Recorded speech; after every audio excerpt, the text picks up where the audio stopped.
Reigun. Rising. The hand is the weapon and the intent is the trigger. With my spirit behind each shot I aim to rid evil. My own life force enforces peace, but how long does it take for crime to rest? Am I cursed to be drained by my will to protect others?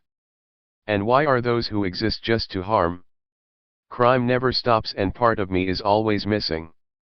I am left with mad exhilaration in a cycle of fierce conflict. Firing the uniqueness of the will of life, justice is enhanced by my light and power. Summoning a cannon blast by my hands of light. And sending foes to the afterlife with the bluest of the sky. I am an artist of erasure. Each win gives man a chance of joy and safety, therefore my missing piece is reloaded fervor. Crime is of a bold execution, but I am born to rise to the challenge. Will this ancient quarrel ever end? How long will the strength of a lie override man's conscience? Being of Adam's seed, these questions are unknown to me. But with these arms of fire targeting for the conclusion, I will one day know the result. This is a fantasy based on reality. Chapter 1. Kapow. The sound of a gun wakes Kliss from his bed. What is this? He questions as he notices blood soaking through his sheets, then sees his lover lying dead on the ground. Kliss then cries in agony, trying to revive her but couldn't. Next, Kliss is behind bars because they believe he killed his own wife. I didn't do it, Kliss said to himself behind prison bars. Your facts checked out. You're free to go. A cop said while he opened his jail cell to let him out. When Kliss walked out of the prison, he was stopped immediately by a man with a black suit and black hair. Excuse me, Kliss. My name is Nigel Ritchie, a member of REI Corps. I wanted to find you and welcome you to the League. I don't have time for this, Kliss said, annoyed. The light that you shot out of your finger was a spiritual release from your ki energy. Ki can only be released physically through the finger's palm, in some cases eyes. The hole found on your wall was evidence that you are one of us, a select few who can project energy physically from our bodies. Find someone else, Kliss said, as he walked away from the middle-aged man. While walking home on a busy street, Kliss noticed a TV behind a glass from a shop that was turned up very loud. Kliss approached the TV because the noise of people screaming was being heard from it. They are calling it the Ing. Black humanoid shadows have been spotted all around the world recently. And they are very aggressive. If you see these shadowy figures, run away, do not approach it. There have been cases of the Ing absorbing the life out of individuals by touching their victims or bear hugging them to death. We tried shooting the monster, but it goes right through them. We don't know what to do, a police officer said. They seem to only want to absorb their victims. After that they leave by generating a portal out of nowhere to go into, then they're gone. How long has this been going on? Kliss said out loud. For about a month now. Kliss turned around to see the same man from before standing before him. You again.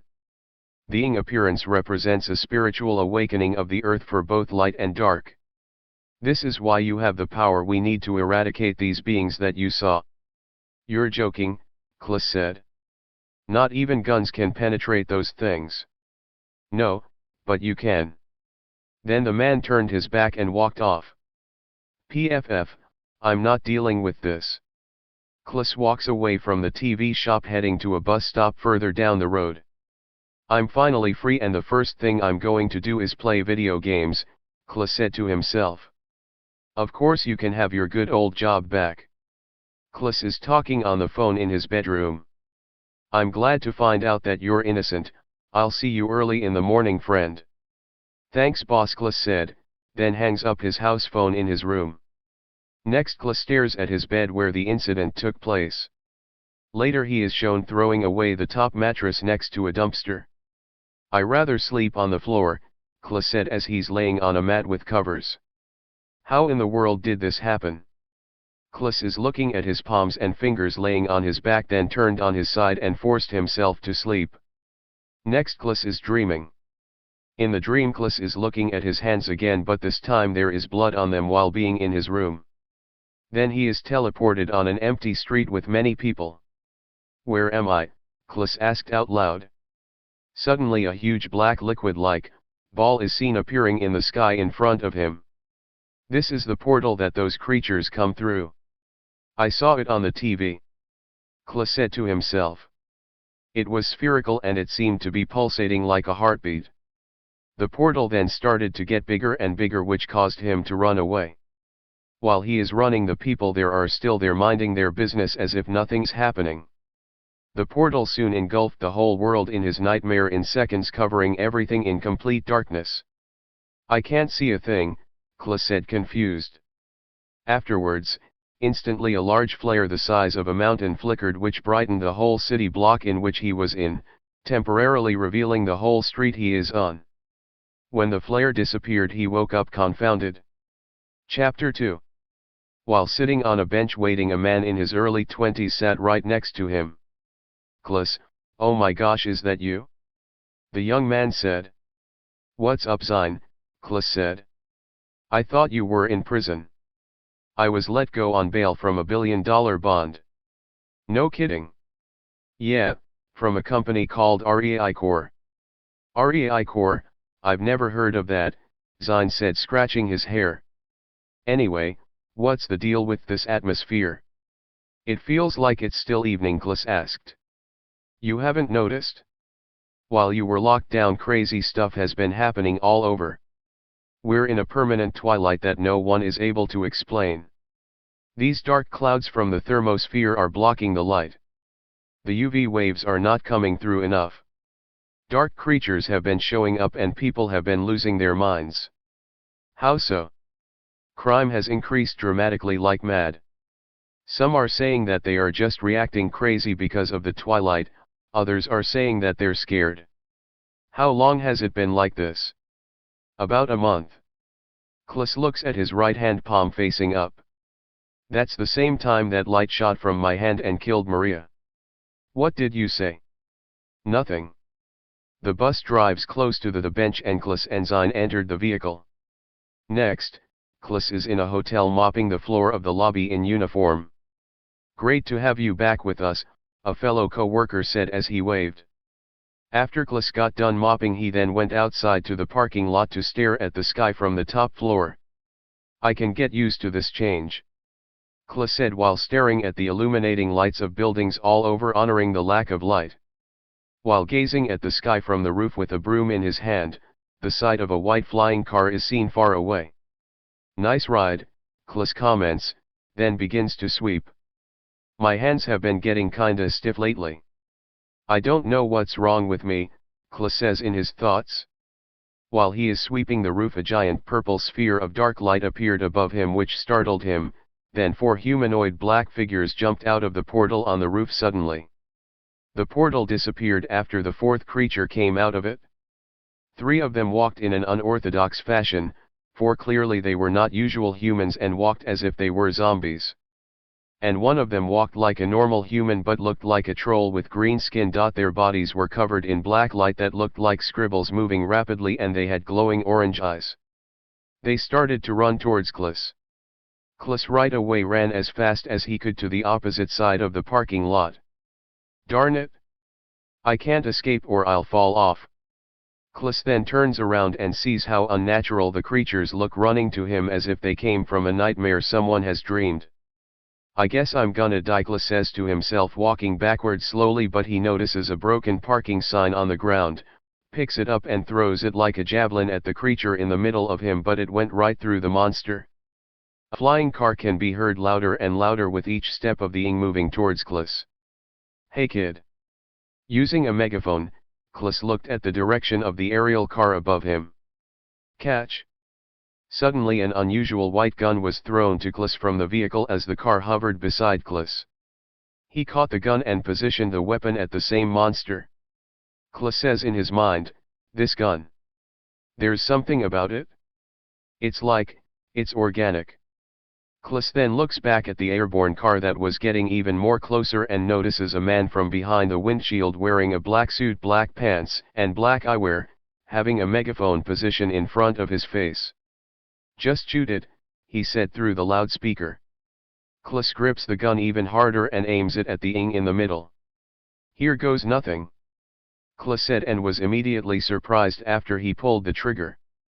A big blue laser-like beam shot out of the gun, making a giant hole in the monster.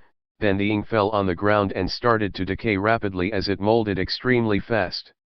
Klas was amazed because he never experienced a gun quite like it. The other two ing kept on running towards him. "Keep firing," the man said from the vehicle. "They're too fast." Klas said out loud. He shot the other ing in the head with the gun, shooting out the same sky blue light which completely incinerated the head of the ing as it started to fall, splattering its black blood on his clothing. "They're too close," Kla said again in his mind. "Dang. I can't help him," the man said while the megaphone was still on, looking worried. "Die, human. You're no match for an elite," the green ing yelled monstrously as it punched Klas to the ground. "The ing can speak." "No way," the man with the glasses said, still holding the amplifier. The green troll ing bear hugged Klas aggressively in a body lock and started to absorb him, just like what the TV mentioned the other day. "What is this feeling?" Klas speaks to himself. "I feel like my strength is leaving me fast." After 2 minutes Klas passes out on the ground. As the ing was absorbing Klas, it started to become taller, then horns came out of its head and then it started to sprout bat-like wings. "It's evolving," the man said. After its transformation they left Klas on the floor as they walked towards the other side of the parking lot's roof. The man rushed out of the car parked on the roof where Klas is to feel his pulse. The man in black then got on his headset and spoke to his microphone. "The subject is dead." The same giant portal appeared as if someone was watching and planning their trip back to where they came from. Since the flying car was successfully on the roof, the middle-aged driver with curly black hair and with a blue jacket ran to the body of Klas. "We lost the kid," the black-suited man said to the pilot. As the ing was walking forward, they noticed one of Klas's co-workers on the roof as well, staring at the abomination, stunned. "Go absorb her," the stronger one with horns said. "No." The man in the glasses screamed with his arm stretched out in her direction. Suddenly heat was felt from the body of Klas. So hot the two men next to them felt the heat radiating from him as if they were standing next to a mini sun. Klas' body started to glow an orange light, then both his hands were on fire. "What in the world is happening to you?" The pilot looked on, puzzled and scared. While laying on the ground, Klas opened his eyes, which immediately changed to a beet red color. When he did, the flames from his hands disappeared and his hair changed to the color crimson as soon as he awoke. The two men was more infatuated with Klas's transformation than the girl that was on the roof. While laying down, Klas noticed the ing chasing the girl and reached for the gun that was next to him on the ground. "I got to help her," Klas said and stood up, aiming the gun to shoot the fiend. "If I miss this shot she's dead," Klas said to himself. While squeezing the trigger slowly, a blue energy ball was inflating slowly in front of the gun's barrel. The two men looked at the gun, frozen with amazement because they have never seen anything like it. "What's the heck happening to this gun?" Klas said in his mind as his hand starts to shake a little because of fear. "It's like the more I concentrate, the stronger this glowing sphere gets. I have to calm my nerves, so I can steady the gun, but what if I miss? What's happening to this gun?" Klas said out loud while concentrating. "Don't freak out, Klas," the man in glasses said. "You only have one shot to save her. If you miss, she dies." When Klas heard those words, it calmed his surprise of the cannonball-sized, blue ball of light that was very mysterious and awesome to look at. Suddenly his trigger hand was steady. "I'm ready." A gust of wind blew on Klas strongly, which brought up the smell of the previous ing's decayed flesh that lingered on his clothes. "Sanitize!" Klas shouted. The sound of a loud eagle-like bird was heard supernaturally as the ball of blue energy the size of a cannonball shot through the chest of the ing through its back. The sphere of light kept on going and exploded when it hit another hotel across the street, creating a loud explosion like a bomb. The heartless ing instantly turned into many colorful, marble-like objects as the girl screamed for her life for the ball of light, and the dead ing traumatized the poor girl. "Kill the other one quick," the suited man said. Klis then aimed his weapon in the air with his awesome hair and beat red eyes and focused on shooting the horned ing as another cannonball of light was growing bigger and bigger. The winged ing started to fly away to get to the portal for fear of being killed. Fire at will! The man with the shades yelled. As soon as he immediately said that, the sphere of light changed. Klis shot at the creature as the same sound of a mysterious bird was heard accompanying the shot, but instead of the cannonball looking blue it changed to a fireball and was bigger. It changed and it's stronger, the pilot said excitedly next to Klis. The ing flew with its bat-like wings away from the predicted line of fire, but the energy shot started to follow the ing in the air, which surprised the ing. What is he? The ing said, scared while being chased by the deadly light. A homing attack, Klis said, surprised as he lowered the gun. I can't believe it, it's following me. The elite said. The blast followed the ing in the air for half a minute while moving further and further away from the men on the roof, but still in sight of Klis and the two men. I cannot shake it, the horned ing said. Noah. The blast caught up to the creature in flight and exploded upon contact, decaying its entire body as the same small marble-sized substances fell from the sky like rain, hitting the vehicles of parked cars below. Chapter 3. You did it, kid, the man in eyewear said. What in the world are you? The pilot asked, for he looked like an otherworldly creature with beet red eyes and cool red hair. Immediately his hair changed back to black, his eyes reverted to its original color, and he fell to the ground. He used too much power, the pilot said as he tried to check his pulse. He's still alive, let's take him home. Klis woke up from laying on his back. I'm in my room, but how did I get here? Klis got up from laying on his floor mat and headed to the bathroom. Did all that really happen? Evil spirits, agents, and that crazy gun. What a day that was, but I don't remember what happened afterwards, Klis said out loud while looking in the mirror. After Klis took his shower and changed into a fresh pair of clothes, he stares from his balcony, looking up. What's the deal with this twilight? While looking at the sky from his apartment reflecting on what happened, a helicopter is seen heading closer and closer to his balcony. All of a sudden the sight of another flying car could be seen afar as a giant dark portal appeared about the size of a house. A massive dark ing looking like a humanoid beetle emerged inside it and flew out of the portal, landing to the ground. You gotta be kidding, Klis said, dumbfounded with fear. Those who saw the creature started to scream and run outside. Others were just frozen with terror. Attention, evacuate the area immediately. A person warned citizens to flee with a megaphone from within a black van that approached the scene, driving close to his apartment from the corner. 3 black vans pulled up to the scene on the street. From the height of his apartment, Klis looked on from the highest floor. The beetle man started to smash buildings with its horn, creating mayhem as one of the black vans drove close to it. Surprisingly, bullets of white light was seen constantly hitting the body of the ing as it growled because of the pain. A woman wearing all black with black glasses was shooting the creature standing by one of the vans. Focus on me, she yelled. It can be harmed.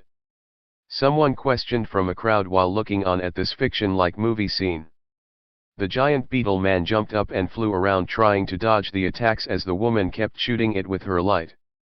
Come with us? A voice was heard as the same man that Klis saw earlier when he was released from prison was standing behind him. You again? How did you get in here? They are tracking you now because of your gift. You have to come with us now. All of a sudden the apartment building was smashed with the horn of the ing, creating a violent and aggressive quake. The two fell on the ground due to the impact. Boss, do you read me? The suited man had his headset on speaker loud enough for Klis to hear it. The man got up from the quake, to adjust his headset. Get out of there now. The building is about to fall apart. Come with me, Klis. The man ran out of the apartment and Klis followed, exiting the building while 2 vans awaited their arrival on the street. Get in, Klis. As they drove off with high speed trying to get away from the slow creature, the sounds of the gunner was making an impact while sounds of the beetle suffering was still heard loudly. After a minute of driving, Klis broke his silence. What in the world is that thing? Klis asked while sitting behind the driver and the mysterious man he keeps encountering. He then turns behind him, revealing his nonchalant face. That thing is a higher class of ing. The ones you killed yesterday were just pawns. They want to absorb you because it will make them stronger. Why me? Because you have the guardian spirit. The one we need to turn the tide of war. Nidal, I can't hold him, he's coming your way. The woman from the shooting can be heard from his headset as the same sound of her gun was also heard through his speaker. When Nidal looked back he could see the flying beetling chasing the vans. You're not getting away, the creature said demonically. With a cool voice, while speaking to his headset, it's your turn, Ace. Suddenly the black van that was behind them drove backwards in reverse, then parked to the side of the road. A man with blonde hair jumped out of the top of the van's sunroof window and started shooting the ing with his gun of light bullets which looked similar to the woman's but gold in color. While driving at high speed, a very loud explosion was heard multiple times. What was that? Klis asked shocked. We call him Bomber. Don't worry, he's a professional. Nidal said. Klis thinks to himself, this cannot be happening. I still feel like I'm fantasizing. I'm glad they saved my life again from that giant beetle monster. After 30 minutes of driving, the van parked to the side of the road surrounded by a grassy plain. On the far right there was a lustrous white hovercraft, ready to take to the skies with its motor running, parked in a tall grassy field nearby. The driver, Klis, and Nidal speed walked to the hovercraft eagerly. Where are we going? To our headquarters, the driver in an all-black suit and pants said, walking beside him. Klis sits down and was astonished by the pilot in front of him, who has turned to his right in his direction looking at him. Zine. Zine laughs hysterically. I was wondering when you will notice. What are you doing here? I'm an agent, I woke up with these powers and now I'm here. I see. So that's why you're wearing that nice black suit. How long have you been working with REI Corps? A half a year. It was I that told Nidal about you and we bailed you out. We spied on you so that we may keep you safe after you were let out, Nidal said. The hovercraft started to fly off into the air and off it went straight ahead. I wanted to help you on the roof, but there was another ing in the city I had to take care of. I know you have tons of questions, Nidal said, sitting next to him. What are those evil things? Those things are parasitic bacteria. Somehow they are producing these demonic younglings by using humans to duplicate themselves. They are born corrupt like some kind of dark magic and only live to destroy. Germs are designed to decompose dead and dying material. They are our planet's recyclers, and without them, life on Earth couldn't exist. But there is a spiritual side to this system hidden from man's understanding. What do you mean? Klis questions. According to our sources, these humanoid germs have 10 elite ing under the original germ, but we only have 4 that can take them down, including you. That's why we need your help, and that is why you are born to get rid of them. How do you know this? Klis said. I was once an ing. What? You were one of them, how? I don't know if you have heard of me, but I was not a very good man. Wait a second, Nidal. Nidal Braden, the one who had multiple charges of narcotics trafficking? In the flesh. I let greed override my consciousness, even though I already had so much. He's one of the richest dudes in the world, Zine said excitedly while piloting. I didn't care if people lived or died, I did so many horrible things with the money I had and it corrupted me. Each day I started to slowly feel this evil in my heart. Then one day I completely transformed into a ing and I was controlled.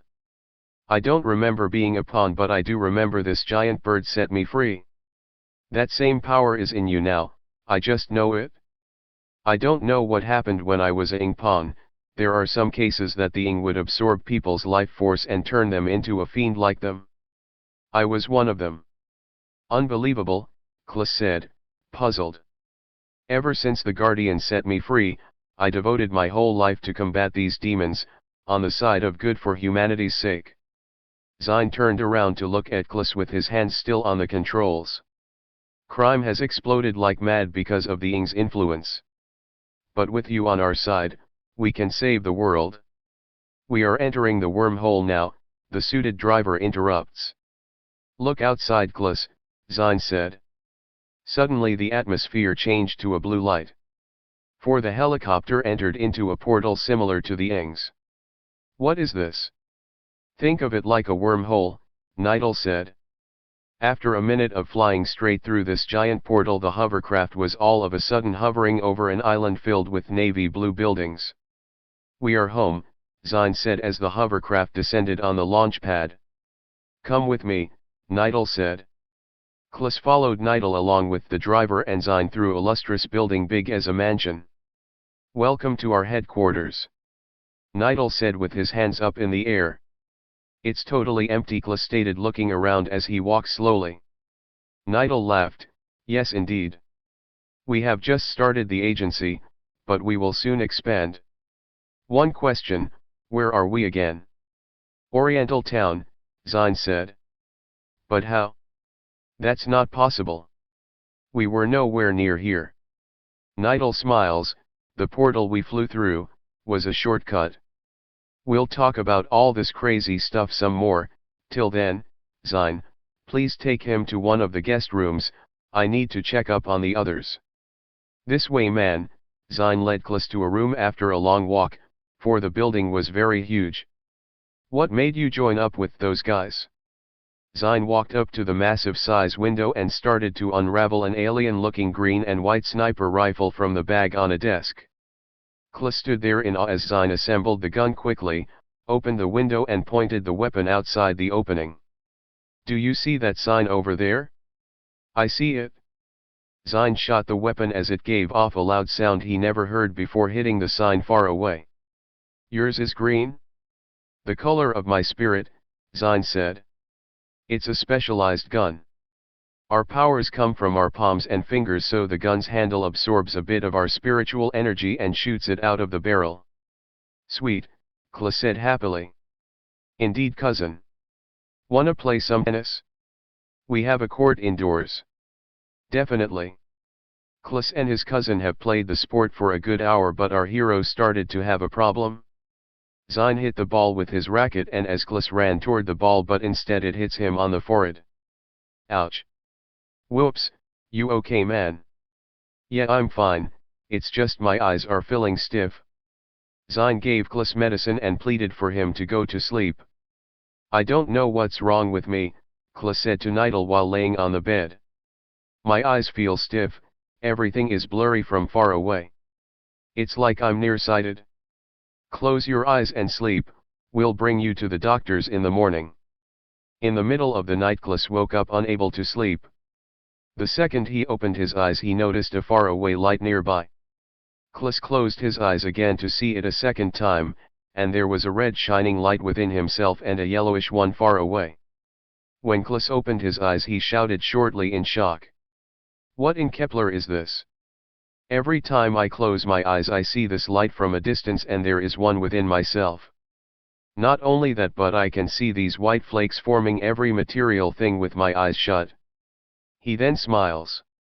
I should be scared, but this is exciting. Klis, while his eyes closed, walked toward the light carefully, and it led to Zine, sleeping on his bed. Infrared. This is like infrared. Klis walked back to his room with more confidence with his eyes closed, for he has gotten used to his new power quickly. That must be Nidal's light. So he has powers too? Klis said in his mind while looking through his wall with his eyes closed, standing on the left of his bed. Klis then turned to the south of his bed, keeping his eyes shut. Then what is this purple light? Klis followed the dark purple light outdoors across the street in the darkness of the night. When he got close enough he opened his eyes, and it was a spider-like thing hidden in the trees. Chapter 4. Klis then started to run to the opposite direction back to base. A web string shoots into the air and tries to hit Klis, but it misses. Suddenly, the spider-ing started to chase Klis as 10 more spider-typing followed behind the biggest one that was tall as a truck. They know that we're here. Klus yelled. Surprisingly, his message was heard so loudly, it seemed that everyone in the whole world of Kepler heard his voice. Klus was startled because his voice was louder than a siren from a fire truck, but had to keep on running for his life. Seconds later, multiple alarms came on as Klus runs to the base. Klus trips on the ground as the giant spider got closer to him. "I'm gonna be spider food." Up closer, he notices the spider's 8 eyes were slightly glowing orange and looked very similar to the Brazilian wandering spider, but covered in darkness just like the humanoid ing. All of a sudden a green light shot at the head of the spider ing like a laser, killing it instantly and at once started to dissolve. This startled the other spiders as they ran into random direction for fear of being shot. Klus looked up to the direction of the shot and saw Zine shooting at multiple spiders with his light. "Get up, Klus," Zine yelled out the window. "I can't move." "Ding, they look like real-life monsters." Suddenly a bomb was heard on the battlefield. The same woman Klus saw before shooting the giant ing but with normal attire ran beside him, but Klus was frozen with fear. "He's in shock," the woman said out loud as she tried to shake him slightly with her 2 hands. "You have to snap out of it." "I'm okay," Klus said. "You'll be all right." The woman gave a smirk, reached for her hoister on her waist to equip her white gun that looked ahead of its time, and chased 2 spider-ing with her firearm. Klus stands up slowly, watching the battlefield of gunners and monsters. "What are these things? I almost died." Nidal ran towards Klus holding the same gun that he used before. "Only you can help them. If we don't exterminate these vermin, they will take over the world." Klus got up and took the gun from Nidal. "What is this feeling?" Klus asked himself in his mind. "It's like I'm holding a spray bottle. Are the ing just germs that can be disinfected?" Klus grips the gun tighter, then ran next to Bomber and the woman on the battlefield. "You're late," Bomber said to Klus with a smile in normal urban attire. "There's one more remaining." The spider-ing ran from the right of the 3 rapidly. Serene and Klus shot the creature several times together with their light before it got close. "It's dead and gone," the woman announced cheerfully as the ing decayed slowly, melting away. The street and the front lawn of Reigun was filled with green blood and the bodies of the dead spiders. "How did they find us?" the woman asked out loud. Nidal and Zine then walked up to the warriors equipped with their exotic guns. "Case closed, I guess," Nidal said to them. Klus looked at the forest across from them and closed his eyes. While in his secondary sight he notices 3 more shining lights within the woods. Zine turns to Klus. "What are you doing, man? Meditating?" Klus then opened his eyes and sees everyone looking at him curiously. "There are more hidden within the trees."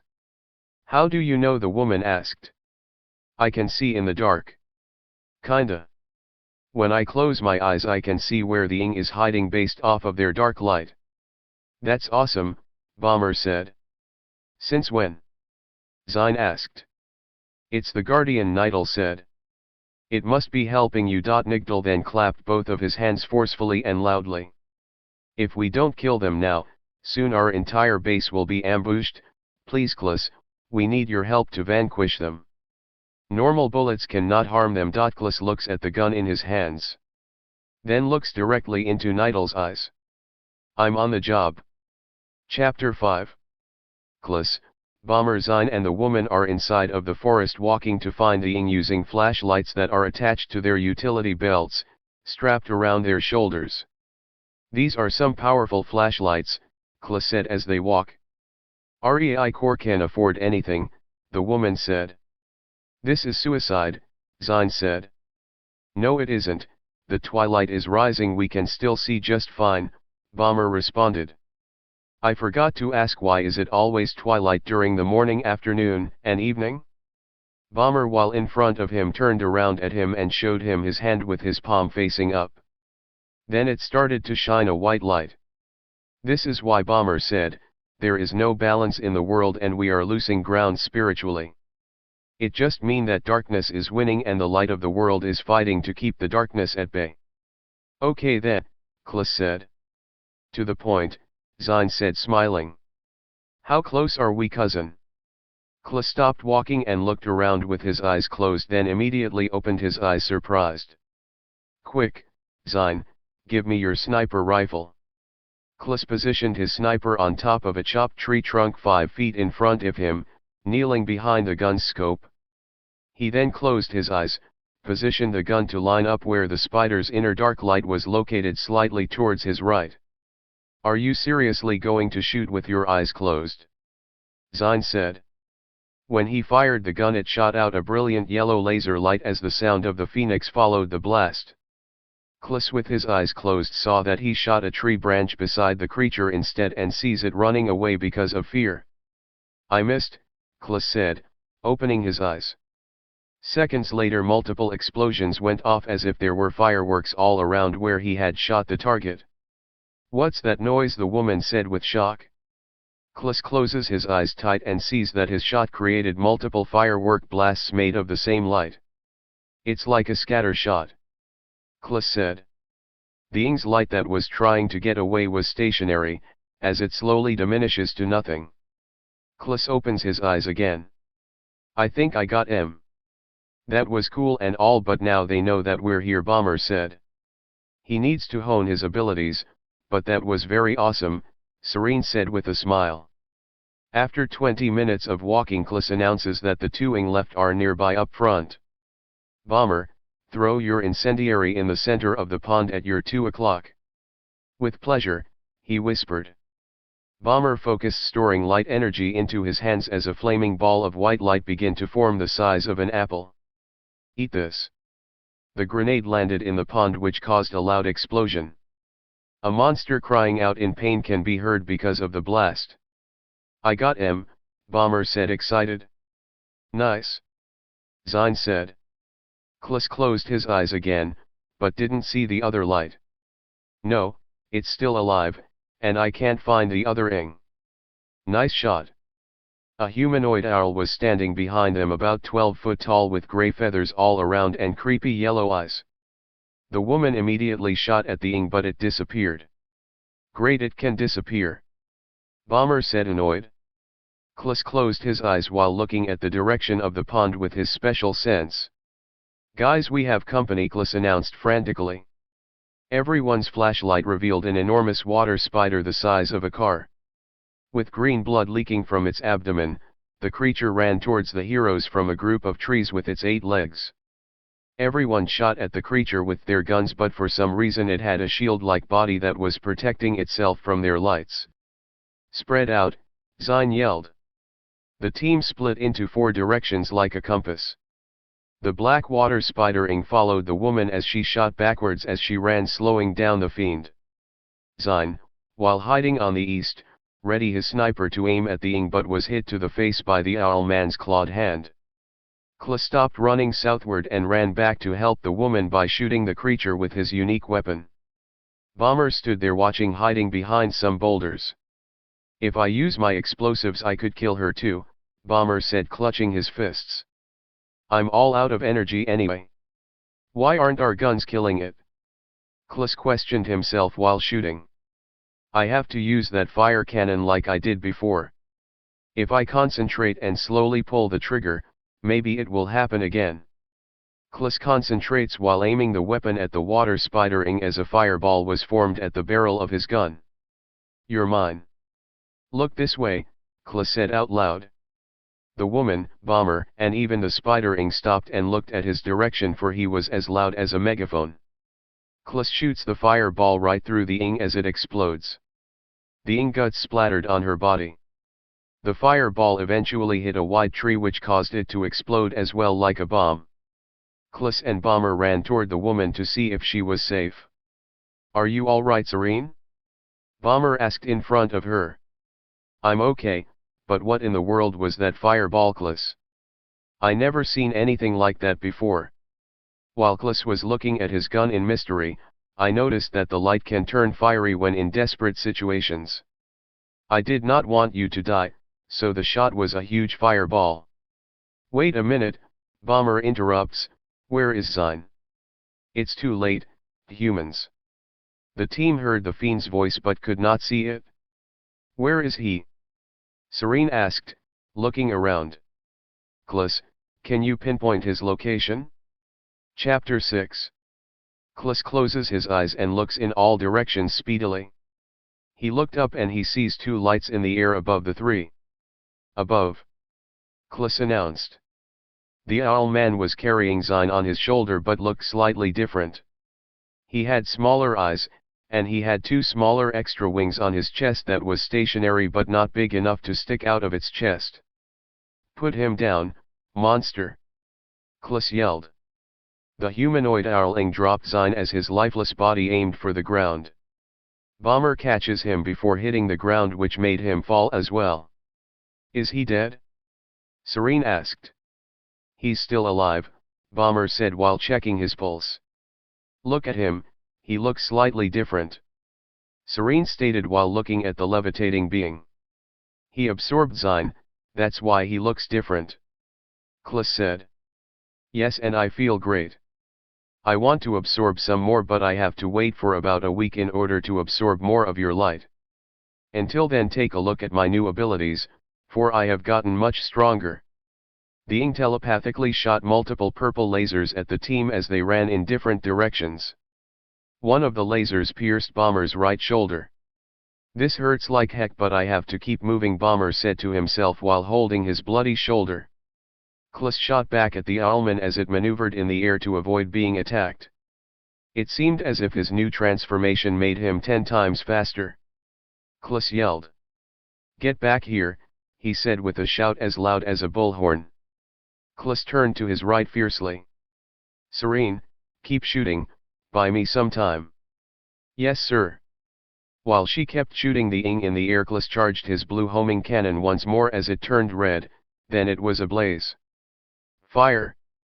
The fireball shot out in the Ing's direction, forcing it to retreat out of everyone's sight. The light followed the owl for about a minute, for it seemed as if the flying owlman and the homing attack had the same exact speed. Meanwhile, Klis ran to Serene as she was in awe of the fireball chasing the fiend. He's toast, Klis said confidently to her. I can't shake it, the owlman screamed with fear. What is this? It's as if it's alive. The owling said in his mind, flying away at super speed. Bomber walks toward the two, looking up at the sky waiting for the shot to hit its target. He's gonna be bird food, Bomber said. Now's our chance, we have to retreat. Serene said, let's grab Zine and get out of here. After 2 minutes of walking through the woods, a loud explosion was heard miles away. Got him, Klis said happily. That's amazing, Serene said while helping Zine walk with her left arm. Zine clears his throat loudly. You know, when I was sleeping before your loud mouth, I was dreaming about everyone's statistics, such as everyone's energy levels, traits, etc. Sounds sketchy. Were you spying on me again? Klis asked. It was strange because the dream felt real, like I was controlling it somehow. The stats were illuminated and it was the same color as my spirit. Really? Then what's my favorite food? What are my weaknesses? Klis asked. You eat bird food and you're poor at tennis. The whole team laughed as they walked with haste. Later, the team finally got out of the forest but noticed the owl fiend standing in front of Rei Core, reduced to rubble with half of his upper body and head blown off. Nital, the pilot, Klis said, concerned. This can't be happening, Bomber said, we heard him die. You took my face, so I took your building. The owl man said. You see, I have already absorbed one of your friends in Nevada. The one who tried to spy on our base of operation. And your pal there helped me with this second transformation, which enabled me to survive the attack. You monster! They killed Billy, that's why the twilight increased into the evening. Serene said angrily. Who is Billy? Klis whispered to Zine. A cowboy. He was an agent like us who had the Phoenix's power too, but we lost contact with him. Chapter 7. We'll call this battle a draw, but I'll be back for you all. The owlman face and upper body started to heal slowly as its purple blood started to disappear. What? No way. Klis said, surprised. He can rejuvenate? Serene questioned. Darn it, he's good as new, Zine said angrily. Farewell, the owl man said, flying upward into the sky as a portal opened up and transported him to another place. The portal disappeared seconds after he left.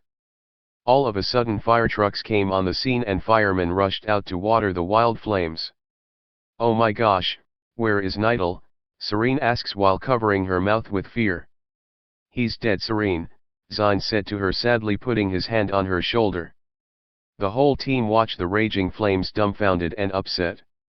He was a good guy, Kla said to himself, looking downward. What's that light? A fireman said, pointing at the entrance of the damaged doors. Moving forward slowly, coming out of the flames, was a blue light. What in the Kepler? Bomber said with surprise. Be on guard, guys, it could be a new enemy, Zine said, aiming his gun at the light, still fatigued. The firefighters ran away, for fear of the light, for they have never seen such a thing. Zine shot at the light with his gun, but the light repelled the shot, sending it back at Zine. It missed and instead hit the ground next to his feet. Serene and Klas readied their weapons by aiming it at the light. As the light moved closer, exiting the building of REI Corps, it revealed a man inside of a fiery, blue-like crystal that was see-through. Nidal! Zine yelled excitedly. The rest of them just stared at him amazed as he walked. Materialization, Nidal said inside the fiery crystal, walking towards the shooters. You're alive, Kla said while smiling as if he won the lottery, completely lowering his weapon. I don't know if I should be frightened or happy. What is this light? Serene asked. It protected me from the attack of the Ing. It covered me like it was natural right when the ceiling almost fell on my head. The Phoenix, it protected me.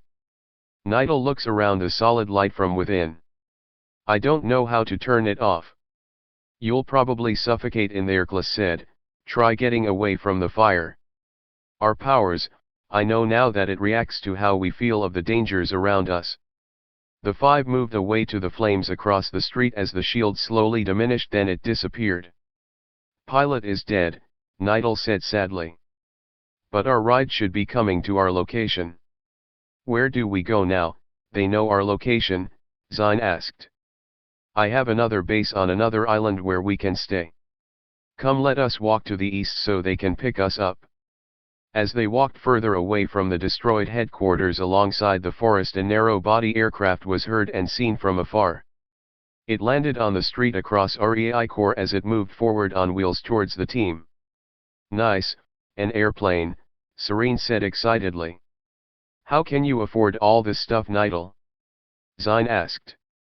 Nidal smiled while they walked toward the plan. I wasn't perfect, but I had an honest business before the drugs. I am reborn just like you after the Ing absorbed you. This still feels unreal. Klas responded. Zine tapped Klas's shoulder, walking next to him. I used to be a hacker and I'm here too. Zine said, what are you in for, Bomber? I was a thief, Bomber said dejectedly. Nobody's perfect, Nidal said, we are all misfits. You are all crazy, Serene said. Everyone laughed. Later everyone was seated as the plane took off into the air. Are you absolutely sure that they murdered Billy? Niall asked. Yes, Serene said, that is why the twilight extended into day some time after he left. More of those dark clouds manifested. What do we do now? Klas asked, worried. Nidal faces Klas, then puts his hand on his shoulder. We shall be patient, it's like a chess game. At least Klas here killed one of their generals. How many are we dealing with again? Zine asked. The Guardian revealed to me in a vision. There were 10 dark lights lined up and 10 white stars lined up on opposite sides against each other. One of them was red, which was in the middle of the white lights, and behind the dark lights was a powerful black light that was way bigger than the rest behind the dark lights. That is the original germ. If they killed Billy and we have killed one of theirs, that means that we are tied. It looks like you awoke your light recently, so you're one of us, Serene said. Yes, Nidal said, smiling happily, but we have to find the other agents of light so we can put an end to these randoming attacks. I'm meeting with the president Tuesday. Excuse me, Klas said. I'm sorry, I know you were speaking, but can you drop me off, so I can go to work? Are you crazy? Zine said to him, surprised. No, I am not. You're rolling with Nidal and you want to keep your stinking job, Zine said. We'll pay you if you'll change your occupation. There are germs that need killing. Kla said with a smile. You can't go back, they would just attack you again. Serene said, concerned. Please forgive my overly dedicated cousin, Zine said. Were you a janitor or some sort? Nidal asked. I guess you can say that. I'm a lobbyist assigned janitorial duties. Then you are a guardian. Klas looks at Nidal bewildered. Janitor and guardian are semantically related. Protecting the lobby from germs is a humbling yet important profession. You are the red light I've been searching for. Klas smirks flattered, looking away to hide his good feeling of enlightenment, then looks back at Nidal. Well, who is backing the good lights? Approaching REI Core portal. An announcement was said over the intercom by the pilot. This never gets old, Bomber said while looking out the window, seeing the purple portal from within. As the plane exited the portal, it descended downward on the airway. Klas looks outside his window and sees another huge building very similar to one they stayed in. Where are we now? Klas asked. Osaka, Japan, Nidal responded as they walked. You must always have a plan B. It's not in operation of course, but it will be now. The team exited the plane and went through the building, which read REI Core above the doors. Surprisingly, there was a man sitting down at a small table on the right of the waiting room next to two men in black suits. The man that was sitting down saw the team and speedily walked towards them with a smile. The president of the free world. Zine said, stupefied. Good to finally meet you, Nidal, the president said, shaking his hand. Klas looks on, speechless. Chapter 8. Later, the team is sitting down at a lavish dinner table eating breakfast served by two maids. This is a dire situation. Our forces stand no chance against these creatures, and it seems that only you can put a hole in these monsters. I'm here to ask you for REI Core to be the main defense against the Ing for our country. Bomber grins angrily. I am flattered, Mr. President, Nidal said, but there are only 5 of us, and we can't defeat every monster that shows up. We have to rely on the guardian spirit to direct us in this war. Please, Sir President said, I'm not into your spirituality, all I am asking is that you combine your forces with our defenses so that maybe we can somehow stand a chance. Bomber banged his right fist on the table angrily. Careful with that patched up arm, Serene said. You only care about yourself. And all you want to do is use us to be your personal bodyguards, Bomber said. Easy, Bomber, Serene said, upset. It was because of you I had a rough life. And it was because of you I resulted into thievery. The president laughed. I don't know who you are, young man, but you're right. I could use a strong bodyguard like yourself to protect me from these monsters. Bomber got up and exited the room energetically. What's with him? Klas asked, confused. The president wiped his mouth with a napkin and started to fix his tie. Back to the task at hand, the president said calmly. Crime has increased 100-fold, for some reason, and the Ing are sighted more in the land of the free more than any other country. We tried to keep quiet about our foes. But the Ing, they have weapons. What? Klas said, shocked. You heard right, there have been several sightings of these things shooting black projectiles with their arms like a cannon. They're evolving, Nidal said. We tried to keep the media out of this because if word got out about these attacks, the entire land would go insane. Please, I'm begging you. You must help. Like I said, there are only 5 of us, we cannot kill every Ing for you. Only the Phoenix can guide us in this war. Nidal. Klas interrupted, I have an idea. When I was a lobbyist, 2 days a week I had to thoroughly clean the bathrooms with a battery-powered cleaning caddy equipped with refillable sanitizers, vacuum, and a gun for spraying the disinfecting acids. Bathroom cleaners protect against microorganisms. If we are going to war against many bacteria, then we need to be able to reload guns with more sanitizers. Indeed, Nidal said. Energy is always replenished.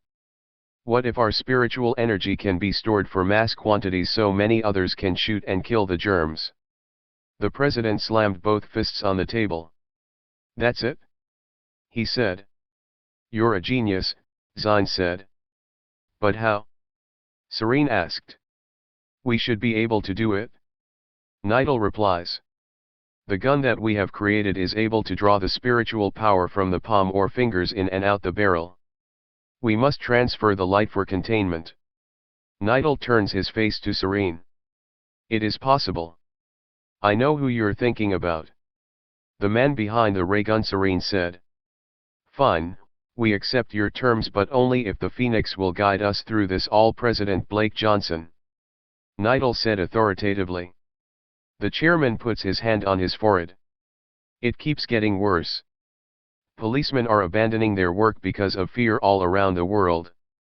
When these things possess a person, they become ghostly, which make it impossible for our weapons to stop them. They feed on every crime imaginable and are no longer themselves. Serene asks, do we know what causes people to transform into the Ing yet? The president responds, so far nothing. Maybe it has something to do with the twilight. When a person's mind is taken over, they can't help but to do something crazy, sometimes multiple times, then they disappear into this portal. It's madness. There's been cases of theft, murder, driving beyond the speed limit, kidnappings, you name it. And every person we send to deal with them just end up dying by absorption or beaten to death. No one can stop them but you all. If this threat is not contained, it will permanently put fear in our citizens' hearts. The land of the free world's fate is now in your hands. Serene reached for her cup of water near her plate, and the cup moved by itself 2 inches to her hand as she tried to grab it. Did you all see that? See what, Serene? Zine asked. Nothing. Nidal stares at Serene because he noticed what happened and then looked back at the president. I have to go now. I have another appointment to keep concerning these dreadful things. Thank you, Mr. President. Nidal said. The president and his bodyguards left the building. Team meeting at 2 o'clock. Yes, sir, Zine said, then turned to Klaus swiftly. Come on, Klaus, up for some basketball? Hopefully I won't hit your head again and blind ya. Please, I can beat you with my eyes closed. Everyone chuckled while they exited the room. Chapter 9. What was the deal with Bomber? Klaus asked Zine while shooting hoops. Zine, while sitting on a bench beside the court, responded. Bomber lived in an old town called Breezewood that was quarantined. There was an outbreak of multiple Ing causing chaos for almost a month. The police, not even the army, could stop them. So the president gave the order to completely destroy it with a nuke.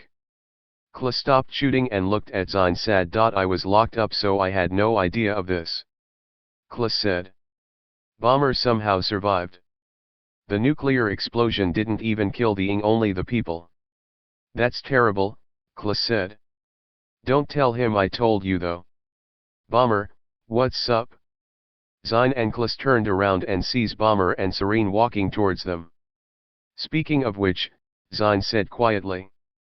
Serene gives off an obnoxious wave to get the hero's attention even more. Klaus, we were just wondering if you would like to train with us a bit. What kind of training? Klaus asked. Bring your eraser and follow, Bomber said.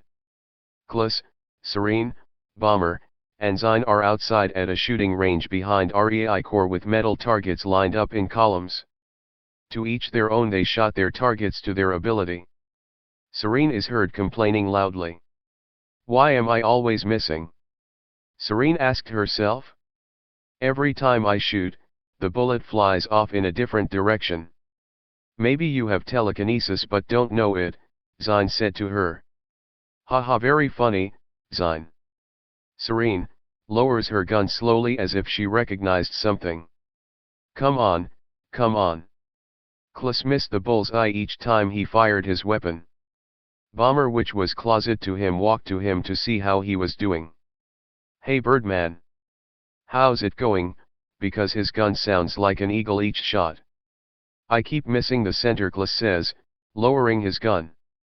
"Try imagining yourself pulling the target towards you the second before you shoot."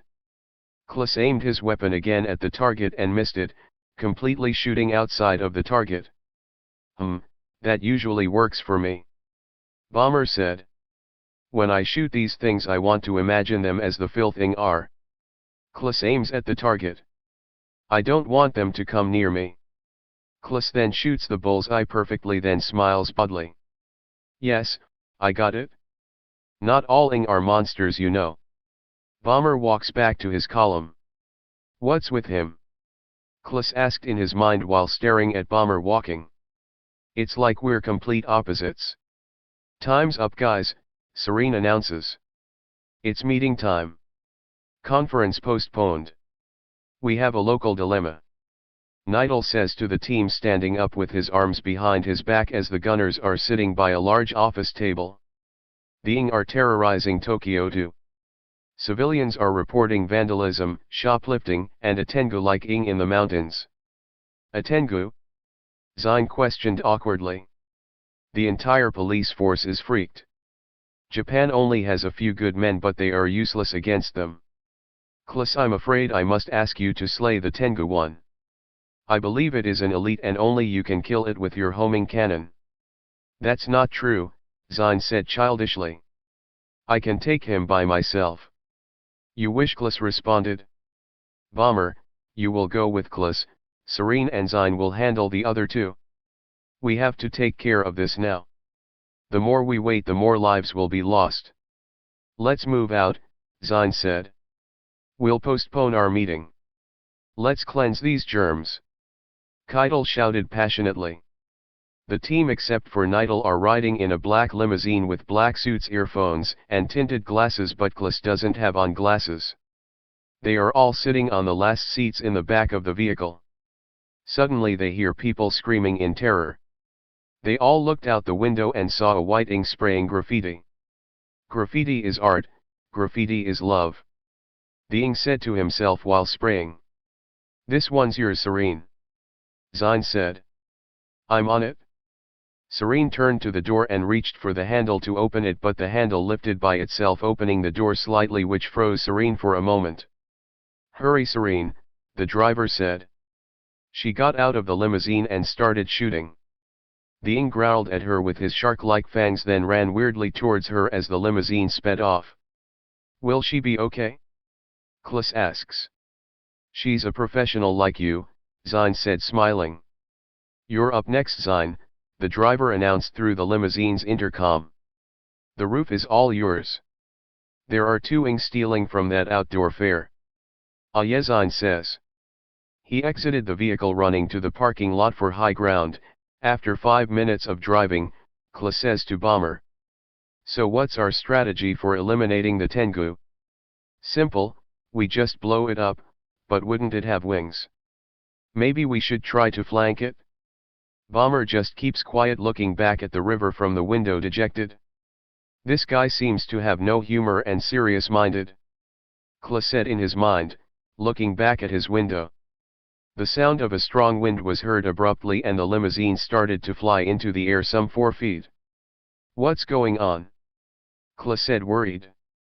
"We've entered a windstorm," Bomber said. Then the limousine began to spin horizontally out of control in the air 7 feet high, then it hit the ground, rolling over on its side. The driver, Kliss, and Bomber climbed out of the damaged vehicle that is upside down from the windows.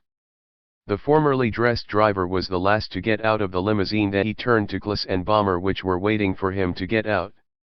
"You're on your own. I'm out of here." The driver ran away in the opposite direction. "Tisk, coward. Now where is he?"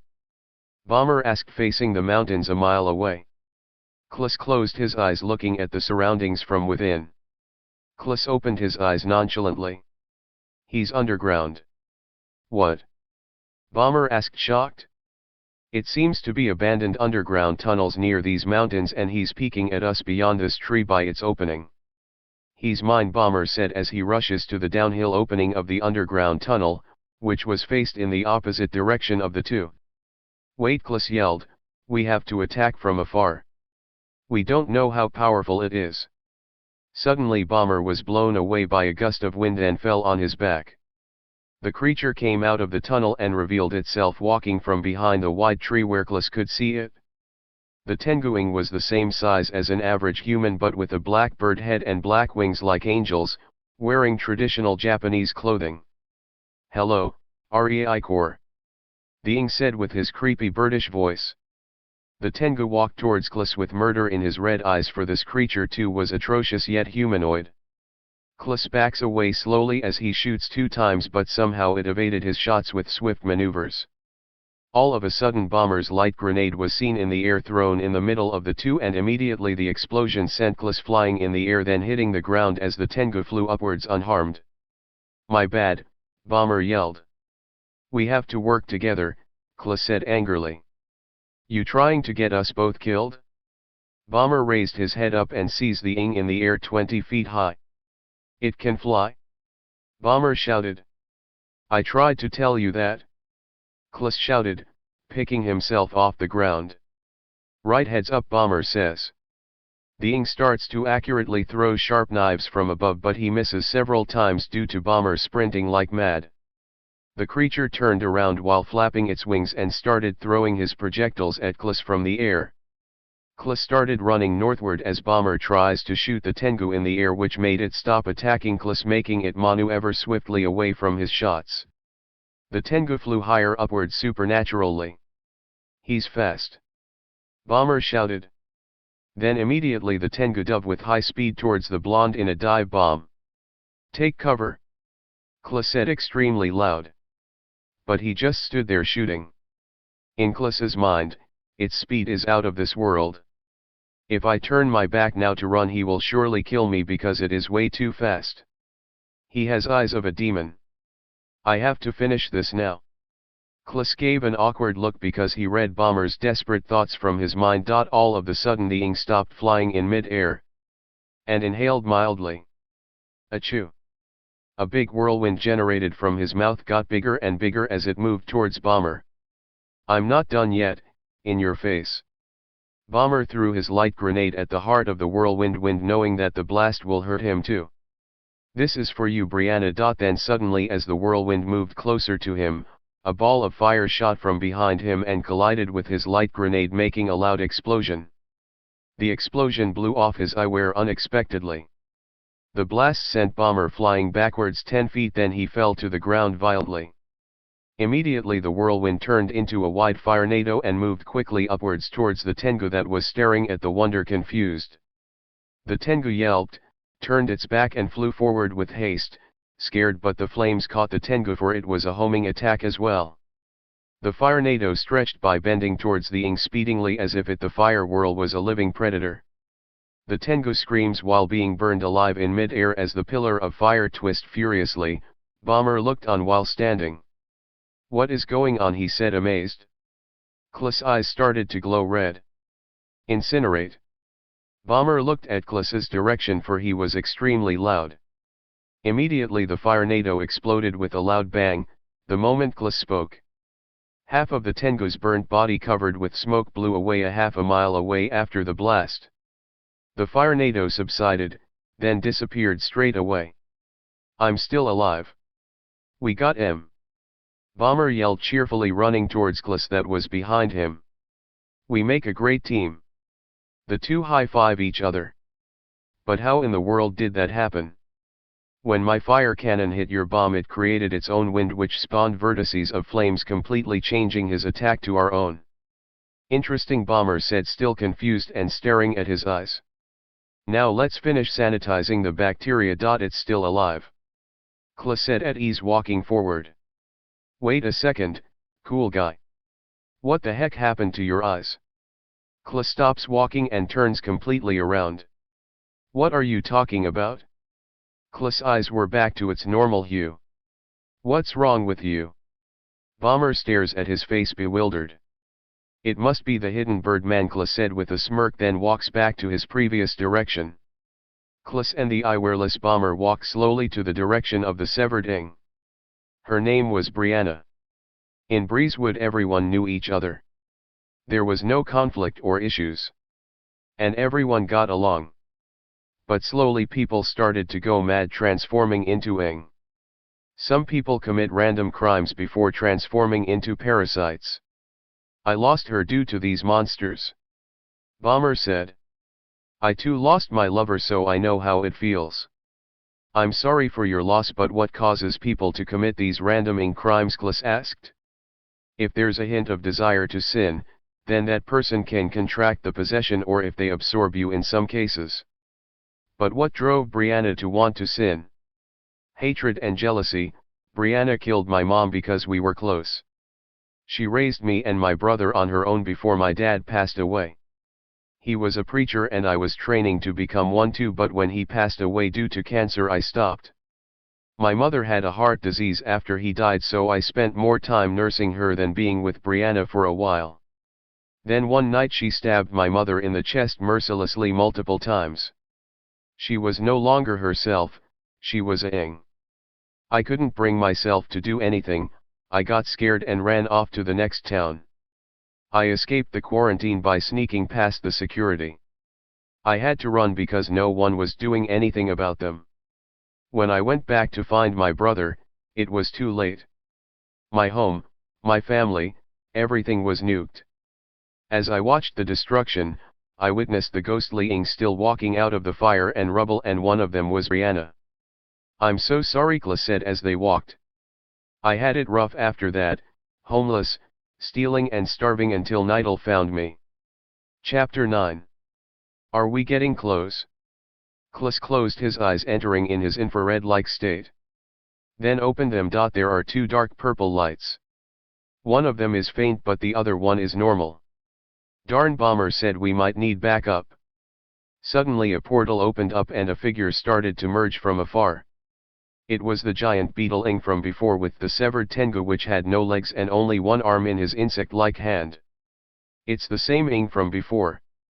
Klis exclaimed. Yes, it was too big for us to kill, we retreated instead because of its strength. Bomber said. The beetle threw the burnt and half-chopped Tengu in the portal and it closed afterward. I hope it can't rejuvenate like the other elite, Klis said. The giant beetle man then turned slowly facing the two warriors, then flew towards them with his gigantic wings. Here it comes, Bomber said. He turned his right palm upside down in front of him and started to charge his explosive as white flames started to form from his palm. Klis turns to Bomber, we can't take this thing down without backup. The beetle stopped flying and began to pound the ground as if it was digging. Then he started to roll the dirt, magically forming a ball with its hands moving forward. Run! Klis yelled, for the beetle pushed the giant ball of ground, the size of a car, towards the two quickly. Split up! Klis said. The ing then forcefully pushed the ball directly at the men fast. The two dodged the attack, sprinting into opposite directions as it heads towards the base of a mountain nearby, leaving a trail of disturbed ground. Come out, wherever you are. The ing beetle teased with its out-of-this-world, monsterish voice. It's going to kill us. Klis heard Bomber's thoughts as he hides behind some trees. Bomber, can you hear me? Klis' eyes are closed as his inner sight is focusing on his inner yellow light. From afar I can hear you. Bomber said telepathically. Run towards the bridge by the river. But don't shoot it. Wait for me. Okay, Klis, but man, how are you doing this? Just run. Klis, with his eyes closed, looked at the ing's dark light and saw him digging the ground. He's making another one. Be careful. Got it, Bomber replied telepathically. Klis starts to run through the forest but soon spots animal-like bacteria floating in different sizes moving towards him from within the woods. So much for stealth, Klis said as he shoots the strange-sounding parasites one by one. The creatures dissolved like liquid as they died from the shots. Half of the floating ing took more shots to kill than the others, therefore forcing Klis to shoot wildly. That's the last of them, Klis said, wiping his face. I bet that dung beetle let loose these nasty things somehow. Another striped parasite that looked like a beach ball with very small limbs attached itself to his back gracefully as soon as he lowered his gun. Darn it, Klis pointed his pistol behind his back and shot the floating ing. When it fell on the ground melting, small blue marbles emerged from its dead body. Klis turns around and curiously picks up the gem-like things. What are these? Klis then notices a flame-shaped crystal that was a bit bigger than the rest. When he touched the crystal it glowed white for a second. What just came out of me? It feels like it took some of my power. Suddenly a gust of wind blew away the mysterious item, for they were still in a windstorm. Another hovering ing charged at Klis from his left. Klis then aimed at the creature, and shot it. Kaboom! When he shot the creature, Klis turned around to see a flaming blue geyser that was 7 feet tall, surrounded by smoke from the explosion. The explosion lasted for 10 seconds. Klis then walks over to where the explosion was stationed and he sees the same crystal he had picked up laying on the burnt ground, but the color was eroded. Suddenly Klis felt the ground shake as the noise of the rolling dirt was coming his way. Klis looked back at the pile of crystals and took 3 of the same type of flame-shaped crystals as they glowed briefly from his touch. Klis then sprints forward towards the river as the giant ball misses him. As Klis runs he hears Bomber shooting his gun from afar. Bomber! Klis yelled, giving away his position by accident because of the Phoenix's power. Whoops, Klis said, running to Bomber's direction. There's too many of them, Bomber yelled. Hearing Bomber's voice, Klis then closed his eyes to see his inner radiance and the many floating bacteria ing. Just run, follow me. Klis finally meets up with Bomber retreating from the monsters. After 2 minutes of running, Klis stops and looks back with his eyes closed and sees the bacteria ing's inner darkness not chasing them but instead sees them far away moving about. What's the plan? Bomber asked while looking at a massive whirlpool under the bridge further down. If we use our powers together, we might be able to drown it by luring it to the bridge. We'll use the whirlpool to our advantage to drown the ing instead to kill it. I doubt it will be able to swim. That's magnificent, but how? Klis reaches for the pocket of his suit and takes out one of the fire stones. I noticed that our powers respond to our intent. When I was in the forest I learned that I can create mines with these crystals. That's awesome, but how? I have to do is you're not the only person who leveled up. Klis touched one of the buttons on his earphone with a surprised look. I forgot that these things were on. What's up, Nidal? Klis responded, talking to the earphone. Look up behind you. Nidal was seen in the air with a circular type of parachute descending to the bridge. Then he jumped off and landed where they were located, allowing the parachute to land wherever it goes. This guy, he always makes the best intros, Klis said. Bomber laughed hysterically. You seem to be in a better mood, Bomber. I knew partnering you up with the newbie was the right idea. When Nidal got up from kneeling, the two noticed a white mechanical handle that looked out of this world. It is equipped on his waist, revealed by his unbuttoned velvet suit. Bomber put his hand on Nidal's shoulder briefly.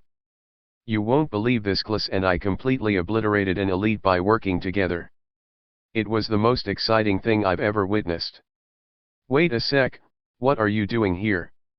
Bomber said. I came to help.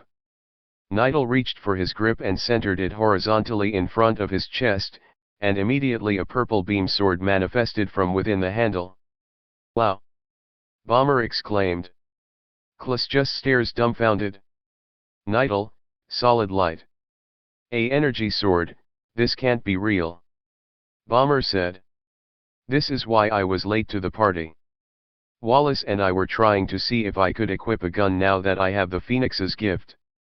I couldn't, but I managed to materialize the light into a dagger, and now a sword. Nidal looks at Klis. I assume you both erased that elite germ through and through, Lobby Porter. Klis says, we burnt it with a fire whirl, but it kinda seemed alive when its severed body was in the beetling's hand. We gain new strength every time we erase one of their chief germs.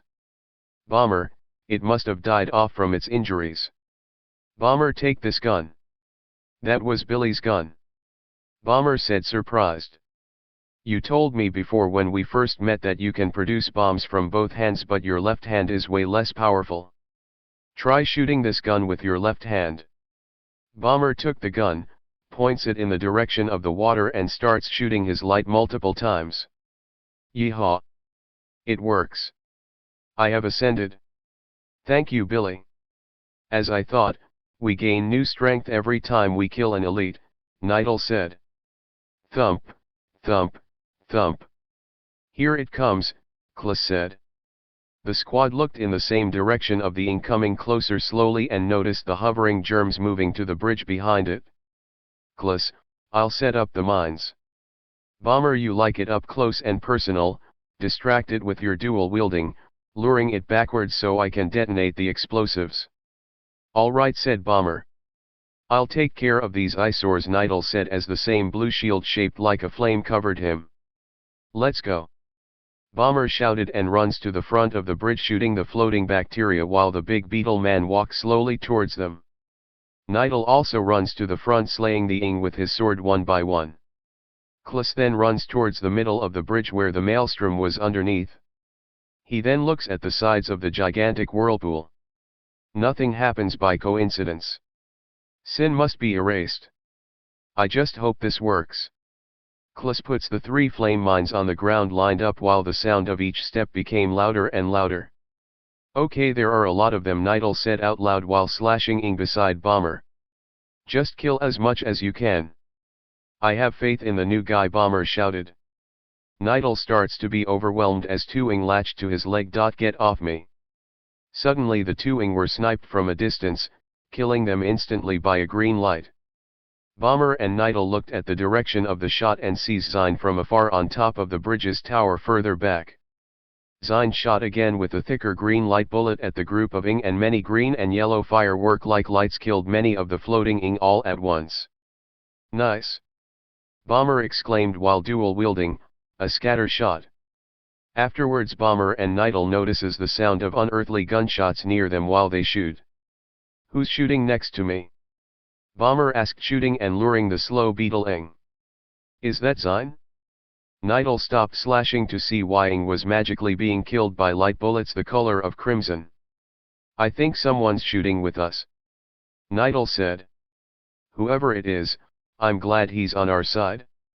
Bomber replied while shooting. Nidal pressed the button on his earphone. Klus, we are near the whirlpool, are you ready? Klus is far away on the opposite side of the bridge because he is taking cover. Klus, yes, run, now. And tell that mystery light to run with you or it'll get injured. Klus said with his eyes, clothes viewing everyone's inner lights. Nidal, Bomber, run. He then turns to where the crimson shots are firing. If you can hear me, you have to run too or you'll die. Immediately Nidal and Bomber run towards Klus's direction. Klus with his eyes closed puts his hand on his earphone to speak. Good, I can see the invisible one running too. They all are now standing next to Klus, fatigued. Here goes nothing. Do it now, Klus, Bomber said eagerly. Klus closes his eyes and sees the giant beetle feet nearly touching the mine crystal he has set in the middle. Klus grabbed his eraser and pointed it upwards to the sky with his eyes closed. Open flames. Klus shouted passionately, loud as a megaphone, then pulled the trigger at once. In a split second, 3 fiery geysers of spiritual blue flames erupted largely from the crystals, creating a loud explosive geyser. As the bridge crumbles, the lesser ing retreated, rushing fast back to the forest, and the ones caught in the explosion begin to fall into the maelstrom. Nidal and Bomber looked on, excited and eager, as Klus smirks with his red eyes. The giant beetle ing growled loudly because of the pain, and the bridge disconnected because of the impact. No. The beetle yelled demonically as it fell in the water, circling around close to the middle of the giant whirlpool. Flush! Klus exclaimed extremely loud, vehemently. The beetle man tried to fly but couldn't. Instead it gave up and accepted its fate. Yeehaw! Bomber cheered. Nidal turns to Klus while he stares at the miraculous whirlpool. Klus, about that meeting, I want you to be the head of REI Corps. What I miss? Zine walks up to the crew with his white rifle lodged behind his back. What's up, Zine? Nice shooting. Bomber said. Klus takes 2 steps toward him. You did the scatter shot. Yup, thanks to you I know how to do it. I think we all learned something. Nidal said. I'm proud of you all. The beetle man's rotting body floated up dead afar where the team can confirm its death. Good job, Klus. Everyone looked around confused. Who said that? Bomber asked. Serene appeared out of nowhere and everyone was surprised. Gee whiz, Serene, you can turn invisible?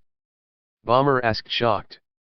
Zine starts to laugh out loud drawing everyone's attention. You knew this, Zine?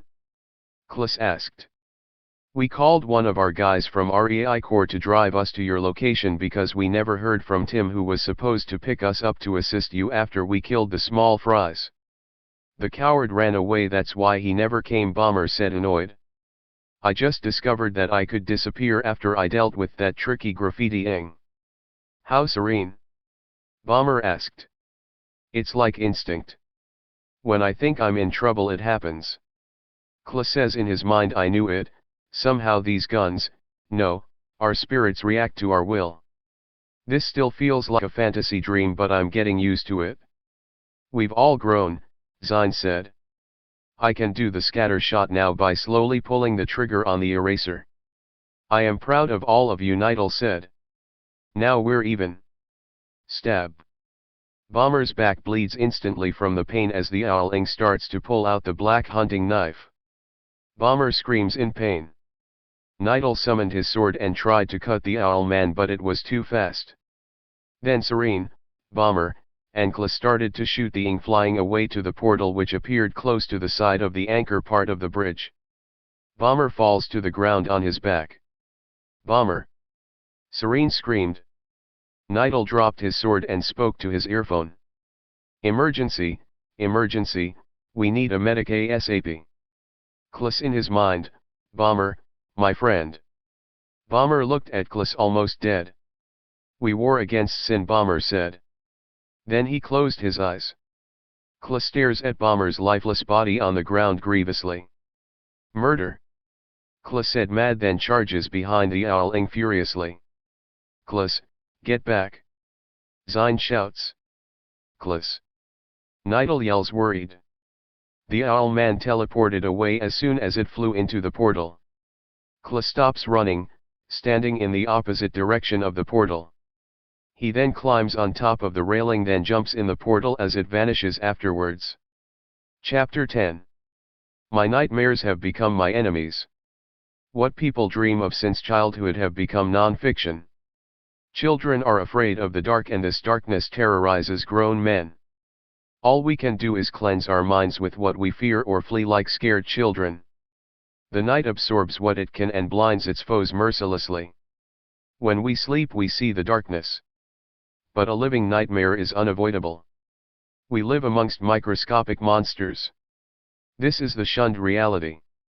We push our greatest fears in the deep corners of our minds and we humans proclaim we are safe from them. Everything happens for a reason. Like a virus, it comes from a source. Disinfecting my ignorance of drawing monstrosity is a step ahead of my purification. I will challenge what most of the world ignores. Nobody likes a dirty job. It takes a tough skin to deal with the grotesque daily. That is why only a few volunteer for the task. On a night shift of discernment. Awake to ailing fears. My spirit is my light and courage. Which is cleansing the disease of ignorance. Klus's body floated in the air while moving forward 20 feet behind the owl fiend. Blue and purple cloud-like substances emerged on the walls of the dimensional tunnel, seeming infinite due to the exit not visible. Instead, the exit, seeming a mile away, was pitch black. Now I've become the bold one. Klus said in his mind. After a minute of floating forward, suddenly the two were standing on a bouncy, clear, and wet ground. Klus looks around to see that he was in a clear conjoined bubble as huge as a castle's throne room. The owlman, unaware of Klus, disappeared by teleportation straight away. Where am I? Klus asked. I have to get out of this strange world. The bubble was transparent but the floor was white and slightly sticky. Kliss walks to the near side of the giant bubble room cautiously and put his hand through the space slowly. My arm can go through this to the other bubble. Kliss then pulled his arm out immediately after hearing the sound of many floating ink coming in his direction from behind. I can see them through this bubble on the other side behind me, so maybe I can just walk through this bubble. Kliss quickly dashed through the barrier and is now in a blue bubble the size of a house. Now I see, these enormous suds are all connected like a maze. Kliss then heard the sounds of the same hovering ink closing in from the previous bubble. I need to get some distance from them or they'll just come right through to this area too. Kliss ran for 5 minutes to bubble. Some filled with prisms, some filled with liquid in the center. I can't find an exit. Great, here come 2 ing coming this way in front of me. I have no choice but to shoot them, but other ing would hear me and zero in on my location. Kliss then ran to the east 10 feet to a dark blue right rectangular prism which looked like it was made of liquid gel. It is tall as a door and as wide as 2 door frames. Kliss stares at the prism that was dark in the middle but transparent outside of the middle. So weird. Kliss ducks behind it. I don't know where I am, but I have to try to snipe these guys. Maybe I can use the scatter shot without the scatter.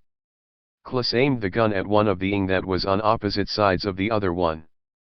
I have to calm my trigger happy finger, but at the same time I can't squeeze the trigger too slow or the cannon would appear. Here goes nothing. Kliss shot at the ing that was in front of him with a blue laser, killing it instantly. The foul sound that usually backed his shots was not heard. Then Kliss quickly shot the other ing in the head and chest as it fell to the ground. Kliss stands up and runs to the next bubble, but he slammed into the bubble's wall instead, making him fall back, hitting the ground.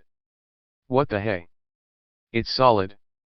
Kliss stands up then begins to walk around lost. Wait a second, this one is different.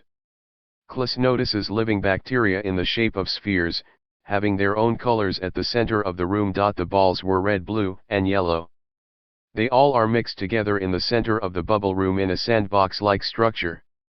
As Kliss got closer, he noticed they were also the size of marbles that tiled slightly at random directions. Next to these round creatures were 3 holes on the ground the size of a golf cup.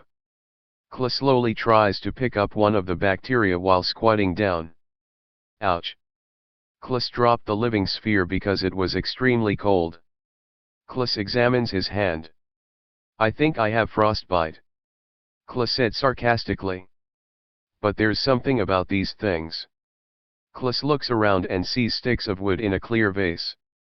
I wonder what would happen if I moved each one into these golf cups.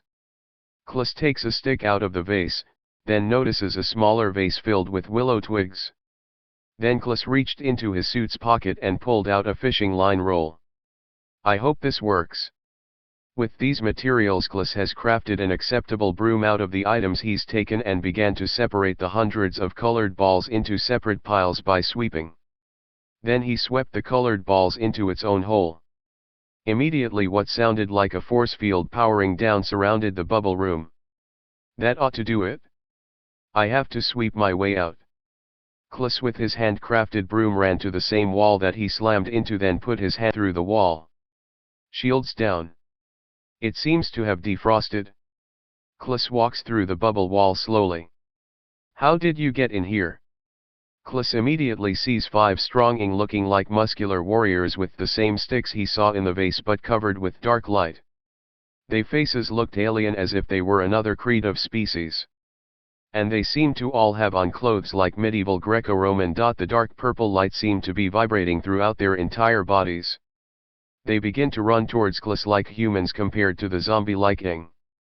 One of the ing threw his dark illuminating stick at Kliss, but Kliss dodged the attack by sprinting away, dropping his broom. The weapon made a shockwave when it hit the ground. What was that? I almost tripped, Kliss said in his mind. He runs to his left because this side of the bubble room appears to have about 50 of the same gel-like prisms to hide behind. Come out wherever you are. The masculine ing shouted. Time for some stealth action. Kliss replied in his mind, behind a prism. He closes his eyes and sees the Ing's inner dark light looking like a glowing dust cloud spreading out.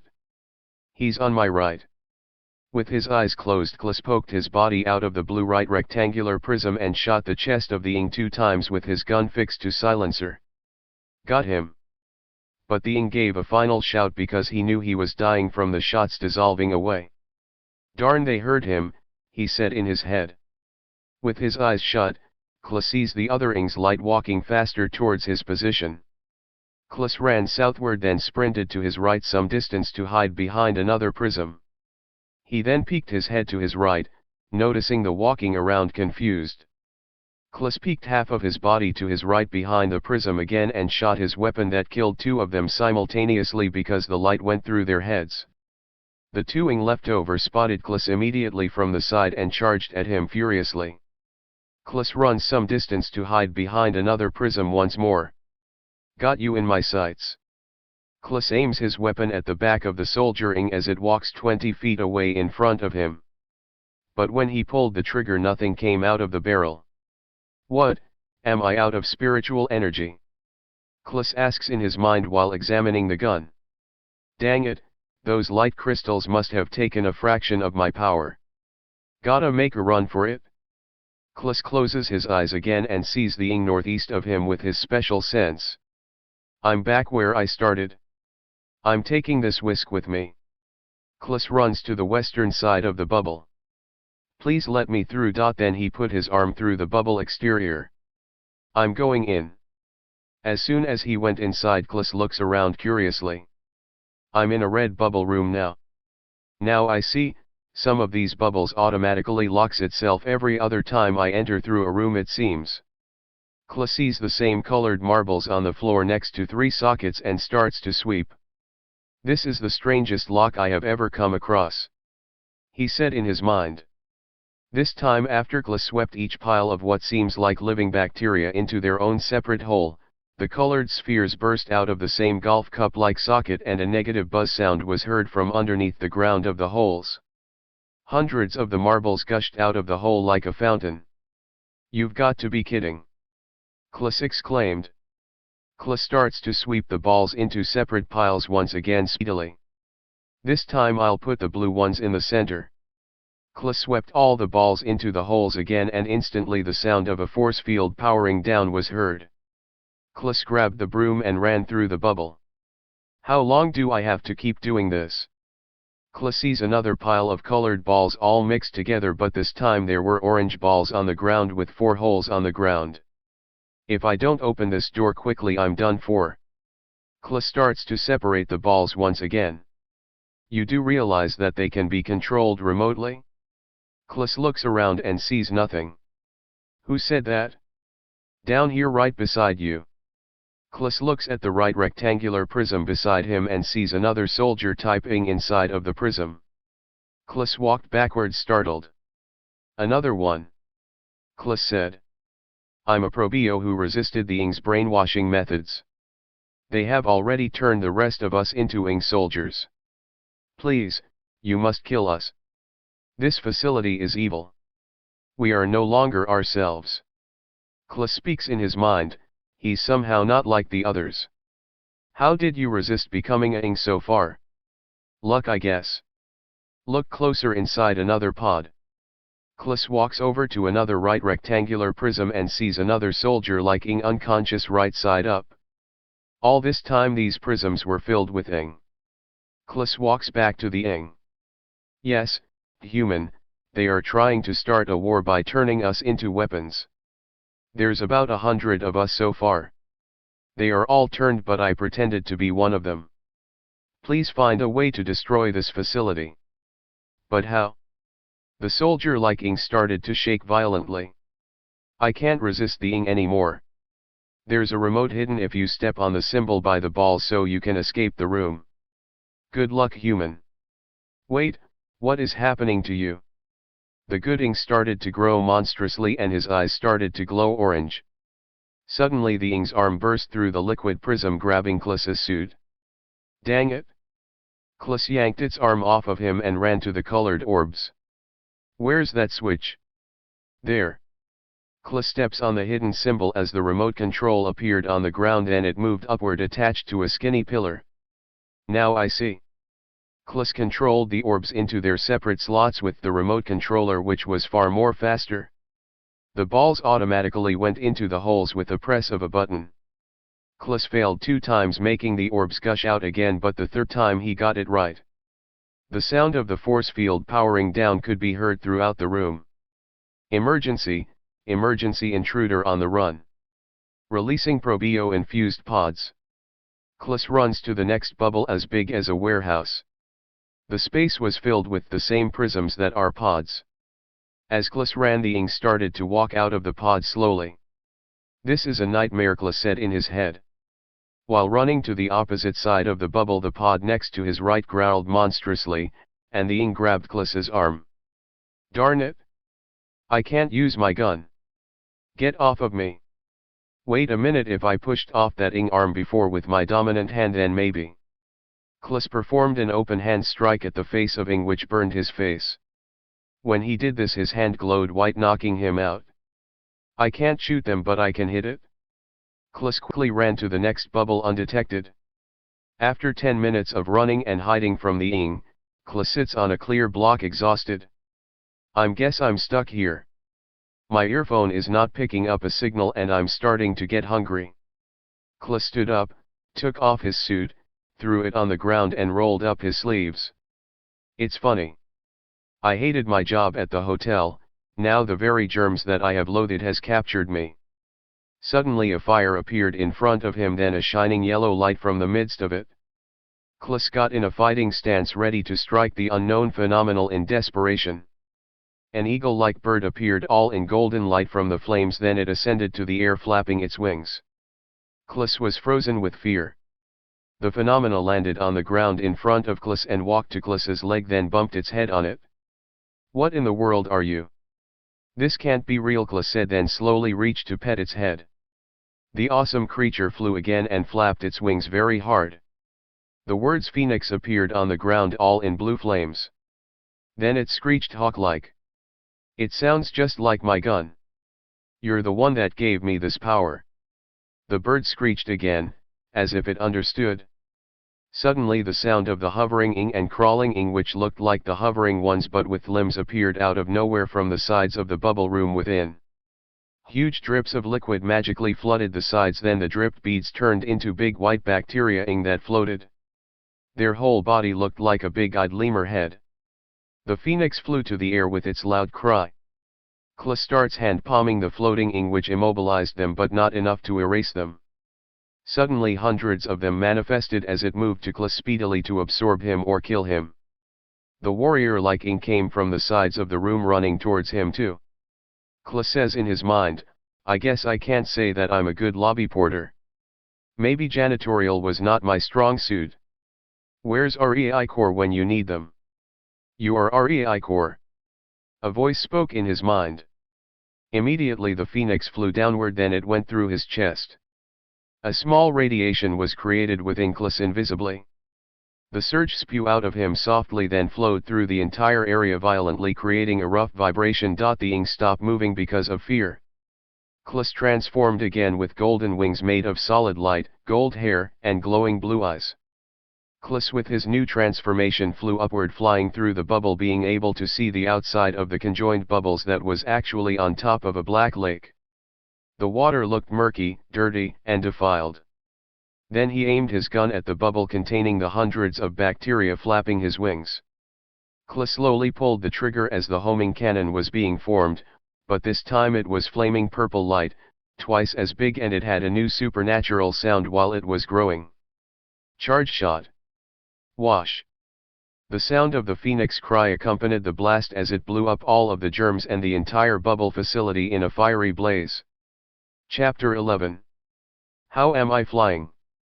The bird, it must be helping me remotely. He was the one that gave me the power to shoot again.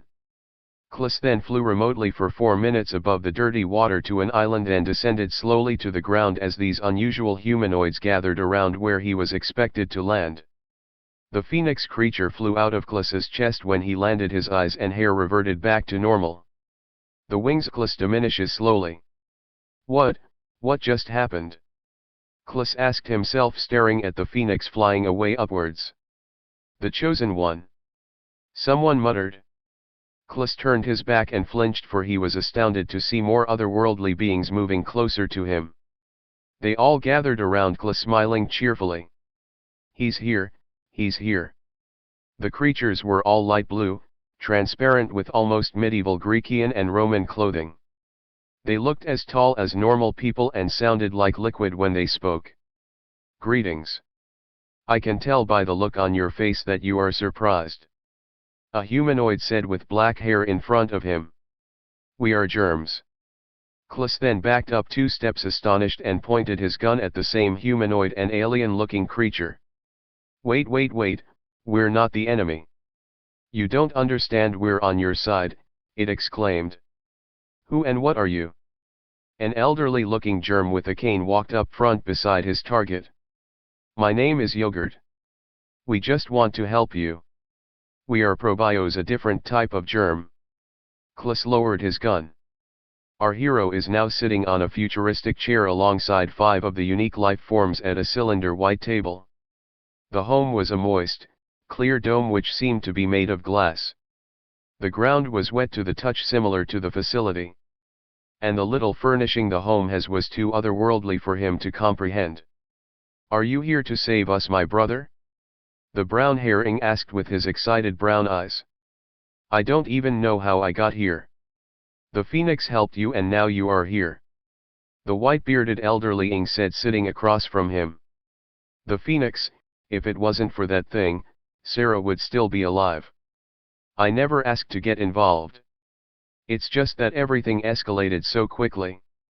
Klus put his hand on his forehead, disappointed, lowering his head.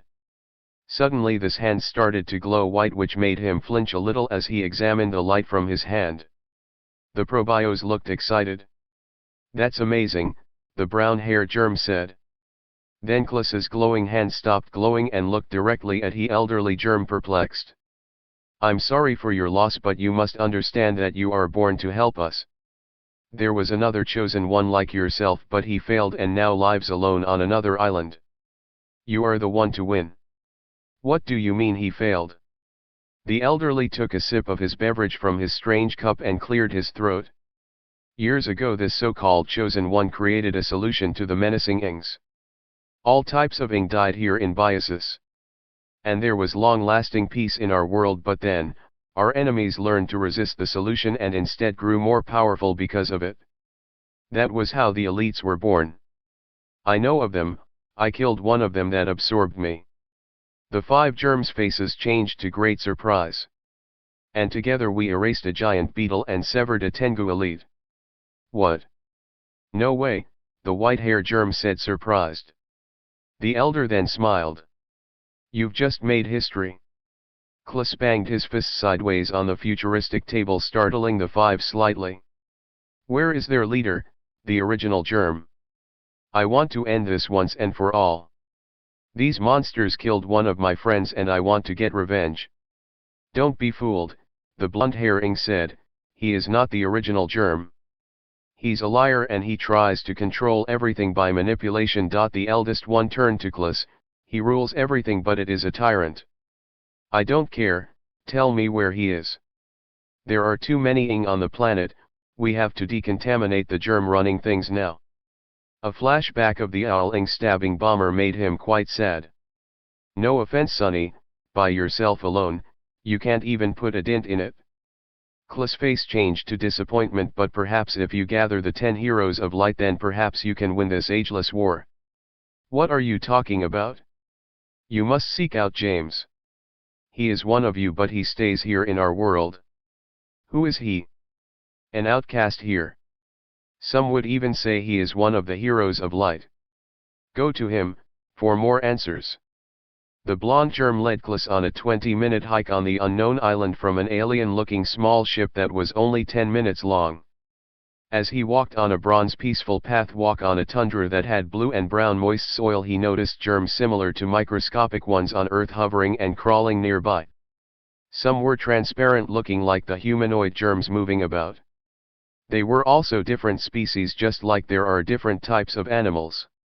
A hovering germ similar to the one that tried to absorb him hovered close from his right, looking innocent and lovable. And another germ followed the hovering germ, looking like a kid's beach ball, crawled by him. Klis then looked at the direction of the humanoid ing while walking. Based on what I've seen, the germs here look friendly and not monster-like. The humanoid germ looks to Klis while they walk. The grotesque ones are the ing. They behave like parasites. While the two walked, they noticed a human being walking towards them with brown hair, in his early 30s, with a 1950s attire along with a lab coat and a light tan Panama hat. "Greetings," the man waved at Klis, sprinting forward. He then shook Klis's hand eagerly. "Always a pleasure to meet an angel." Klis speaks in his mind, what is he doing here? How did you know we were coming to find you? The germ asked. Just a hunch, James said. Please tell me you have a way to get out of here. I was hoping you would have a way out, Klis said. Darn. Well, come, we have to get off the road before the ing find us. I sensed your light through my sonar detection and there are ing approaching our direction. The man looked at the germ. You better head back, pal. All right, he's in your hands. The humanoid germ speedingly walked away. Follow me. Oh, and I'm James, by the way. I am Agent Klis. James started to run towards the west on the moist soil as Klis followed him to the edge of a cliff. Klis noticed the wavy green ocean that looked extremely clear. What in Kepler? I thought the water was black. The ing defiled the lake that you saw by infection. The two bodies of water meet, but they are not the same. Everything those things touch kills life. James then reached in his pocket and pulled out a small whistle. The man blew the whistle, then immediately a translucent turtle-looking germ the size of an average room emerged out of the green ocean, slowly and hovering upward. Its shell had a see-through coating, but underneath revealed a glorious colorful pattern. Now I've seen everything, Klis said with wide-opened eyes and an astonished look. It looks outstanding and out of sight, Klis said in his mind. The turtle-looking germ hovered next to James and descended to the ground. Hop on, James said. Klis and James stood on the hovering creature at a steady pace above the ocean. How did you come here, pal? James took his hat off as he wrapped his lab coat around his waist, then rolled up his sleeves. I ran after a owl-type ing through its portal and ended up here. We were engaged with two elites, but one of them got away. You mean the bird one? Klis' eyes lit up. Yes. How do you know? With this sonar detection, I noticed that its inner darkness was fading. I rode on my friend here and destroyed it. So it was you who killed it? That's when we all leveled up. Level up? Yes, it seems that we get stronger whenever we kill one of their generals. You might have powered up too if you're one of us. James stood there silent for a moment, staring at the sides of Klis. What are you looking at? You have powers. I see what's happening now. What do you mean? The Phoenix is in constant war with a very powerful germ. If it leaves its position even for a moment, it could threaten the safety of both worlds. That's why it somehow split his power inside you. James took his hat off. It was my fault the Guardian has to constantly fight. It's my fault that the elite germs were created. It's no one's fault. It is the result of evil deeds on our planet Kepler. Klis said.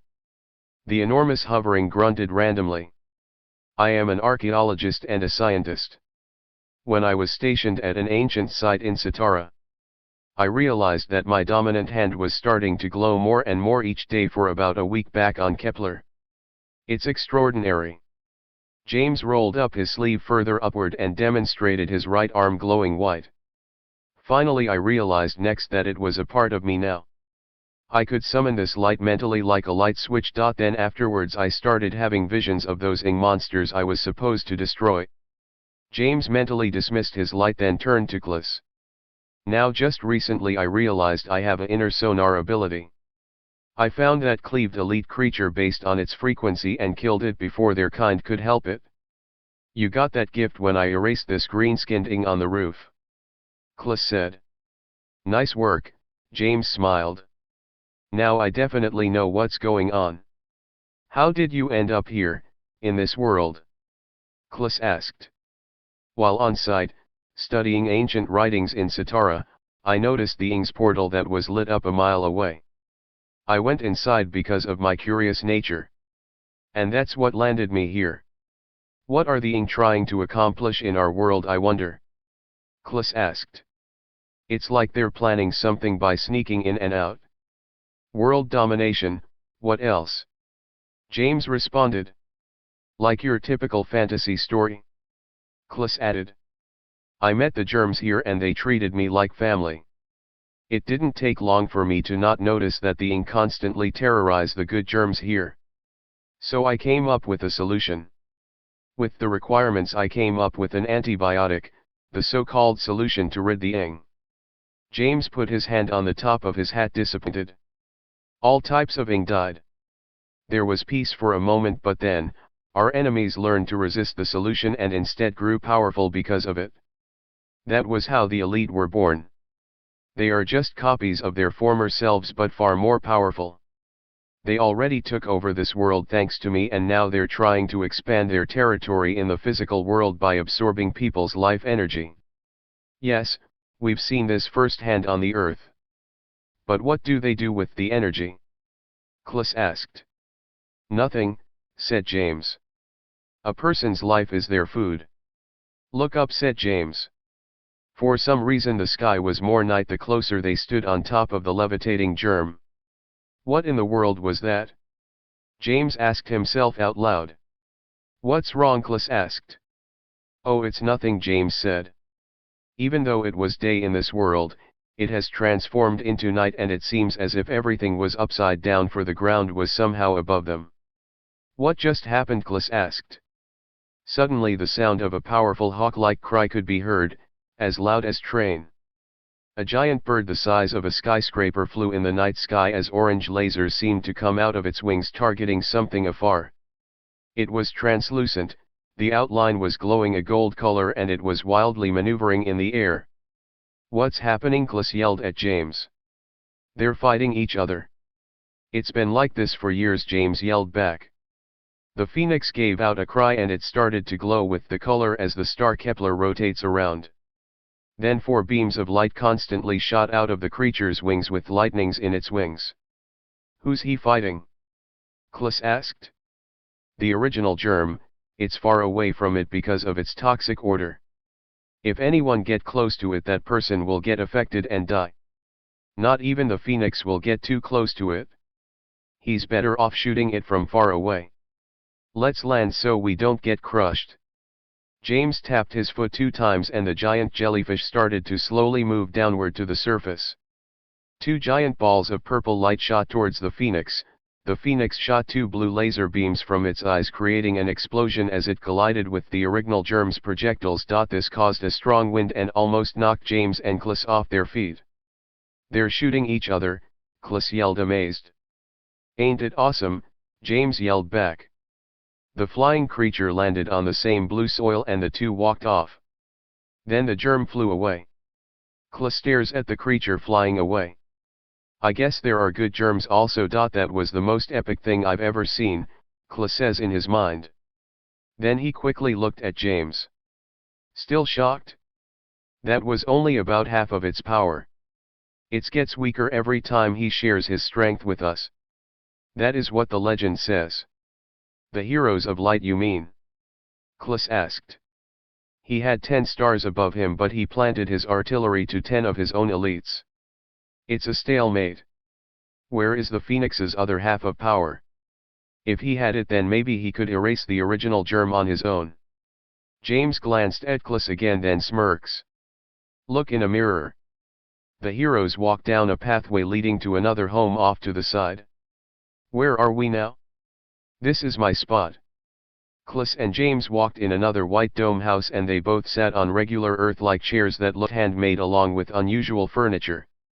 We have to hide the Ing patrol at this time and kill anyone they see, but something's been bothering me.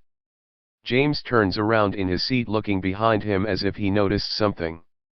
What's that? Klis asked. It's nothing, it's just my imagination I guess. I'm a bit of a germaphobe which makes this whole thing worse, but the good ones seem friendly. Klis said. Indeed, said James while wiping sweat from his face with a handkerchief. Before I came here I joined a group of gunners called REI Corps. And we are the only ones able to kill the bacteria with our erasers. Really? So there are others that can shoot out this power? Yes. Klis stood up, reached for this hoister and showed James his firearm. Oh my gosh! James said. Very cool. I had never seen a pistol like this one before. I was told that the grip draws spiritual light from our hand from the inside, collecting it. Then somehow shoots it much faster out the barrel. Very sufficient, James said, grinning. Then Klis put the gun back in his holster as he sat down. We killed 2 of their leaders, but they killed 2 of our guys. Before I came here, my friend Bomber got murdered by one of them. I'm sorry for your loss. He was the son of a preacher, so I'm sure he's in heaven now. James stands up and walks slowly next to the invisible wall, staring into space. Sin is like a virus. Like the coronavirus, it spreads from a source. Klis said. No matter how well you wash, nearly every nook and cranny of your body is covered in microscopic creatures. Wicked men filled with microorganisms, just like every human being, sinned greatly. The virus of sin was born, and became parasitic. James said. It's like science mixed with religion. James turned around while standing facing Klis. I too have sinned. When I was in Satara, I threatened the village chief and its citizens to give me access to all of their rare artifacts that were worth millions, all so I can save my daughter Maria. James looked at his right hand sadly. Instead of using this power for good, I used it for extortion. I didn't kill anyone, but I took all of their ancient artifacts so I could sell them to buy an expensive operation for my daughter's surgery. Everything went according to plan until I came in contact with that purple portal. I tried to redeem myself by creating an antibiotic to help the inhabitants here, but it backfired. James took a deep breath. Nobody's perfect, Klis said. Kaboom! An explosion was heard nearby. Klis and James ran out of the front of the home a short distance to see a different type of humanoid ing, but it was filled with the same dark light as the ing on the earth. The ing looked like a skeleton covered with black smoke. Hazards, James said to Klis as they stared off at the event. They are patrolling. They can make explosives with their bodies. But that's suicide. Indeed. Why don't they fight back? The ing are too overpowered for them. Run, Clencho. 5 hazards surround 2 probios in view of Klis and James. The taller probio ran to one of the hazards and bear hugged it. Immediately another explosion commenced and the female one ran away, being chased by the 3 that were left. He sacrificed himself for her. We have to help her, Klis said, then sprints to the scene. Stay back, Klis. James yelled. The female tried to run from it. Suddenly all of the hazards exploded all at once, making a loud explosion simultaneously. And out of the smoke descended the owling, landing on the ground. You again? Klis said, surprised. So you're the one causing trouble? You brute! Klis yelled. You must be the one who completely destroyed our first trooper facility. Maybe you are destined to erase us. I have to finish you now. The female probio fled from the scene. Your kind have caused disasters in our world, brainwashed those innocent probios and even killed 2 of our agents. Klis with an angry face reached for his gun and shoots, but he disappeared. Where did he go? James asked, running to his side. He's a teleporter, so watch your back. That's how he killed Bomber. Klis closed his eyes and looks around to see if he could detect the ing. Correct. Above us? Klis shouted. A purple light started to shine at the front of the beak of Owl Ing. Then out of the light was sent a purple laser beam equivalent to the size of a pole. The attack aimed in the direction of Klis's face, but he jumped out of the way as the beam shot into the ground. You're not the only one that can shoot a laser, germ. James exclaimed. The scientist raised his arm with his palm positioned towards the ing. The archaeologist shoots a bigger orange laser the height and width similar to his own arm. The attack hit his chest and pushed the ing back a few feet. The blast wounded the ing, but it quickly self-regenerated. The burnt circle on its chest exposing its flesh healed immediately. I see you must be one of the so-called heroes of light that is here. So this is where you were hiding. Klus shoots at the humanoid ing, but he vanishes. Here we go again, James said, looking around in the air, then looking at Klus suddenly. Wait, I know where he is. How? Klus asked, opening his eyes. Just trust me. James turned around, aimed his hand upward above where his dome home is from afar, and shot his laser in the direction of his home. The owl man cried loudly because he was shot, then reappeared holding his bloody right arm. Yes. Klus cheered. You can't hide from us, demon. James yelled. Then they ran closer to the front of the home while the ing stands on the roof. How do you know where I was? Wouldn't you like to know? James said. It must be that sonar detection. Klus said in his mind. Enough of this, the ing said. Your laser is indeed strong, but it's no match for my blast. The ing telepathically shot another purple laser which started by its forehead, but this time it was about the same size as James's laser shot. James raised his hand at the attack and fires. The lights of their blasts collide with each other in an equal stalemate. The two beams both had a loud otherworldly sound. You can't outlast me, James yelled. Klus. Can you hear me? You have to take him out now? Darn human. The owlman is heard in his mind. I can't teleport out of the way unless I stop using my power. So that's his weakness, Klus said in his mind, reading the ing's worried thoughts. Klus aimed his eraser at the owlman on the roof, which was too occupied in the laser struggle. A blue cannonball of light appeared at the tip of the eraser. This is for Bomber. Then the ball immediately changed into a fireball once again. Klus, hurry, his beam is too strong. The phoenix cry accompanied the blast as it went forward. Noah! The owlman cried. The fireball hit the ing, then exploded, destroying James' home in the process and pushing him backwards towards the ground. Klus runs towards James and helps him on his feet. Are you all right, man? It's strange. Usually my beam isn't that strong, but for some reason I feel like I can shoot this light all day. You need to join REI Corps, Klus said. They both chuckled. Did we get him? James and Klus walk behind the destruction and see the owlman's body laying on his side. They also see where his stomach was supposed to be, for his entire waist and part of its chest were completely gone because of the cannon as it dissolved slowly. Nice shot, James said. Klus fixes his cuffs. Absolutely. You lose. The owlman appeared behind James and a purple laser beam shot at James' back, making a mini explosion. James fell on his back, hitting the ground. Klus's eyes glowed blue and his face changed to fury. Oops, I committed a murder. The owling then laughed. Klus shoots at the owling multiple times, but the owlman kept disappearing and reappearing in the air, dodging the shots. Klus runs far from James's body into a huge dark cave in the east where he saw it go into. Are you that stupid? You can't even see me in the dark, but I can see you clear as day, the ing gloated. It's pitch black, human. Klus closes his eyes and sees the owl's spirit. You're wrong about that. Klus pointed his eraser directly at the owlman which was flying in front of him. So you can see me somehow. Interesting. I enjoyed killing your blonde friend. That's why you followed me? It's nothing personal, it's just war. Klus's eyes lit up again from the inside, which started the owling. Straight away Klus imagined pulling the ing's inner dark light towards him. As he did, everything he saw spiritually slowed down around him as he moved forward.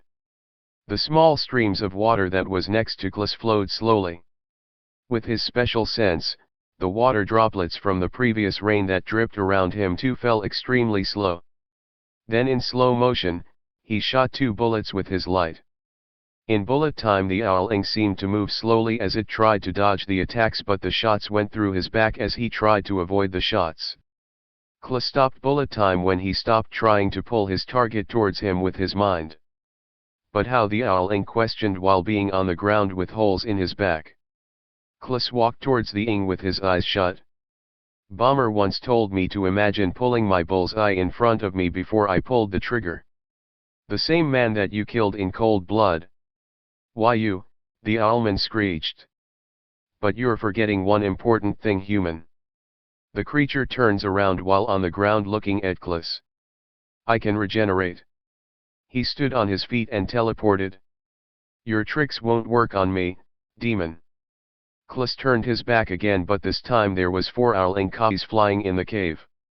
What in Kepler? There are more of them, Klas speaks in his mind with his eyes shut. I can see all of your copies. It's over. That was a lucky shot. You can't kill us all in the dark, one of them said. The owlman simultaneously shot their laser telepathically by their beaks, but Klas ran from the lasers by slowing down time from within. After a half a minute of dodging them in time manipulation, Klas shoots all of the ing with his eyes closed. They all fell when he shot them, but kept getting back up to shoot Klas with their telepathic lasers. I know what I have to do. Haha, you're not a good retributor, one of the owling said. I murdered your scientist, it was his fault that we became this powerful. He tried to save the probios but failed. Nobody's perfect. I will redeem his actions with this antibiotic. Klas said, aiming the gun with his eyes closed. But this time he summoned the blue charge shot in time manipulation, which shot one of them, not enabling it to regenerate. Now I see the entire chest is the weak spot. Darn it! How is he shooting faster? One of the copies questioned. Fine, we have to double our speed. The owling started to reappear and disappear twice as fast, taunting their speed around Klas in a circle, but they still appeared in slow motion to him. Klas speaks in his mind with his eyes closed, watching their inner lights moving swiftly around him. If I can shoot faster this way, then I should be able to project my light quicker. Klas aimed his gun at one of the owling copy moving in time manipulation and shot its chest multiple times, pulling the trigger very fast as if his life depended on it. Outside of time manipulation, it seemed as if he is firing a machine gun outside of slow motion. The light bullets was making a giant hole in its chest as if he was painting. A fire appeared in front of the barrel just like any machine gun that shoots, which made it look like a completely different weapon. What, rapid fire? The owlman asked himself, scared. It's over. Klas said in his mind. He dodged another laser beam by sidestepping swiftly. Klas went into his slow motion state once more and retaliated by making a big hole in all of their chests with his rapid fire boldly. Klas walked over to the body of the last one he shot through. He then points his eraser at its head, making sure that it was dead. This is what you are. Heartless. It's over, Bomber. Klas started to lower his gun, but it shattered into many pieces like glass. Klas looks at the remaining pieces on the ground with his special sense while holding the gun's grip, which is severed from the rest of the gun. I guess it couldn't handle it. Klas threw the handle and ran out of the cave. Surprisingly, another owlman teleported in front of him in the air. What? No way. The owling clapped his hands, but it looked different. I am the original one. Let's call this match another draw. I'll give you some credit. Guardians of Light are hard to kill. I see you have changed yourself, the owlman said. Klas still doesn't notice that he still has wings that are minimized. Why do you look so different? Klas asked. The owlman iris glowed white. It had 2 heads, one in the front and one in the back conjoined. It had 2 extra pair of wings that looked sharp, and its whole body was a golden pattern all over. I absorbed another one of your guardians. Klas clutches his fists. How? It hasn't been a week. The ing waved one of his fingers in a gesture from side to side. You're not the only one who possesses time manipulation. Klas looked on, surprised. On Kepler, time is faster. When I absorbed and killed him after I stabbed your friend, I tapped into greater strength. While in Kepler I allowed myself to stay in stasis for 7 days in time manipulation. That's impossible. I am new and approved and I will get even more stronger than the original germ. Just tell me one thing. Why are you doing this? Why do you all hate us humans so much? The owling's heads looked up at the sky as if it was trying to find an answer. Then it looked down back at Klus. Instinct. The owlman disappeared. Klus looks around with his eyes shut, then opens them, not being able to find him. You gotta be kidding me. I did all this fighting for nothing. It wasn't for nothing. Klus looks behind him and sees James' upper body covered in a strange alien-looking chest plate. You've honored Bomber and you redeemed my mistake. You're alive. Klus smiles, runs to him and shakes his hand excitedly. I'm glad to see you're alive, but what in the world are you wearing? Klus asked. Bio armor. Chapter 12. James, Klus, and Yogurt are sitting at the same table alone within the same transparent bubble home. Is there any way we can return to Earth? No, I'm afraid. Yogurt said, sipping his drink. But you probios are in charge of managing the decomposing of bacteria on the Earth. Yes, but we do it all remotely. We dare not touch Earth's soil. Our place is always here. We can always jump behind a portal when one of the elites decides to leave this world. It'll be too risky, Klus said. He then noticed James embracing a necklace with a photo of a young girl within the glass locket. I have to get back to my daughter Maria at any cost. Man, I feel you. What was that? Yogurt asked. Out of nowhere Serene appeared next to them, but she was transparent and her whole body was a crimson light. What in the Kepler? Serene, how did you get here? Klus asked. I don't know, I watched your whole battle with that owling every time I slept. I thought I was just dreaming everything I'm seeing, but you can see me and speak to me, it seems.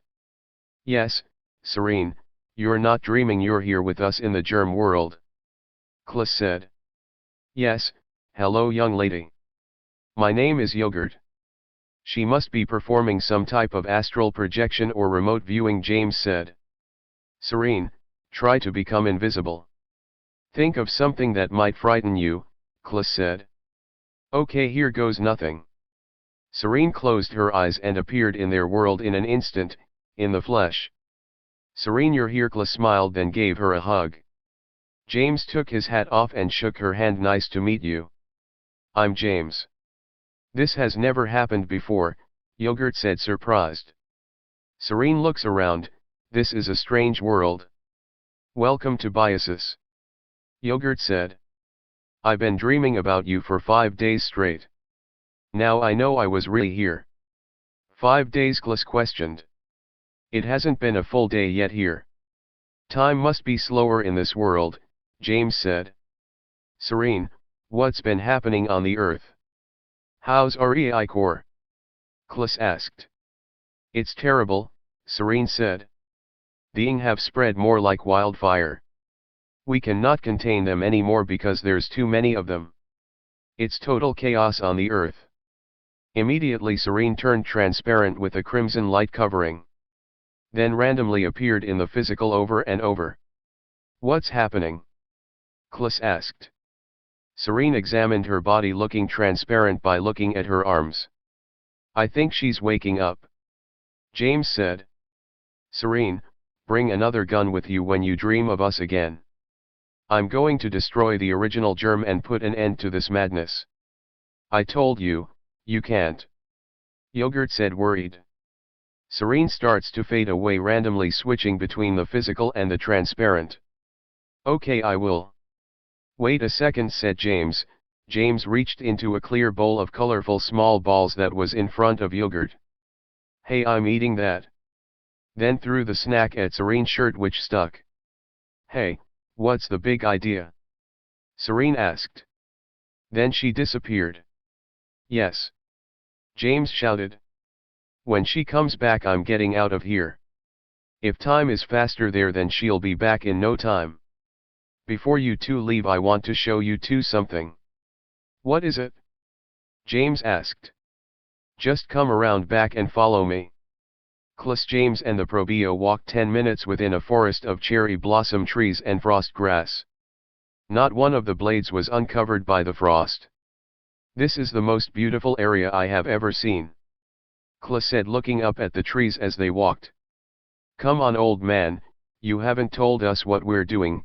That chick could come back to your house while we're all out here, James said, annoyed.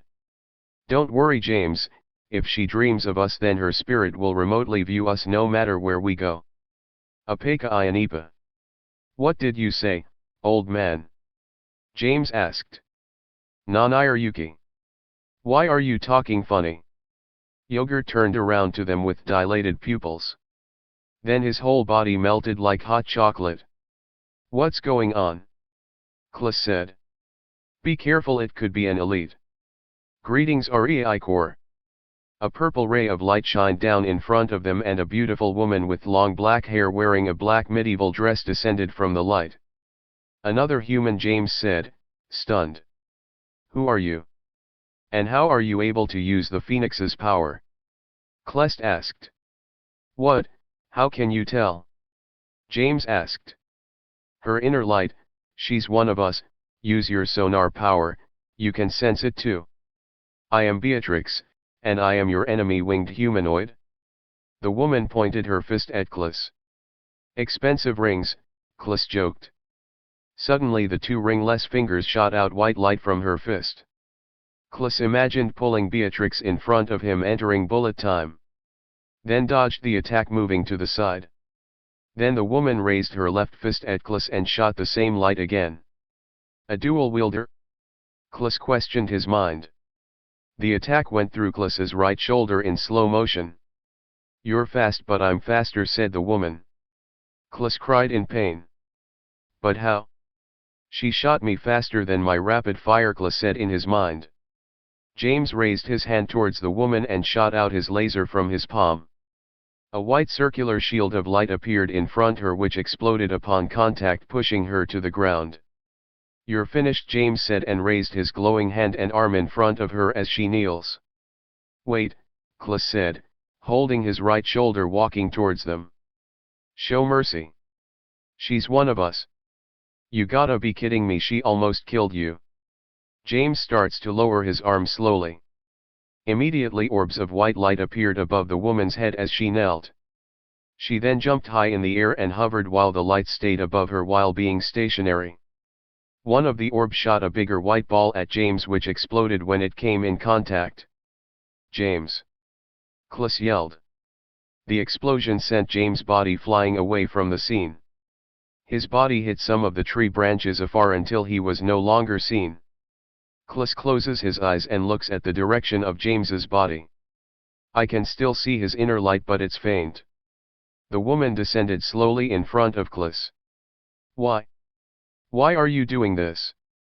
We are not your enemy, we need to erase these germs together. Yeah, you tell em. Serene appeared in the same transparent crimson light. Serene. You're back. I was taking a nap and I'm here because I missed you so much. I miss you too, Serene. Did you bring the eraser? Yes, I slept with it. Please teleport James back to our world. I think he might not make it if not treated. Serene reached for her right side but starts to disappear and reappear. Oh no, it's Zine's loud music again. I told him to keep it down. Serene disappears. Darn it, Clis said. What was that about? Beatrix asked. Don't worry, it's not your problem. Don't worry, I'm fine. James walks towards Clis and the woman, covered in a black alien-looking suit that was uniquely patterned from head to toe. And his new outfit shined with blue lights here and there. James, what happened to you? I told you before. It's bio armor. Your voice changed too. Awesome, said Clis. But how? The woman asked. Now to finish what I started. James' right arm began to glow again, then he pointed his hand at the woman. No forgiveness. James said. Wait, said Clis, she's just misguided. Yeah man, she's just misguided. Serene walks towards the group. Serene, you're back again. A small white orb hovered behind the woman, then the orb slammed to the ground behind her, making a strong white flare. With Klis' eyes closed, he witnessed the woman's inner red light moving away quickly. Where is she? James said. Let her go, Klis replied. We got to make sure Serene here won't leave here without us. Don't you want to go home and visit your daughter? Immediately James's supersuit disappeared. How are you doing that? Serene asked. When that owling shot me, the microorganisms in my body mutated and hardened using my own spiritual energy and the Phoenix's light.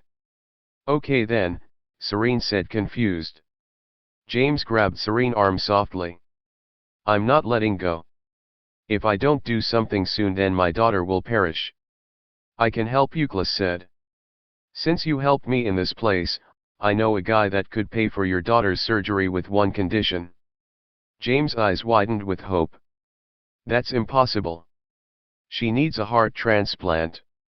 It costs over $1 million. I know a guy that can help you. I'll do anything for my daughter's sake. Here we go. I'm starting to fade. Serene crimson light starts to flicker on and off, physical to transparent. Klis grabbed her other arm. The three whole bodies flickered on and off the same way with her light.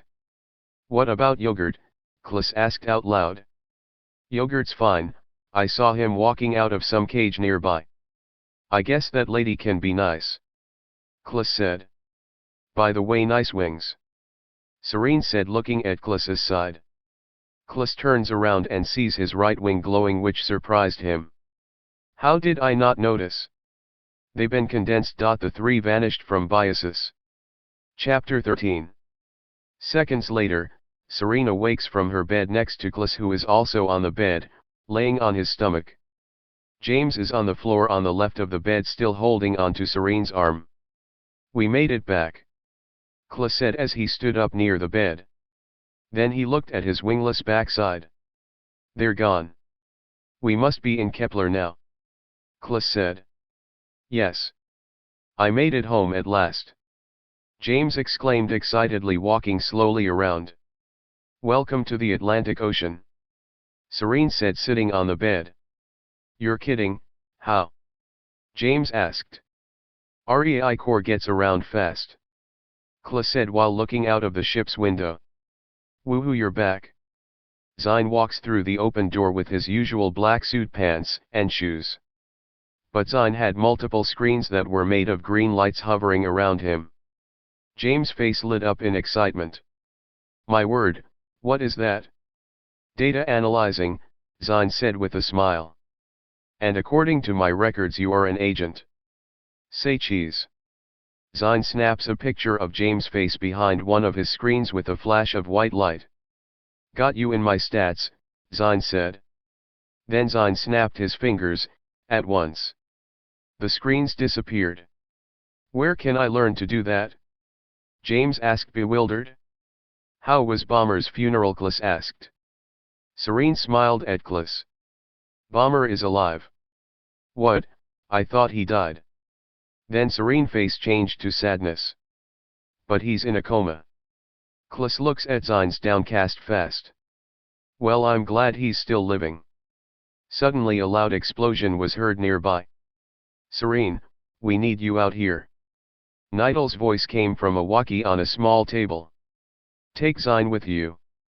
I'm outnumbered. I'll take the new guy, Zine said. Follow me, pal. What's happening? Klis asked Serene.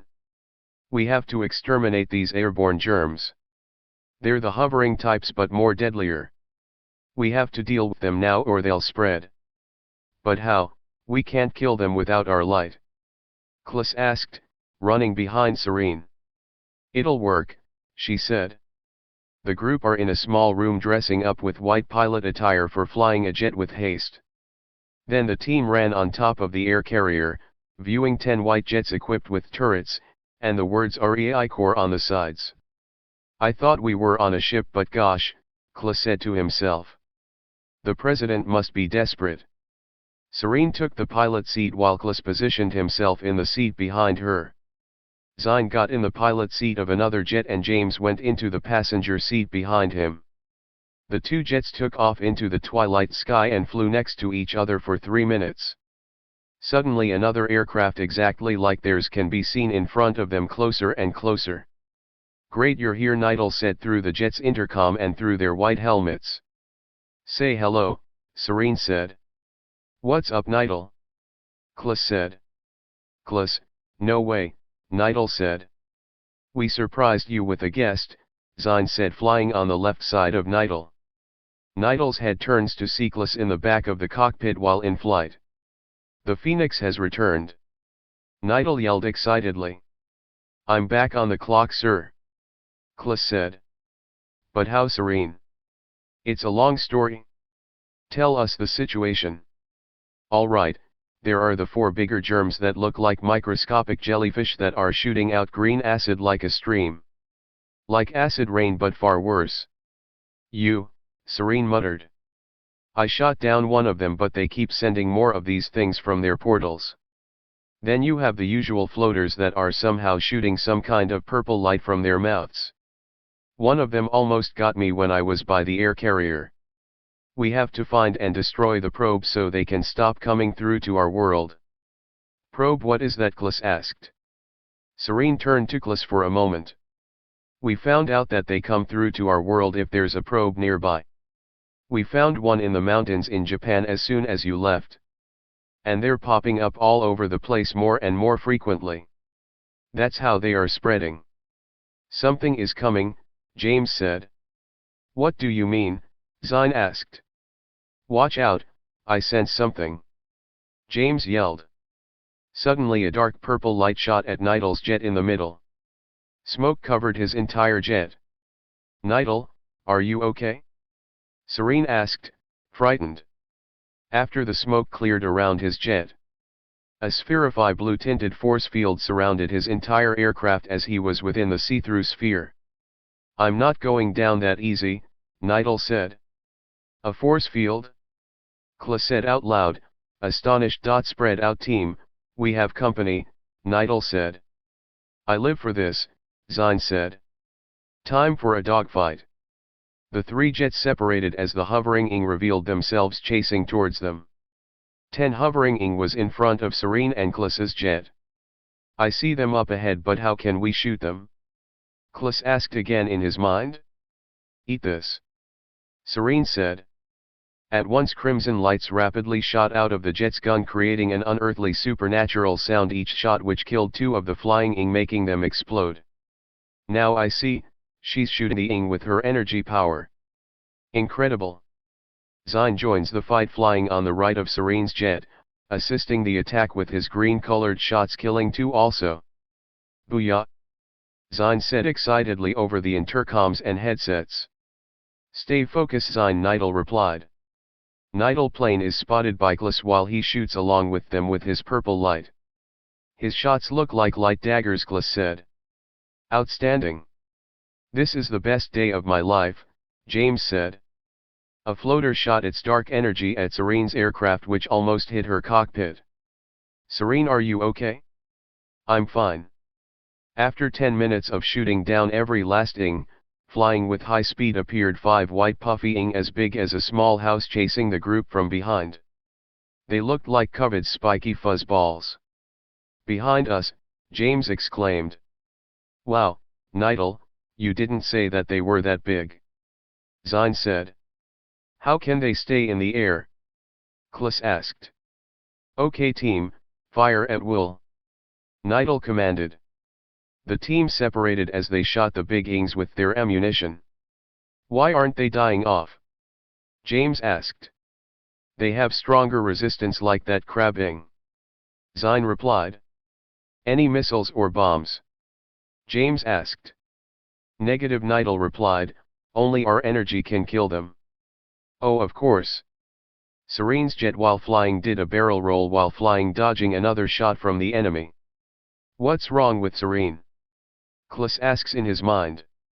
Klus reads her mind unintentionally. "That trip to Biosis must have drained me. Maybe I ought to quit before I lose it. Serene, switch places with me. Let me shoot and you fly." "Is that you, Klus?" "But how? Are you reading my thoughts? Only the navigation controls are back here and switch places with me. Do you even know how? I can handle it. I did a lot of flight simulation training at home on my computer. Serene, what are you doing? Your shooting seems off and your crimson shooting turned back to white. Nidal asked. I'll be back you guys, I have to powder my nose. What? Zine asked. I'm feeling out of it because of the trip to Biosis. I'm running out of energy. What do you know about Biosis? Nidal asked. Never mind, your safety is more important, retreat at once. Don't worry, we have a plan. Klus, can you read my mind? I'll land on the air carrier, luckily we're next to it again. Serene's jet exited the scene. Now's our chance. What? Who said that? Klus asked from within. Go my minions. Suddenly many floaters flooded the battlefield behind them. I knew it, these germs are being directed, Klus said in his mind. On the air carrier Serene and Klus switched seats and took to the skies. That's one down, Zine announced. Finally, Nidal said, it took us forever to kill that one. Serene and Klus are back, James said in his mind. Charge shot. Suddenly, Klus's blue cannonball completely obliterates one of the bigger ings to nothing. Wow! Zine said. No way. Klus, is that you? They're invisible. They must have switched sides. Awesome job guys, Nidal said through the headsets. Zine, use your scatter shot. More of these guys keep coming. Klus said through the headset. Why didn't I think of that? Here goes nothing. Zine kills many ing in front of him with the same multi-attack. Got him. Zine said satisfied. Nice fireworks, James cheered. Klus eventually blows up all the large ing with his charge shots and other jets erased many of the minor ing. We took care of the big guys, but why are they still pouring in? Nidal asked.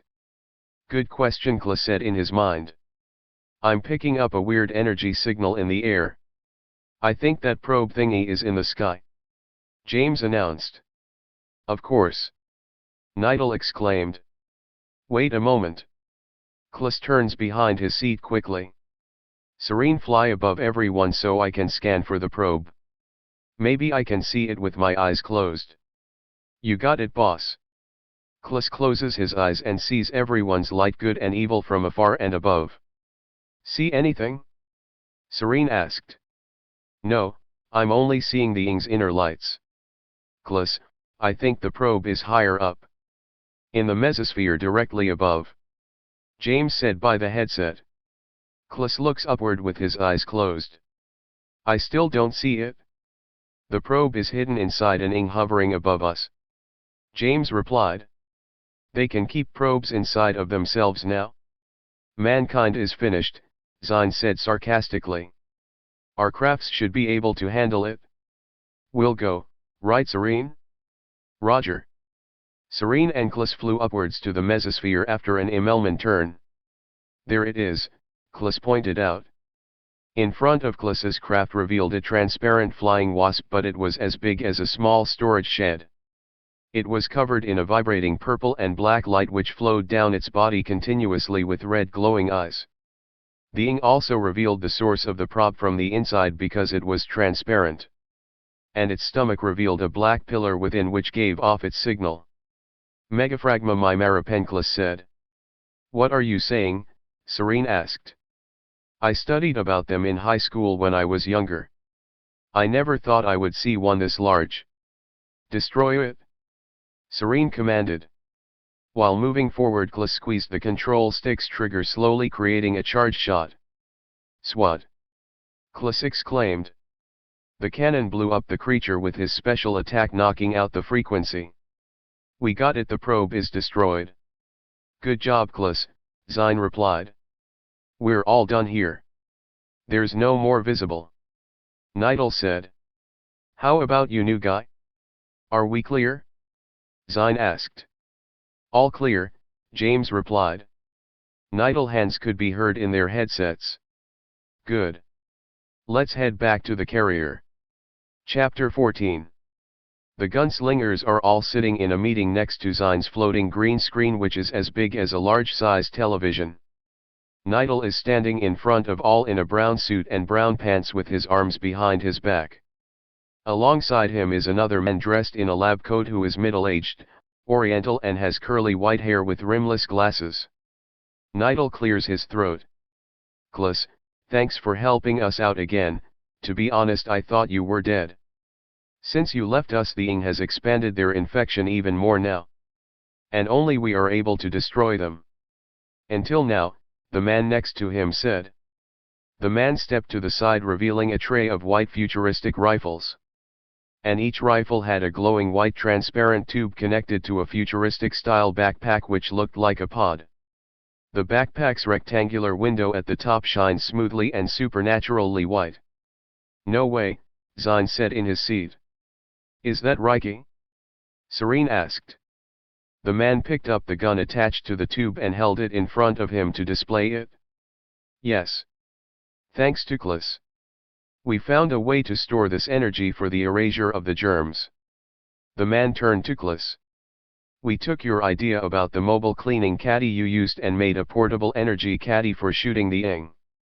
Cool, this is like exterminating insects," Zine said excitedly. Serene's chair swiveled to Zine. "Be more serious, Zine. I'm sorry, it just looks so cool. We've already created 200 of these units by cloning Nigel's energy and we are ready to patrol the streets with them." "All right," James said excitedly, then turns to Serene. "Sorry lady, this does sound pretty cool. Boys will be boys, I guess." Serene replied, shaking her head. Nigel interrupts by stepping forward. "Our new friend Mr. President wants us to get rid of these eyesores as soon as possible because they are more rampant in the States. Zine, show them the map." Zine pointed at the screen with his index finger, which showed a big green illuminated folder suddenly called Ing Manifestation. Then the green screen showed a map of the free world, with California, Delaware, and North Dakota in a dark green color. "The President has informed us that the Ing has been appearing and disappearing in and out of these areas." With a point of Zine's finger, clicking on North Dakota, the projection showed a picture of a Ing standing on top of a gas station counter growling in multiple shades of green. If infected, the person will do a random act of lawlessness, transforming them into a Ing, then attack others violently before leaving into a portal. "We want you all to split into 2 groups to lead a group of professional shooters who the President has handpicked to deal with the menace. They will be waiting for you when we fly you there." Wallace turns to his side and puts the gun back down on the table, then speaks. "Each cleaning agent will be equipped with these new erasers, but they will eventually run out of spiritual ammunition. If it comes to that, then only you top agents can finish the job. You must lead the agents, guide them through this madness because they never fought up against these things before. These type of Ings will make you pee in your pants. Show 'em, Zine." Zine pointed to his big green screen of light again and showed a picture of a skeletal-like Ing. "Hazards," James exclaimed. "Hazards?" Nigel asked. "That's what the probios called them. I never thought that they would manifest here." "Hazards?" Wallace questioned. "A fitting name. The hazards have been popping up all over the place in these particular states, which explode upon contact. If you see this creature, do not go near it, instead shoot it from afar. We have to destroy the probes that's probably hidden somewhere within the cities, right, Wallace?" Serene asked. "Yes, indeed. There is one more problem." "There's more?" Serene asked, annoyed. Zine points at the screen scrolling through folders, then maximizes a green picture of 2 Ing wearing suits. "There is talk of twin Ings walking around with white suits equipped with demonic-looking handguns. We believe that they are elite germs. There are agents like us," Klaus said. James turns to Klaus on his wheelchair. "Biological agents make sense. It's cleaning agents vs infectious agents," Zine added. Nigel steps forward. "Klaus, we want you to go to North Dakota along with Serene. Wipe them out before they do more damage. Klus folded his hands on the desk. Sounds like your typical janitorial work. Nidal speaks, the agents will be ready for you guys in about an hour. We are almost configuring wormhole portals to these states so you can get in and out of the states to lock them up. The detention center awaits your return. I will lead the agents in California by myself since Bomber is not with us. Any questions? Everyone looks at one another. James raises his right hand. One question. When do we get paid? Everyone laughs. I will pay you $1 million per ing that is killed. Nidal said. James stands up quickly. Bring me a suit. James said. Sure, Wallace said come with me so we can get your right size and your own gun. Klus raises his hand, wait Wallace, my gun, it broke on me because I was shooting faster than normal. Can you help me out? Wallace nudged his eyewear with a smirk. Music to my ears. Come with me so I can upgrade your firearm. Wallace and James left the room followed by the rest exiting together. Chapter 15. The team are all on the air carrier's deck walking in their own unique fashionable suits. With their eyewear they headed to 4 black hovercrafts. Zine runs up to James. No way dude, an arm cannon? You're jealous Zine, Nidal asked. Very much so. Wallace is a genius. Your light must shoot out differently than ours do. Indeed said James. A beam comes out of my palm. Get this Zine, he even has armor. Show him Klus said. James closes his eyes and the same bio-armor covered his entire body from head to toe. Zine stops walking with his eyes wide open and mouth. Best partner, ever. The team laughs. Each agent with their assigned partner entered the vehicles.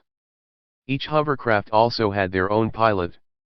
The hovercraft flew in a row high up above the ocean for 4 minutes straight.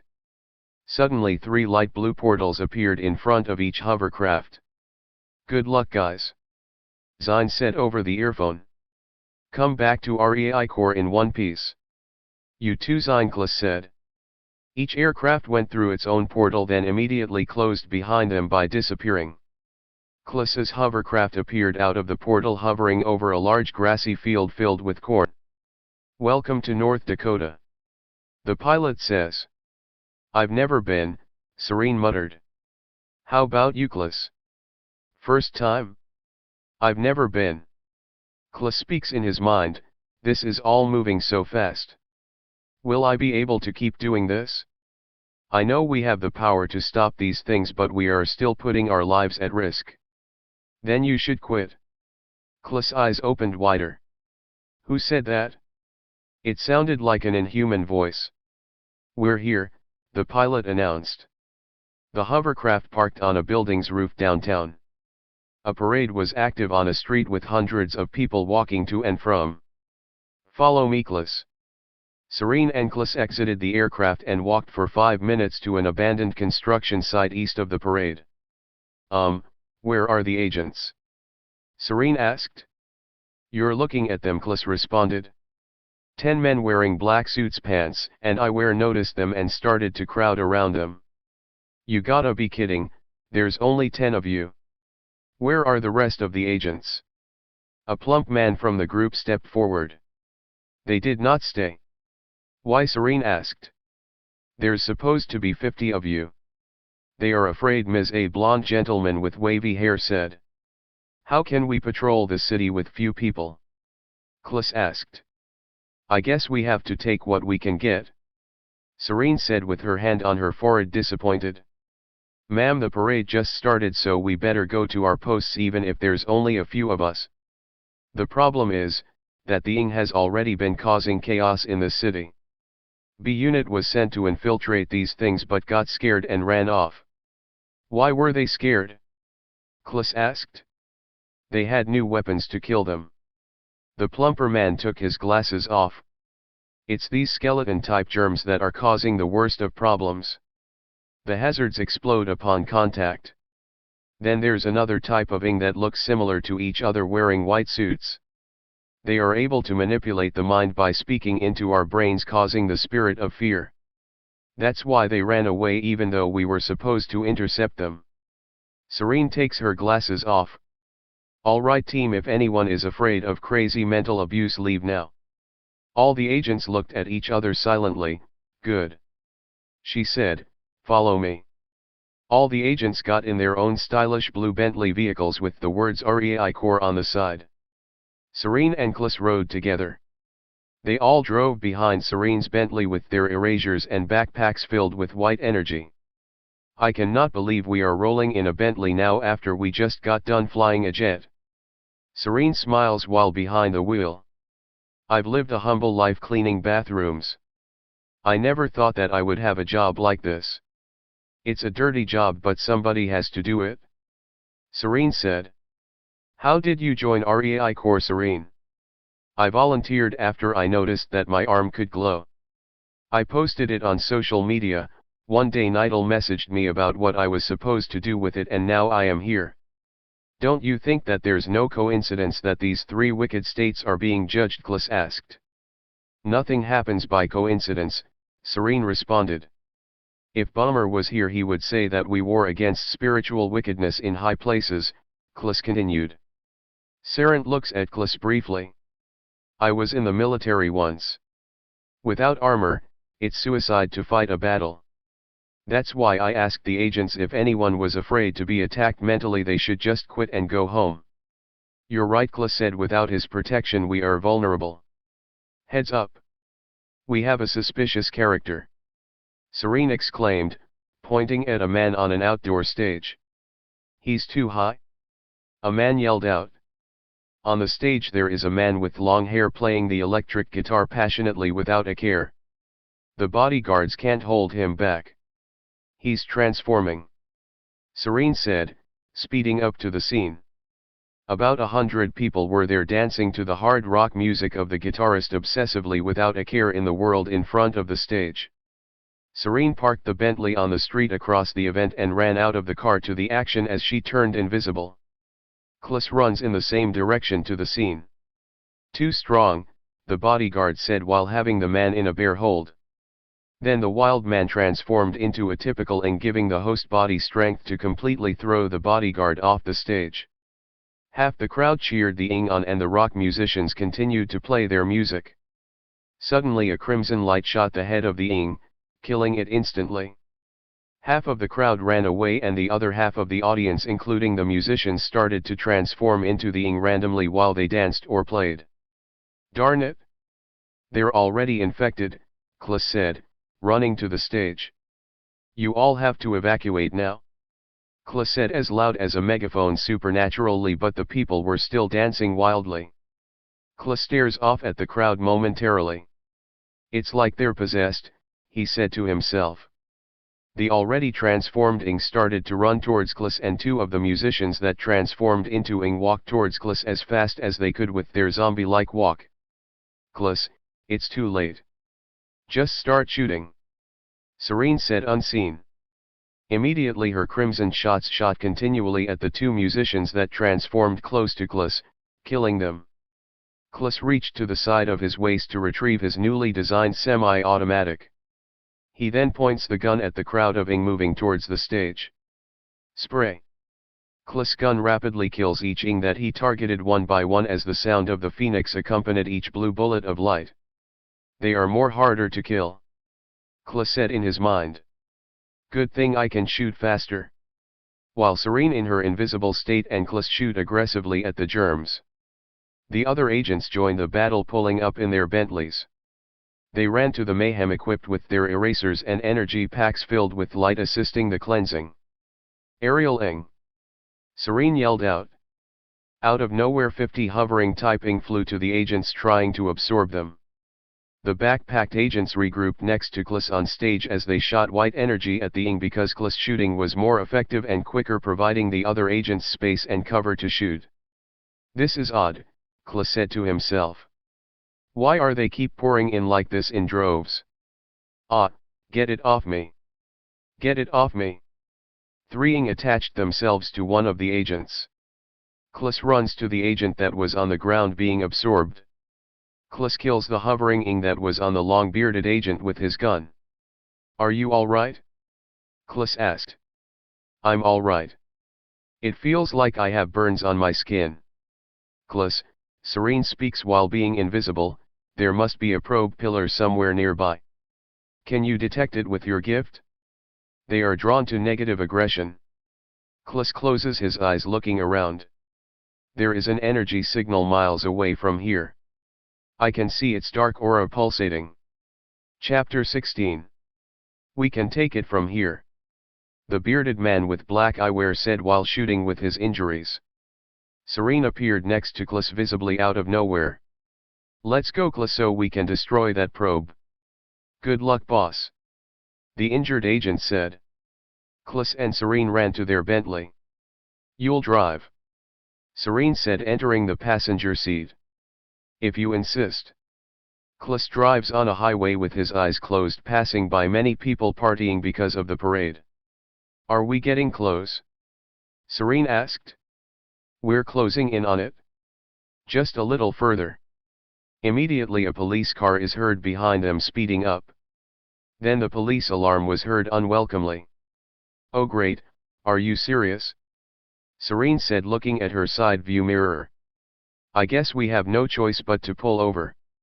Kliss reduced his speed and pulled over on the curb. The police vehicle slowly stopped behind them. I can't believe this, Kliss said disappointedly looking at Serene through his eyewear. After a minute of waiting, a police officer with blonde hair and brown eyes walks up to Kliss's window revealing the man's visage. Do you know how fast you were going? Yes sir, we are engaged in combat against the Ing. Don't make me laugh, the man said. Show me some ID. Serene leans toward Kliss's window. It's true officer, we work for a specialized agency under Nigel Ritchie called Reigun. Your station should have been informed of our arrival here. Really? The cop said nonchalantly. Kliss brought forth his Reigun badge and reveals it to the officer. What kind of insignia is this? It's a phoenix sir? Kliss said. The officer's face looked slightly surprised as he examined his ID for a moment then immediately looked back at Kliss. You're coming with me. Please officer, check with your station, lives are on the line. Serene said annoyed. The officer reached for his side. You're under arrest for impersonating the FBI. Forget this. Kliss vented, then speedily stomped on the gas driving fast on the highway. He then takes his glasses off and tucks them in his suit's pocket. I'm sorry Serene, those are good men back there, we have to destroy that probe or our team will be overpowered. He's following us, Serene said while looking at the rear view mirror. We're almost there Kliss replied. Suddenly gunshots hit the back of the Bentley. Pull over the officer commanded through his police car's megaphone. He's actually shooting at us? Serene asked. Are we close? Serene asked. Kliss ignores the question and the gunshots driving with his eyes closed. You know, bomber has rubbed off on you. There it is. Kliss announced. And it's an Ing.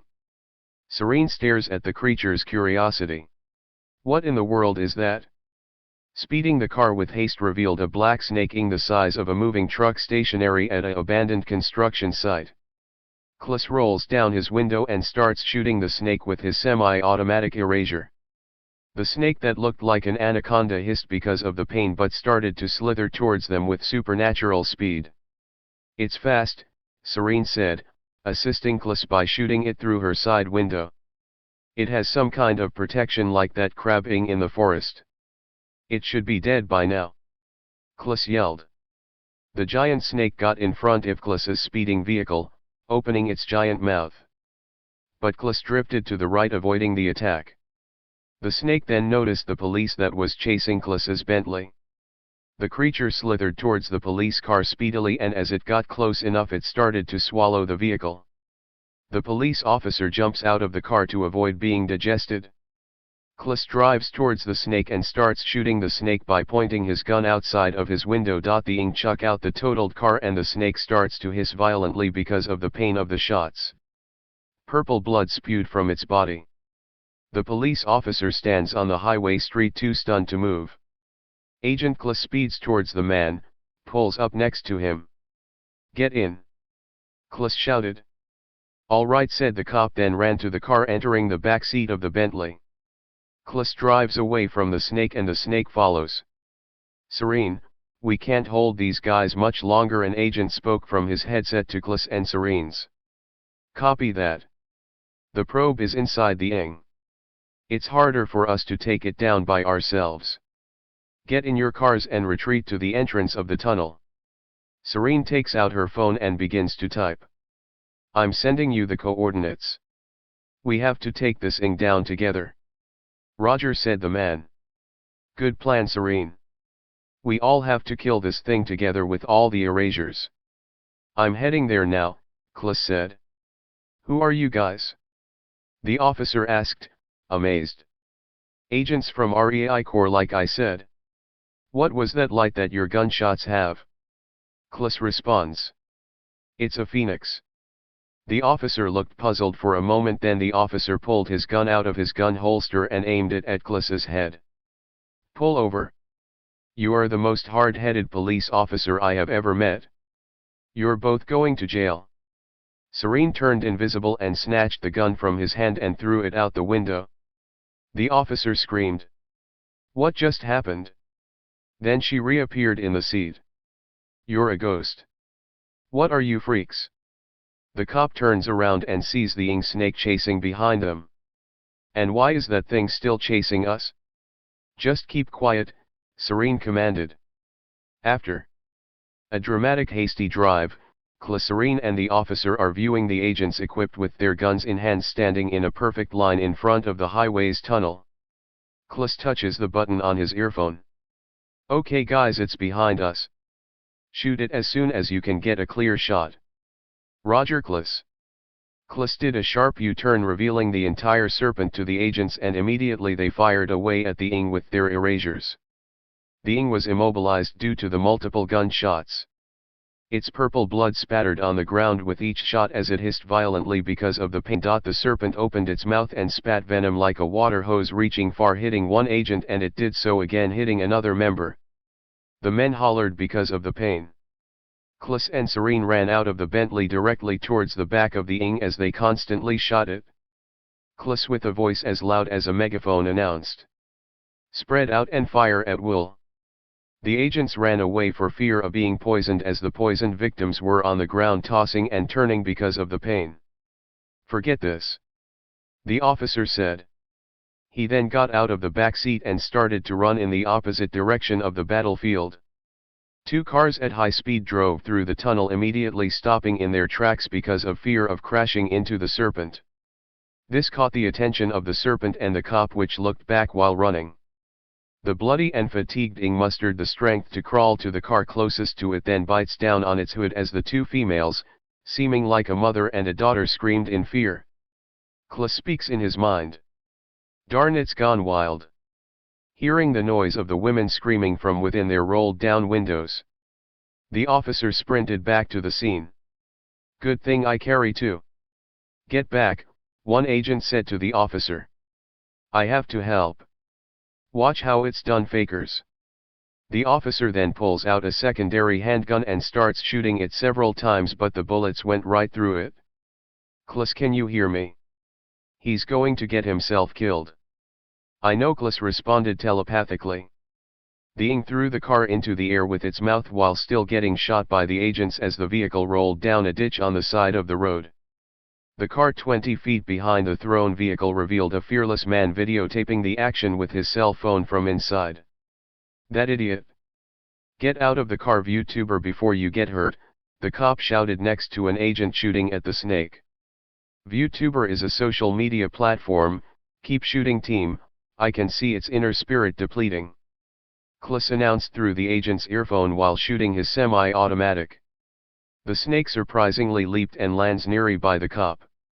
It wrapped its enormous, bloody body full of wounds around the officer, making him drop his gun, squeezing him. The deputy grunted because of the pain. "What the hey? Come on, Serene," Klas communicated. Klas and Serene run closer to the ing. The snake's whole body glowed the color of blue-violet. All the agents stopped shooting and gathered together next to it curious. "It's going to crush him," one agent shouted. "We can't get to the cop," one of the agents with freckles said. While glowing, the ing started to morph into a ing dragon with 2 horns and its body sprouted wings, legs and arms. "I can't believe this," Serene said. "It's transforming." "That's impossible," Klus responded. "The only way an ing can transform into a stronger form is if an elite or a boss absorbs an agent like us." The yellow light disappeared, then the new creature started to fly, leaving the officer laying on the ground. Klus ran to him as everyone else was still fascinated by the new form. "Are you okay, pal?" Klus stares at his badge. "Officer Steiner. You know, I think I'm going to make it." Felt like my spirit was being vacuumed from my body. He then stands up with Klus's help, allowing him to lean on his shoulder. The dragon circles around and speeds toward the agents from the air. "Here it comes again, it made a U-turn, fire at will." Serene announcement. All the agents shot their guns wildly at the ing. The dragon showed no sign of affliction while flying towards them as their bullets penetrated its uncounted biological shield. The dragon then shifted while in flight towards Steiner, who was closest to the monster, and dived straight at the bewildered and exhausted deputy. "Dang it, he's gonna die," Klus said to himself. "No!" Serene screamed as the agents continued shooting, which had little effect. Desperately, Steiner reached for his waist and extracted a taser from his utility belt. His nervously shaking arm aimed it at the ing as his hands started to glow light blue.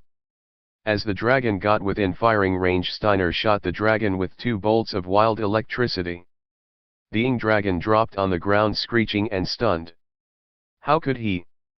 Serene asked, surprised. "The dragon's left wing was burned off," the creature growled. Then the dragon tried to fly away but kept falling to the ground due to its damaged wing. All the agents stare in astonishment with lowered guns.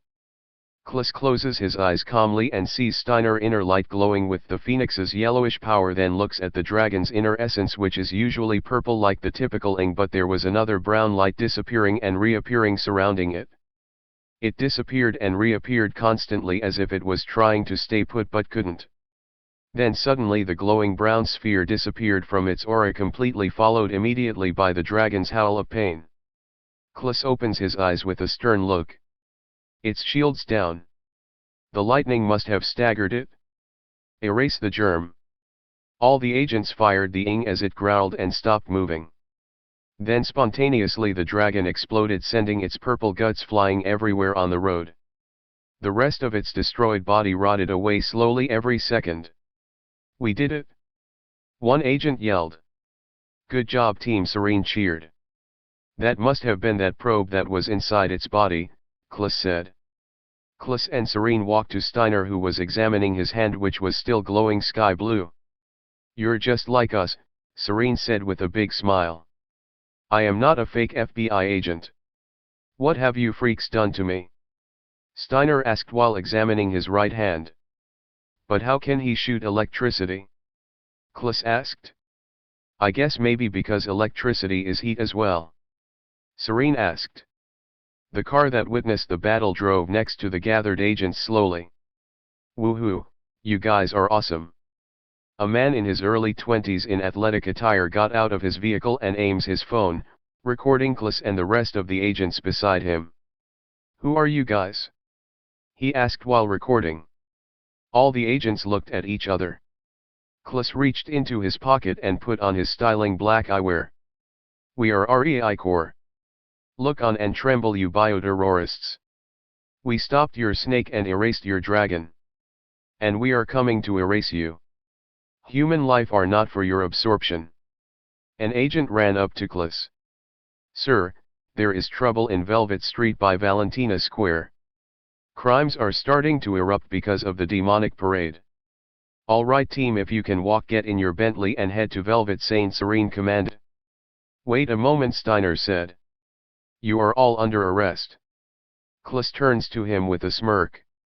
"Officer Steiner." "What? You got that glowing hand for a reason." When you decided to help those women, you didn't hesitate to put your life at risk to help those innocent bystanders. We have to help other people just like them who don't stand a chance against those things. I hope one day you will have a change of heart and join us. Steiner grabbed his pistol from the ground and aimed it at Kliss. Then suddenly the light from his hand disappeared. Steiner, noticing his light gone, lowered his pistol and at once the agents went their way. All the agents left the scene entering inside their own Bentley, leaving Steiner alone. While inside of a Bentley next to Kliss in the passenger seat, Serene presses a button on her headset. "All right team, beware of floaters on the highway." The team drove for a good 10 minutes. "When I was in Probio. The owlman said that he absorbed another one of us, but who? Are there others like us I haven't met?" Serene glanced at Kliss complexed behind the wheel. "No." Suddenly 10 police cars tailgate the remaining agents driving in a line. "Not again," Serene said with her shades looking at the rear view mirror. "Again?" Kliss questions. Serene phone begins to ring. She then pressed a button to enable the speakerphone. "Agent Serene Nelson." "Yes. Don't be alarmed. We're here to help." Serene looks at the rear view mirror again. "Officer Steiner? The one and only. We can't harm the ing, but maybe we can provide assistance or crowd control." "You're awesome, thanks." Serene puts her phone back in suit's pocket. She then punched the car horn slightly. "I knew he would have a change of heart," Serene said with a smile. "This works in our favor, since many of our own fled." "Indeed," said Serene. "Oh, I liked the little speech you gave when the young man recorded you." Kliss smirks. "It seemed like I put on a show, but I was dead serious. The American people need to know that justice is being served to these monsters. Us being known worldwide will give people hope and not despair." Serene lifts up her eyewear, looking straight ahead. "Heads up, we have floaters by the gas station," Serene announced. "Relax, it's only 2 of them. Even though they look larger than normal," Kliss replied. He then aimed his gun outside the window and shot the ing multiple times with his semi-automatic from afar. "Nice shots," Serene said. The floaters lay on the ground with open wounds while they continued. Then suddenly, many floaters came out of their bodies and hovered towards the vehicles. 10 ing newborns about the size of a child's head circled around Serene while driving full speed. "These guys are fast," Kliss said while shooting them down one by one outside the window. "Keep your speed, Serene, I can handle them." Kliss shoots them all except 2 which entered in the Bentley. "Kliss, get them out of here," Serene screamed while trying to drive. Kliss vanquished one ing above his head with a spray of his light, creating multiple holes in the car's roof and splattering its blood on top of his head and suit. Serene screams shortly. "Get it off me! Get it off!" The last ing attached itself on her left arm while steering. Kliss aimed his weapon at the troublesome ing, but Serene quickly pulled out her eraser while keeping her left hand on the steering wheel and shot it. The blood of the ing instantly splattered on her suit as colored marble-like objects spilled out of the dissolving menace. "Are you all right, Serene?" Kliss asked while putting away his gun. Serene glances at her wound that was visible because the ing's absorption burned through her suit and dress shirt somehow. She then rolled up her sleeve quickly while keeping her eye on the road. "Whoa, you got a nasty scrap," Kliss exclaimed. "I had worse, but what are these orbs that came out of it?" Kliss sees Serene picking the objects by having her right arm on the wheel and her left arm picking up the substances. "It reminds me of pearls." "Wait a moment, Serene," Kliss interrupts. "What was that light that shined when I touched it?" Serene grabs one from the total of 6 crystal-like marbles. "That's what I used to make a mine to defeat the elite." "Quick, Serene, throw it out. It'll explode if you shoot your gun." "What?" Serene tosses away the explosives outside her window. "These other ones look different." She picks them up and shows them to Kliss with one hand on the steering wheel. "Should I throw away these too? They have a good scent to them and are super soft like a gel." "I never saw those types," Klis said. A bump on the road caused Serene to pinch the marble by mistake, which burst glowing sky blue liquid onto her burned wound from the Ing's absorption. Be careful, Serene, Klis said. She then tries to wipe the glowing liquid off her arm and immediately noticed while wiping that her burns was healing rapidly. Oh my gosh! Klis, you won't believe this. My injury, it's healing. Klis stares at her arm, then closes his eyes, viewing the liquid sky blue light settling within her arm. Klis then opens his eyes. It's a type of vulnerary. Outstanding, Serene said. The soft ones can heal wounds. You should save the other ones. It might come in handy, or maybe Wallace can look into it. After 5 minutes of driving, Klis and all the remaining agents, also the policemen, stand together watching a Day of the Dead parade on the sidewalk looking for trouble. What a freak show, one agent said while staring at the paraders with painted faces of skulls. Well, we've reached Velvet Street, Serene said. Nothing happening. Klis turns to everyone. All right, gang. Arrest anyone who is affected in the area. Let's all split up but take a partner. An affected person with the Ing virus are hard to neutralize. Steiner, you're with me. The agents all went their own way with a partner. Chapter 17. Steiner and Klis with black shades walk along one of the parade's lengthy streets. Let's make one thing clear. I still don't trust you. I'm only taking this opportunity so I may keep tabs on your organization. Whatever, Klis replied with a toothpick in his mouth. Klis speaks in his mind. I think I'm getting the hang of this job. Maybe I can really lead REI Corps. Are you a party person, Mr. Steiner? I just can't get into these kinds of things. Does it look like I'm a party animal? After 3 minutes of patrolling, an old man with white hair and a long beard ran out of a small gun shop on their right with the store sign reading Arthur's Artillery. Officer, officer. Please, you must help me. My store was robbed by a man. Did you see where he went? Klis questioned. I don't know, he just ran. He stole some of my merchandise. Why would he steal from the store's shelf and not take the money? Klis asked in his mind while looking at his small store. Suddenly a woman screamed loudly nearby. Klis and Steiner ran to where the voice was located, which was behind the street of the parade. A man on top of an unoccupied moving truck had a young woman in his arms in front of him, pointing at the frightened young lady. The location was at an empty warehouse parking lot with only 10 white moving trucks lined up in order. The man and the young lady were on top of the middle of the group of white trucks. Somebody help! She screamed. A crowd of onlookers looked concerned and frightened. He's infected! One of the onlookers shouted. Somebody help her, someone else yelled. Klis and Steiner snuck on top of the same truck from the back and ran next to the kidnapper with dynamite and grenades strapped to his body. The crazed man turned around along with the girl in his arm. Steiner walked slowly in front of Klis, aiming the gun at the man's forehead. Put the gun down and you'll live. The 6-foot middle-aged man wearing modern attire looked more angry immediately after Steiner spoke. No, give me 50 grand right now, then she'll walk free. No deal. Steiner loads his pistol. For Pete's sake, Steiner, at least talk him down. Klis walks with his futuristic gun pointed at the man on the side of Steiner. Just calm down, please. You're infected. Look, I'm disengaging my gun and I'm putting it on the ground slowly. I will give you the money. Steiner. Put down the weapon. Steiner dropped his gun on the floor with a poker face. Klis then reaches into his pocket and pulls out a stack of cash from his suit's pocket. Yeah, that's the stuff, the man said with an evil smirk.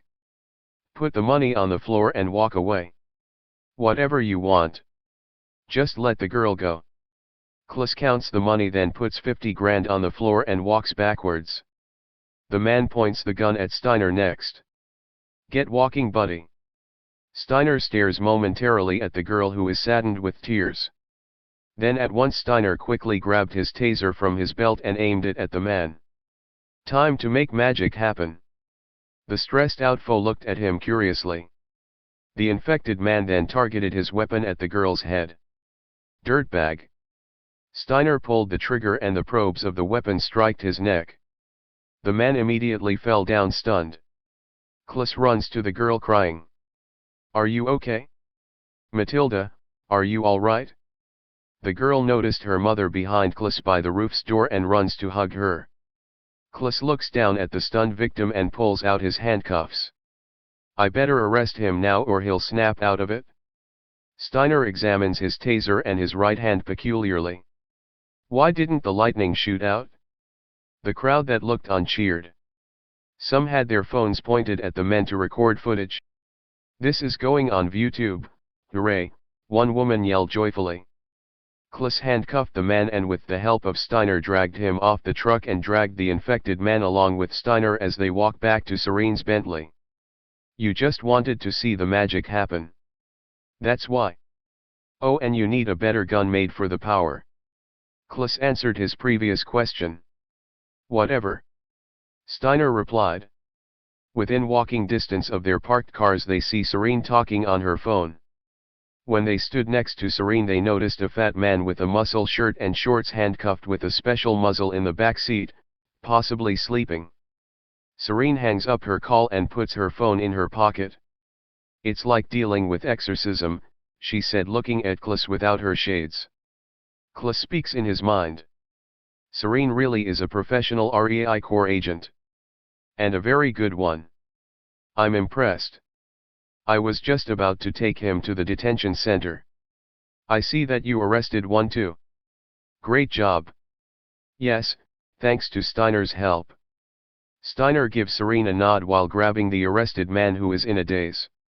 Open up the trunk and put a mask on his head. Serene directed. Klis walks to the end of the lavish blue Bentley, opens the trunk and sees several specialized masks that looked like gas masks and helmets made for those affected by the Ing virus. I'll kill you all, the man said angrily while dazed in Steiner's chokehold. Quick, he's starting to snap out of the shock. Steiner said. Grab the helmet one, Klis. Klis grabs the specialized helmet and places it on his head. The man starts to cuss through the helmet. Press the button on the top quick. The sound of a spray was heard. You kiss your mother with that mouth? Steiner said. Immediately the man became quiet. Klis shoved him in the back seat next to the other criminal. Serene. An agent ran up to the team with a torn suit and only one lens in his glasses. What happened to the soldier? The agent stopped to catch his breath. In the apartment complex. There's a drug addict abusing his wife on Elm Street. Why didn't you take care of it? There was a monster nearby. It exploded when it touched my partner. He's dead. What? Steiner exclaimed. Darn it. Serene said then looks at Klis. Hazards. I barely made it alive. I tried to call for backup but my phone and headset got destroyed. I'll send my men down there. Steiner insisted. No. Klis rejected. Just the three of us will do. They won't be able to kill it. Serene turns to the fatigued agent. Can you transport these two to the new detention center? While we neutralize the threat before it gets out of hand. Sure thing, the agent said. Serene and the agent traded car keys. How can he transport them to the detention center? Klis asked himself. It's all the way in Japan? Just watch and learn, Klis. Klis made a surprised look. Did she just read my mind? Serene calls a number on her cell phone. I need a Reigate. I'm sending you my coordinates. Suddenly a blue circular portal the size of a tunnel entrance appeared 2 houses down on the road. Oh my goodness. Steiner said with a surprised look. Klis smiles. Impressive. The good old Reigate, I know what to do. The eager agent said then he went into the driver's seat and rolled all the windows up by a button on the door. Be safe. Serene shouted slightly as he turned on the engine. At once the agent drove through the shining blue portal. This can't be real, Steiner said. The portal disappeared shortly afterwards. But how? It's a dimension rift created by Professor Wallace Matsumoto and there is no oxygen in there. Luckily they sent the gate close in this abandoned street complex. If a child curiously got in there, he'll die. Steiner puts his hand on his head, shocked. The Wallace Matsumoto. The smartest man alive? Yes, said Serene. Steiner stares in space for a moment with his mouth open then quickly shuts it. I don't believe you.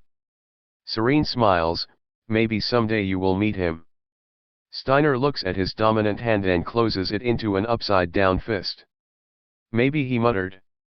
Serene smiles and puts on her eyewear. You're so hard-headed. Quick, let's get to it, Kliss commanded. Roger, Steiner, and Serene replied simultaneously. Chapter 18. Kliss, Steiner and Serene got into the Bentley parked behind where the previous Bentley was. With Serene behind the wheel and Kliss in the passenger seat, once again they sped off from the closed-off street towards Elm Street. Upon their arrival they see a standalone apartment building with a crowd of people and two police officers conversing with each other. What's the situation here? Steiner shouted while exiting the vehicle. The two officers that provided assistance for the agents hastily walked up to Officer Steiner. One of them took off his hat and spoke with a worried look on his face. Sir, there was a small explosion here in the parking lot and there's talk of an infection inside the apartment. Leave it to us, Kliss said. Steiner and Serene followed behind Kliss to the lobby. What happened to the lights? Serene questioned. It short-circuited, Steiner replied. The team can barely see thanks to the apartment windows shining light of the twilight. On the far right of them they see a receptionist looking back at them behind a desk. Serene approached the man that looked frightened, followed by Steiner and Kliss. Hello, young man, has there been any negative activity going on in here? The man nodded. Yes. Not too long ago before you came here I could have sworn I saw a ghost. Kliss took his glasses off then locked eyes with the receptionist. Keep it together, man. Is there anything else? Upstairs on the 5th floor. There's been fights and shouting inside one of the rooms almost every day. We've called the police twice already but they keep arguing. That's them, Steiner said. Kliss puts his hand on his forehead, stressed. Being are attracted to violence and negative energy. Let's go. Serene said. The three jogged to the elevator. While inside, an unearthly voice appeared in their heads. You think you can erase our kind? Well, we'll see about that. The three immediately looked at each other. Did that just happen? Steiner asked, looking at Kliss. They can mind read. The elevator opened up immediately when it reached the 5th floor. Shake it off, Kliss said. Lives are at stake. The three walked out of the smelly elevator. And walked down the 10-walled hallway to room 501. Kliss knocks on the door. Who is it? This is Agent Kliss. Can you open up? Go away, cuss word, I got this. Steiner slightly pushed Kliss out the way and kicked the door down. Steiner then aimed his pistol at a muscular bald white male with pink eyes. He seemed to have been injected with steroids, Serene said. What do you want? Search him, Serene suggested. The man put his hands behind his head and turned around. Steiner reached into his right pocket and pulls out a plastic bag filled with white powder and sniffed it. It's heroin, Steiner announced. You're coming with me, buddy. Steiner reached for his handcuffs. The druggie turned around and sucker punched Steiner in the face, sending him to the ground, knocking him unconscious. Kliss and Serene pulled out their erasers and aimed at the man. I don't want to kill you, Kliss said. A woman ran in the living room from the kitchen across the room. Careful, he used to be a boxer. Serene, put your gun down. What? Why? Just do it, Kliss said. Serene lowered her gun and put it back in her holster. Kliss then got in his fighting stance once again. The drug addict charged at Kliss and Kliss punched his face multiple times as fast as lightning. The boxer countered with a heavy punch to Kliss's rib cage, provoking his steady balance. "Stop it!" the woman screamed. "Please, these people can help you." Suddenly another woman's voice was heard screaming nearby abruptly. "Take care of it, Serene," Kliss said while in his fighting stance. "Roger. Just be careful." Serene runs out the door. Kliss went back to his fighting stance again and side-kicked the man's chest 3 times and then punched his head with a powerful right hook, sending him to the floor. The man stood up tiredly as if he snapped out of his killer instinct. "Why are you being violent?" Kliss asked. "Kill all humans." The man said softly while Steiner wakes up from the sucker punch. "I don't want to kill him. Maybe he is now cooperative." The man stood there dazed as if he was hallucinating. "Hold still." Kliss then went behind him and arrested him, walking him out of the apartment followed by Steiner. While in the elevator, Kliss presses a button on his earphone. "Serene, are you all right? Serene, come in." No response. "Darn," said Kliss. Abruptly, without any warning, the man broke out of his handcuffs with supernatural strength. Then he starts striking Kliss with his fist violently. Kliss gets up and starts fighting back by punching him multiple times. Steiner pulled out his gun and shot him 2 times in its legs, which made him lose balance. Kliss then did a frontal kick to the man's face, and as soon as he did, a man in a white suit with the presence of an ing came out of the body of the man, looking spiritually ghostly. Kliss points his gun at the humanoid ing. He was possessed. Kliss said, "Who are you?" Steiner shot 3 shots with his pistol and it went right through the ing, and one of the bullets grazed Kliss's shoulder, damaging his suit. "Darn it! He's an ing, Steiner." "Sorry, Kliss." Conveniently, the elevator opened up to the lobby floor. The ing man calmly turned around and walked calmly out the elevator some feet, then faced everyone as soon as they came out of the elevator. "Greetings. I am Agent Sabelius, an elite working for the original germ." "You monster! Where is Agent Serene?" Kliss asked. "I have no earthly idea what you're talking about," the suited black-haired ing said with a smirk. "The ghost." The receptionist hollered, then ran out of the apartment doors. The suited ing walked backwards while Kliss followed it, pointing his gun at him. "I'll throw this guy in the back seat," Steiner said as he picked up the dazed handcuffed man that was on the elevator floor. Steiner leads the criminal to the exit. Suddenly, as soon as the cop exited the building, the ing whole body materialized into a large white tapeworm, then it flew right inside Kliss's head. Kliss' body then starts to move on its own. Kliss speaks within his mind. "Darn. The thing is controlling my movements." Kliss walks to Steiner waiting outside. "Did you exterminate it?" "I took care of him." "Good. Where's the lady?" "Here I am." Serene body walks to the car exiting the apartment. "Good, let's head to the detention center," Steiner suggested. The heroes of light took seat in the Bentley with Serene at the driver's seat. "Oh yes. The detention center," Serene said. "How do I go there again?" Steiner looks at her direction from the back seat, complexed. "You must be joking," Steiner said. "Did you forget Serene?" Kliss speaks in his mind.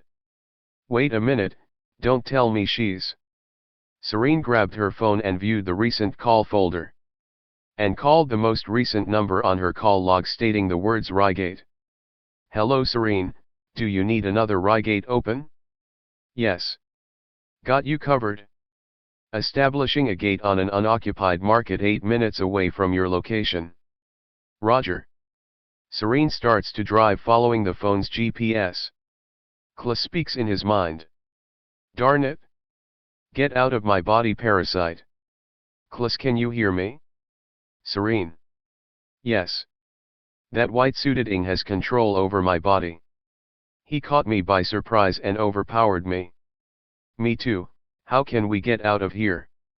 They must be trying to spy on our location again by using us as marionettes. I know this is not right, Kliss responded.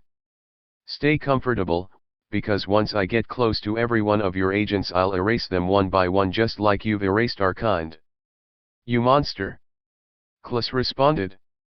After 8 minutes of driving, the Reigate was seen afar and the Bentley was teleported after driving through it. Straight away they arrived in Japan at a specialized facility for jailing affected Ing. Everyone exited the vehicle including the criminal escorted by Steiner. What's up, guys? The team looked in the right direction and saw Zine running up to them a short distance. I'm glad you made it. No, Zine, get out of the way. Kliss thinks in his mind. You're here, possessed, Kliss said. Yeah, the Ing outbreak wasn't that bad. Just some floaters and 2 arrests. Who's this cop with you? Zine snapped his fingers and his green screen of light appeared. Just show me where to lock this guy up. The possessed Kliss said. All right, follow me. Everyone followed behind Zine to the entrance of a navy blue brick building 5 floors high. Inside they immediately went through a security check by simply showing their badges. The cops with us. Zine confirmed.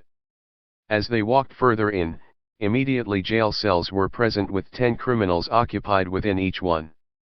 An agent wearing the typical REI Corp uniform with black shades was standing by one of the jail cell that was opened. Inyago. Steiner said. The muscular man walked inside followed by the closing gate, then it automatically locked itself immediately. Zine pressed a button for his headset. James, can you meet us on the first floor? Then he turned to the possessed Kliss. Hey pal. Nidal gave us new orders. Follow me to the back.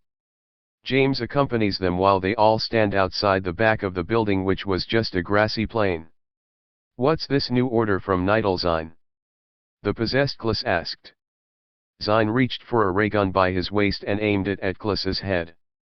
James dropped his hat that was in his hand on the ground by surprise. Whoa. Zine, what are you doing, man? I scanned your spiritual body with my data sensor. Your heat signature is that of an Ing, not a human. The possessed Serene pulled out her blue pistol and aimed it at James. What's going on? Aren't you all on the same team? Steiner said, confused. The possessed Kliss begins to laugh wickedly. Well done, little mouse. I am indeed controlling Kliss. The possessed Kliss pulls out Kliss's gun and shoots Zine in the rib without hesitation, causing him to fall on the ground. Noah. Kliss said in his mind. James's entire body magically covered itself with his bio-armor. Then the possessed Serene shoots James multiple times, but it had no effect as the bullets bounced off him, only putting holes in his black suit. James reached inside his damaged suit's pocket and took out a homemade flash grenade and threw it on the ground. Look out, policeman! James warns as he turned opposite of the grenade. Flash! Steiner and James were nowhere to be seen. Serene talks to Kliss telepathically. Kliss, did you see that? You killed Zine. Kliss is thinking about Zine while viewing himself being controlled. Zine, Serene only said his name because of shock.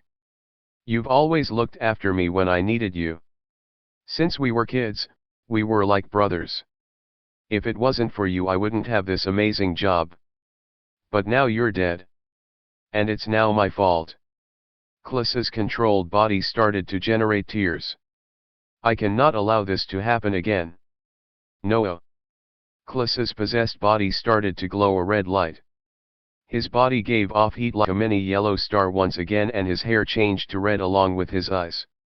What the heck's wrong with you, Sabellius? The possessed Serene asked. It's too hot. I can't control him. Immediately the same spiritual tapeworm came out of Kliss' body covered in flames. Then it rolled on the grass to douse the fire. When the flames were put out, immediately the tapeworming flew in the air as if it was looking around. Nowhere to run. Kliss heard the creature's thoughts.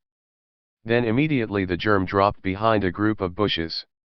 The possessed Serene turned to Kliss with her gun aimed at Kliss's forehead. Don't you think about pulling that trigger, winged agent. Klips squeezes his erasure tightly in his dominate hands, wanting to shoot the Ing. What in Kepler? If I shoot Serene like this, then I will kill Serene too. Klips says in his mind, your hair looks different, but the phoenix has lost. With the gun still pointed at Klips noticed that her gaze locked near the trees a short distance away. Klips curiously looked at the direction of the forest. Steiner emerges in front of a group of bushes, walking towards the dramatic scene, looking nonchalant as usual. Steiner, you have to run, Klips warned while being at the firing range. The possessed Serene picks up Zine's rifle and throws it directly at the possessed Steiner, yards away, like throwing a baseball. While distracted, Klips points his ray gun at Serene's body. Snap out of it, Serene. I don't want to hurt you. Her face looked slightly frightened. Wait, brother. I might need your assistance. Steiner aimed the erasure at Klips' side while walking close to them. What are you waiting for, brother? We have him outnumbered. I forgot, he's one of us now and he has the ray gun. The possessed Steiner runs to the kneeling Klips while the possessed Serene points her gun at his head and sucker punch him in his head. Klips stumbled a bit as blood fell from his lips. Lucky shot, Klips muttered as he repositioned his firearm at the possessed Serene.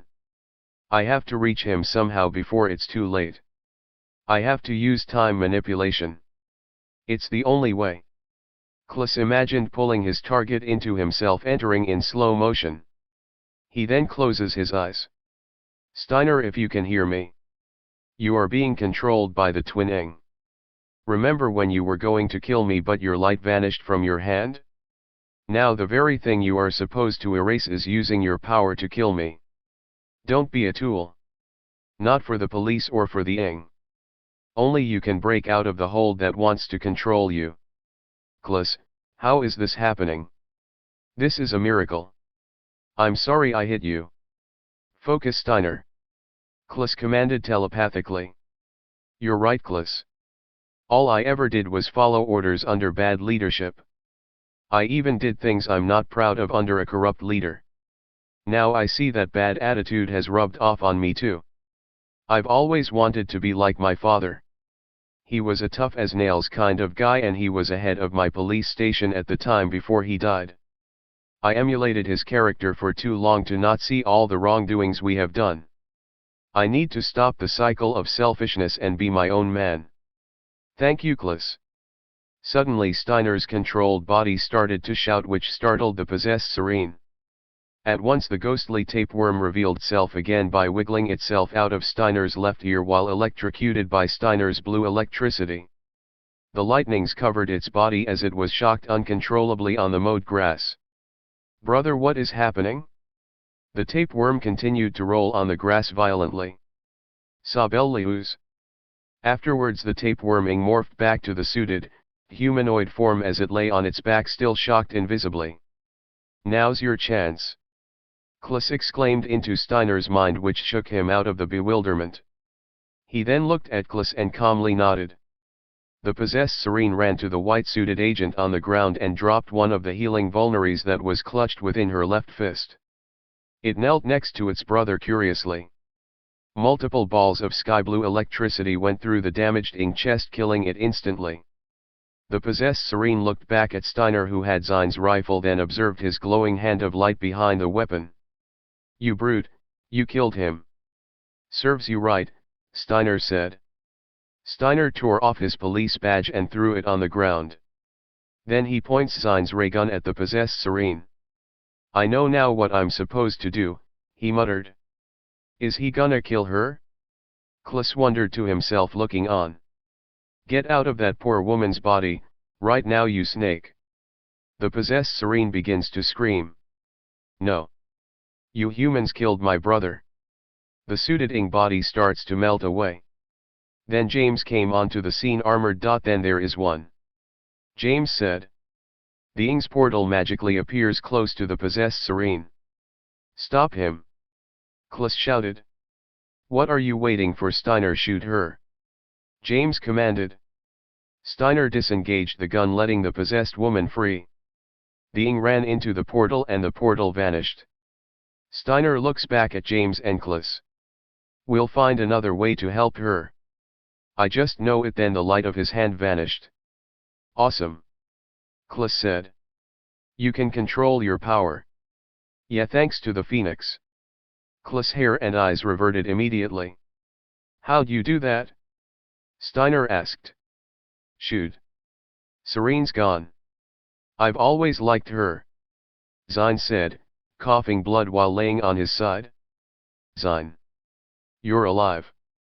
The three gathered around him. Hold on, Zine. Klus runs to pick up the vulnerary Serene dropped and applies it to his wound. Extraordinary, he's healing, James said, surprised without his armor. I can't move half of my body. Zine said. We have to move to the hospital. Steiner said. I'm so sorry, Zine. This is all my fault. Yeah, right, cousin. Zine said with a smile. Chapter 19. The very next day back at headquarters. Nigel is standing in front of the team while Klus, James, and Steiner are seated wearing suits in the briefing room. I cannot believe this is happening, Nigel said while wiping his face with his hand disappointedly. Zine is paralyzed, Bomber is in a coma and Serene has gone missing. It's all right, Nigel, Klus said. We will get through this. The good news is that you're famous, Klus. Nigel walked to his computer, which awoke the flat screen mounted on the wall in front of them. Is this ViewTube? Klus questions. Indeed, Steiner replied. A video of Klus and the agents that assisted him are shown shooting the snaking with their special lights. You're the talk of the town, Klus. Your speech too is shown all around Kepler and you gave people hope that are scared. Just doing my job. Klus responded. Now check out the news, Nigel said while changing the big screen into a TV channel. A newscaster is seen wearing a white blouse with curly blonde hair begins to talk. They call themselves the REI Corps. Suited men equipped with out-of-this-world weaponry which shoots out light that can sanitize the ing. Finally, mankind can stand a chance against the menaces. The cameraman then zooms out of the screen which reveals a humble man with grocery bags. I feel safer knowing that someone is getting rid of them even if there's so few of them. Another bystander stands ready to speak which approached the newscaster from the side. And how do you feel about these suited exterminators? The news reporter asked a young man pointing her mic at his chin. Pretty rad. I want to join REI Corps now. Nigel cuts off the screen off remotely. The good news is that hundreds of people want to join our ranks. Who wouldn't want to shoot special light from a cool gun like a laser? James said with his new Panama hat. Anyways, I appreciate all of your efforts and this is the perfect time to step down. Huh? What do you mean? James questions. From now on I will just be an agent just like the rest of you. Klus. You are the new leader of REI Corps. Step up here please. Wow! James exclaimed. Klus walks to the front and stands next to Nigel. Nigel starts to shake his hand. Klus, I know the pain of shooting Zine is haunting you. Now you can make sure that these menaces won't cost any more deaths or heartaches. I don't know what to say. You are REI Corps. Trust your instincts.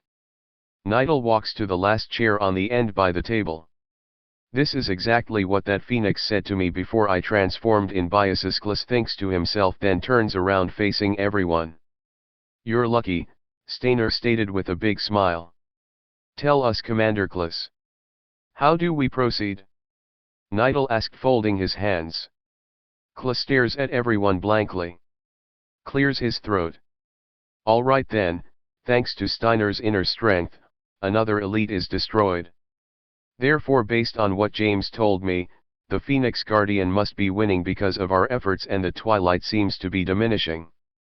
I believe the next course of action is for us, the elite agents, to discover our new abilities if we are able to finish this war once and for all. This is where the fun begins, James said abruptly. To the training center. Klus ordered. Everyone walked out of the room as he instructed. The team is now in a blue heptagon patterned room as big as a basketball court. Each agent is shooting with his own eraser at targets except for Nidal. Nidal summoned his light sword from his right hand and starts to swing it multiple times. Klus shoots his target with his eraser then pauses. If only Zine was here, he could easily detect our hidden gifts. Ah, ha. Nidal said out loud. Everyone stopped shooting and looked at him. 2 swords. Steiner said with jealousy and amazement. Nidal starts to practice using both swords of light, swinging them elegantly with strategic. Lucky, Steiner said again. Then everyone continued to shoot. Klus thinks to himself. Dang it. If only I found a way to break free from that tapeworming earlier. Then he would be still with us. Suddenly a spiritual sound was heard from Klus's spirit. An orange light flashed from his body, then Klus disappeared from the training room. Klus reappeared with the same sound and light, now in front of Zine's hospital bed, viewing him sleeping. What the? How did I get here? This must be my new power. Klus smiles joyfully but then frowns immediately, staring at Zine. I will average you. Miraculously the TV in the hospital cut on by itself. Attention all Earthlings. I am Bills, an agent working for the original germ in Biosis. The television showed another humanoiding with the germ's signature look of corruption standing wearing a white suit. He looked as if he was in his early 40s with black wavy hair and gleaming hazel eyes. Your kind have taken away many of our species, including 4 of our elites. To the agents of REI Corps. We challenge all of you chosen by the Phoenix in a battle of power. The screen suddenly viewed an alien-looking structure the shape of a Marquise diamond and as big as a medium-sized island in bird's eye view. The top of the structure seemed to have giant veins popping out from within it all around. They were pulsating like the whole thing was alive. I can't believe what I'm seeing. Klus says to himself. The field of battle will be located from within the territory we have chosen. If you win, Earth is yours for the taking. We won't evade the planet. The gas clouds will be removed, our portals will be closed and your cities safe. But if we win, all we ask is for REI Corps to be disbanded permanently.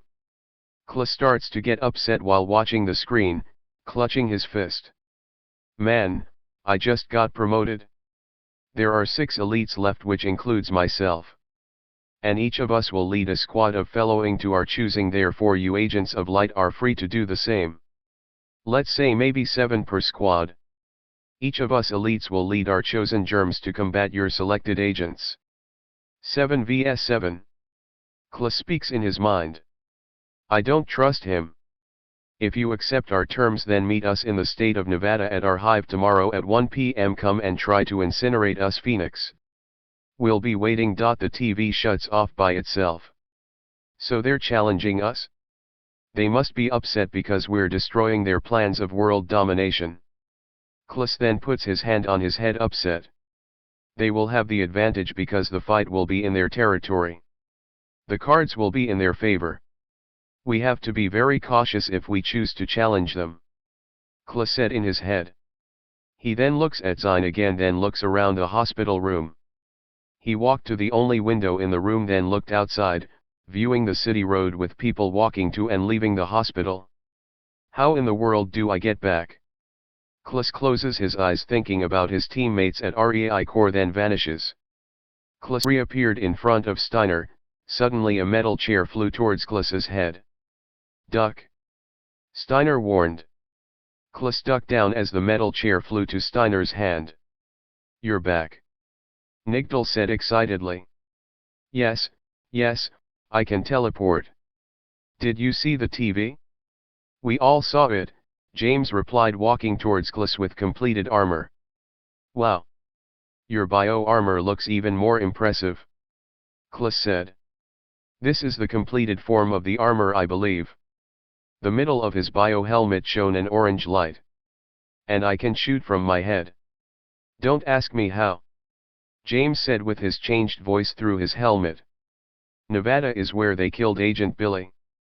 We never found his body. Klus turns around behind him and sees Nidal. What do we do now?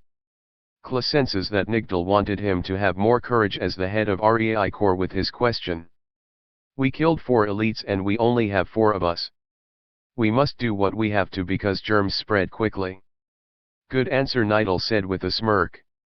Chapter 20. Klas, James, and Nigdal, who is wearing a velvet suit, and Steiner dressed in a navy blue suit equipped with a metal bow staff behind his back, stood in front of an alien-looking forest. The heroes are all standing by the hive surrounded by other agents that are equipped with their riphacks and guns. You have to be kidding me? Steiner exclaimed. How is this real? Everyone is astonished and slightly fearful because the forest trees seem to be corrupted by evil. The trees look unearthly, Nigdal said with his tinted black eyewear standing next to Klas.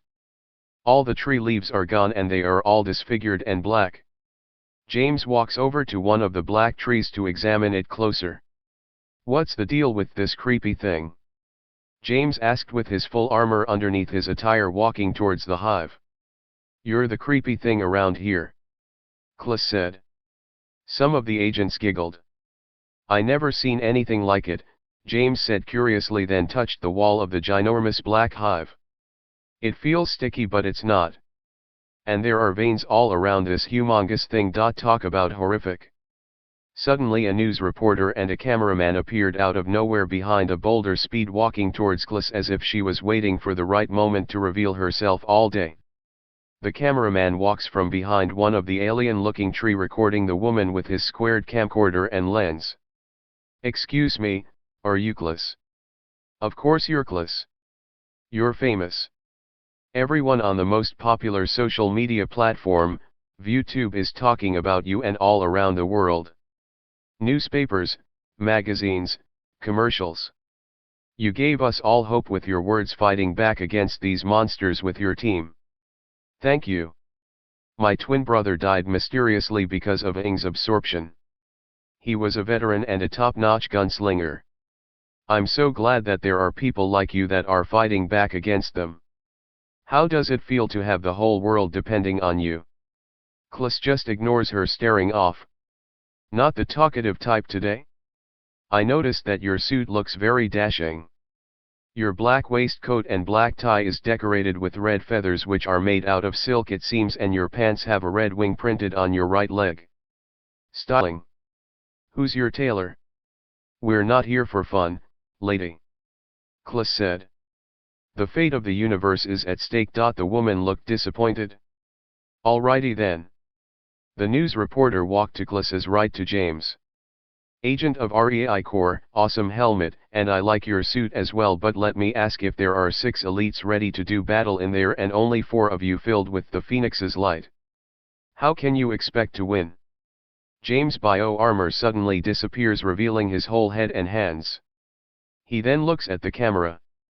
Faith. Faith. The news reporter questioned. Good answer. Suddenly a REI gate opened up nearby. What's this? The news reporter asked. Is this the famous REI gate in action? Suddenly a limousine drove through the portal onto the grass slowly towards Klas and the agents. When the limousine stopped, a man got out of the passenger seat and ran to the back of the vehicle, opening its door. President Johnson got out of the limousine with a smile. Oh my gosh! It's the president of the free world. President Blake Johnson. She stated excitedly. What in Kepler is he doing here? James asked. The president walked up in front of Klas and Nigdal with his dark blue suit and pants. I'm here to help. The president stretched out his arm, then it glowed bright white. Another firearm? Klas said excitedly. Yes sir, said the president. I even told Wallace about it.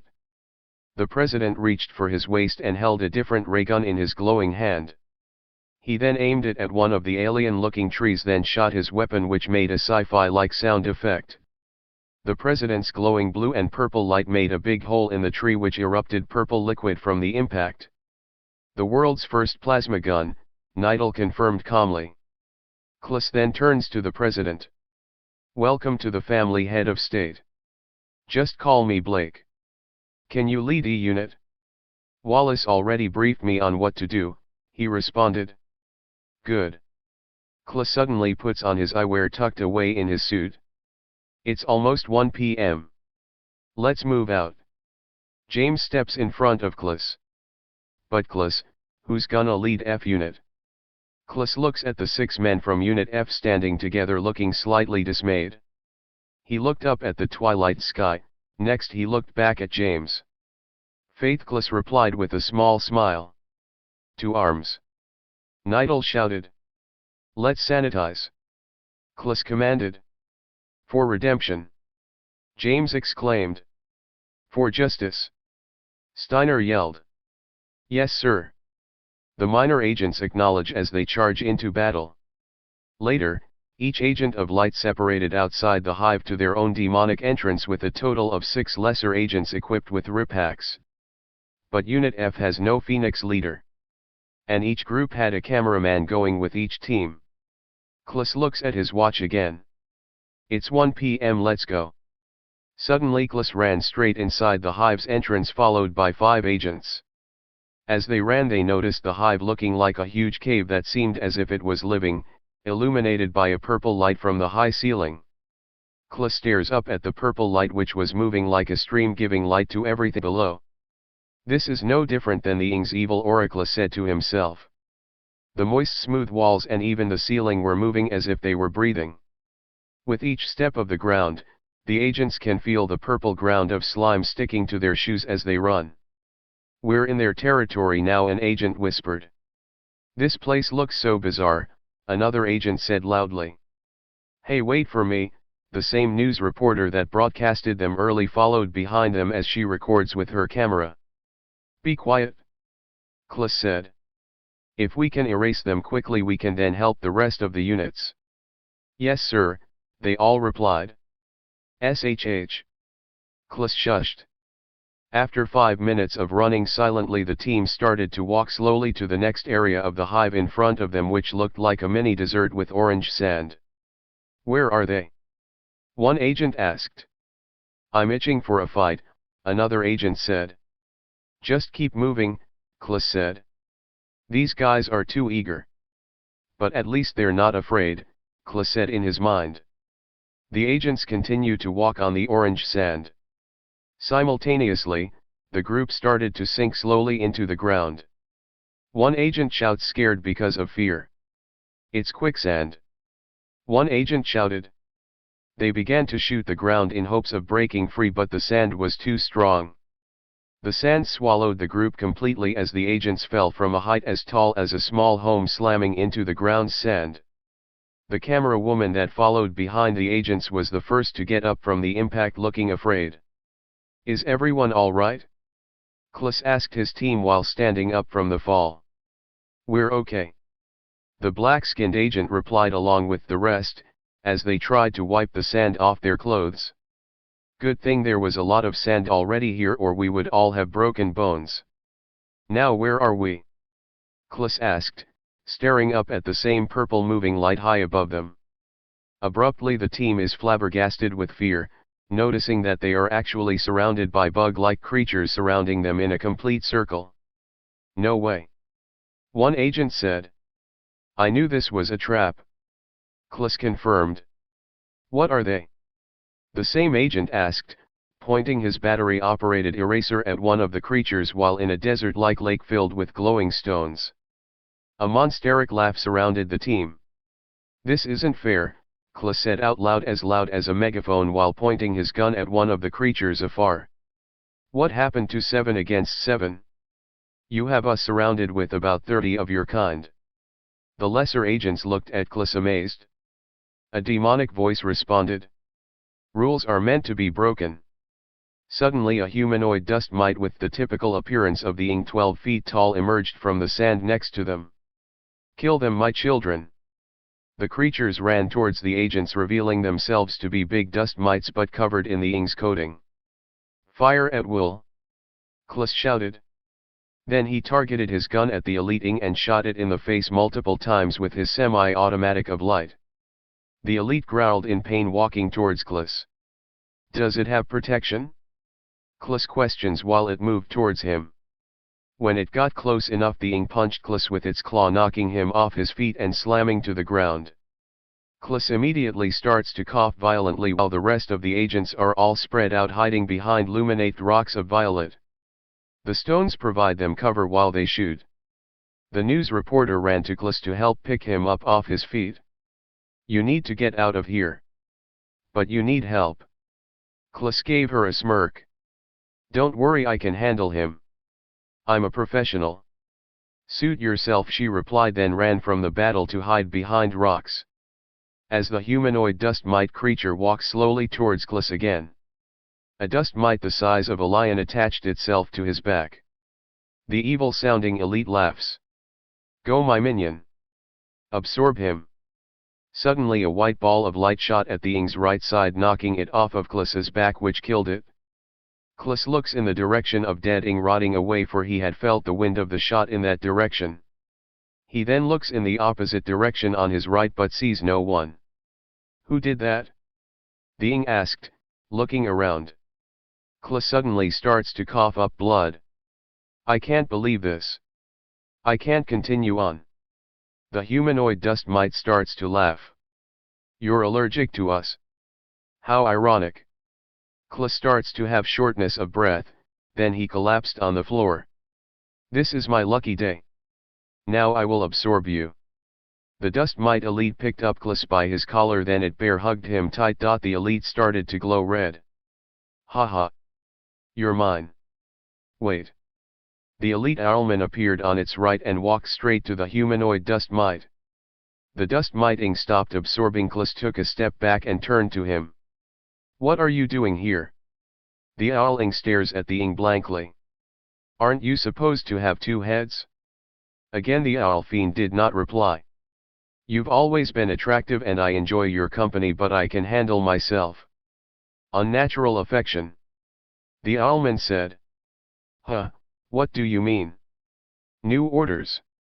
Suddenly white balls of light rapidly shot at the dust mite ings all around, which caught the wicked elite's attention. A supernatural sound accompanied each shot miraculously. The dust mite germ cursed. "What is happening? My children?"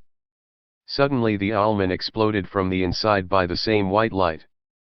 Klis, with his hands on his knees out of it, looks around to see the ing being exterminated by this mysterious white light. The dust mite germ turned to Klis. "I don't know what's going on, but I have to kill you now." "Not if I can help it." Klis stands up and points his gun at the elite. He starts to laugh. "You've tried that already and you're too weak to shoot me with your famous fireball cannon. We know all about you." Klis ignored the ing and slowly pulls the trigger. A sky blue ball of light appeared at the end of the barrel. Klis speaks in his mind. "What in the world? Where is this cold air coming from?" A cold wind blows on Klis and the dust mite ing. The dust mite charged at Klis and Klis shot the creature with the ball of light at its chest. The dust mite ing stopped moving forward, then chuckled. "Well, that felt cold. Is that all you got? It didn't even leave a scratch." Suddenly ice shards manifested all around the ing's body from within. "What's happening to me?" Rapidly the ing was frozen entirely by ice, freezing it. Klis takes his glasses off and looks on astonished. "Did I freeze him to death?" Klis readied his usual fighting stance, roundhouse kicked the ing at his waist as it broke into many pieces like glass. The agents ran towards Klis afterwards. "Sir, are you all right?" "I'm fine." Klis examines his gun curiously, then looks around the battlefield. "Where's the rest of the squad?" "They're dead, sir. Only 3 of us remain. The ing absorbed them to death." "Dang it. If only I didn't catch this cold all of a sudden. At least they did not die in vain." "Excuse me, sir, but did you see who was helping us?" "A white light was shooting the enemy out of nowhere. If it wasn't for that light we'd be dead also." Klis thinks to himself for a moment, looking downward, then locked eyes with the agent. "I have a hunch," Klis replied. "Come on, let's move forward." Chapter 21. The agents discovered a vine that looked like it was alive amongst the sandfall and climbed it to escape the orange sand pit. Klus is coughing while they entered into a new area inside the hive, but this time everything looked like marble. The ground was made of rugged white crystals. And all along the sides seemed to be more rugged crystals that were white and sharp. We have no choice but to cross this pond, Klus said. In front of them was a glowing mint-colored pond of a mysterious liquid. The team walked in the thick pond waist-high to reach the other side, followed by the news reporter. Klus, come in? Nidal, is that you? The hero answers his headset. Yes. It's James, he's been poisoned. I don't think he's gonna make it. No. How, he's fully armored? I don't know. My team fought off something that looked like bats, but we reached him too late. His entire unit is wiped out. Klus clutches his fist. Where are you? We're in some kind of crystal cavern. The white crystals? We walked past some on the way northward. We'll go to your location. We'll fare better if we stick together. Roger. Klus, the agents and the camera woman reached the end of the pond. Klus closes his eyes to scan for Ing in front of him but spots no detection, then opens them. Stand by, team. Unit B is gonna meet up with us. The agents' faces looked relieved. This is hazardous, the brown-skinned man commented, looking around and suddenly viewed his bottom pants. We're soaked knee-high, he later stated. Everyone began to dry themselves with handkerchiefs as much as they could. Afterwards Klus coughs mildly, coughing up blood.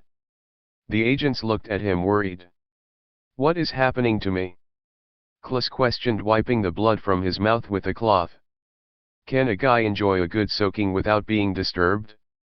Klus, the supporting agents and the camera woman turned behind them and saw a humanoid Ing in swimming trunks.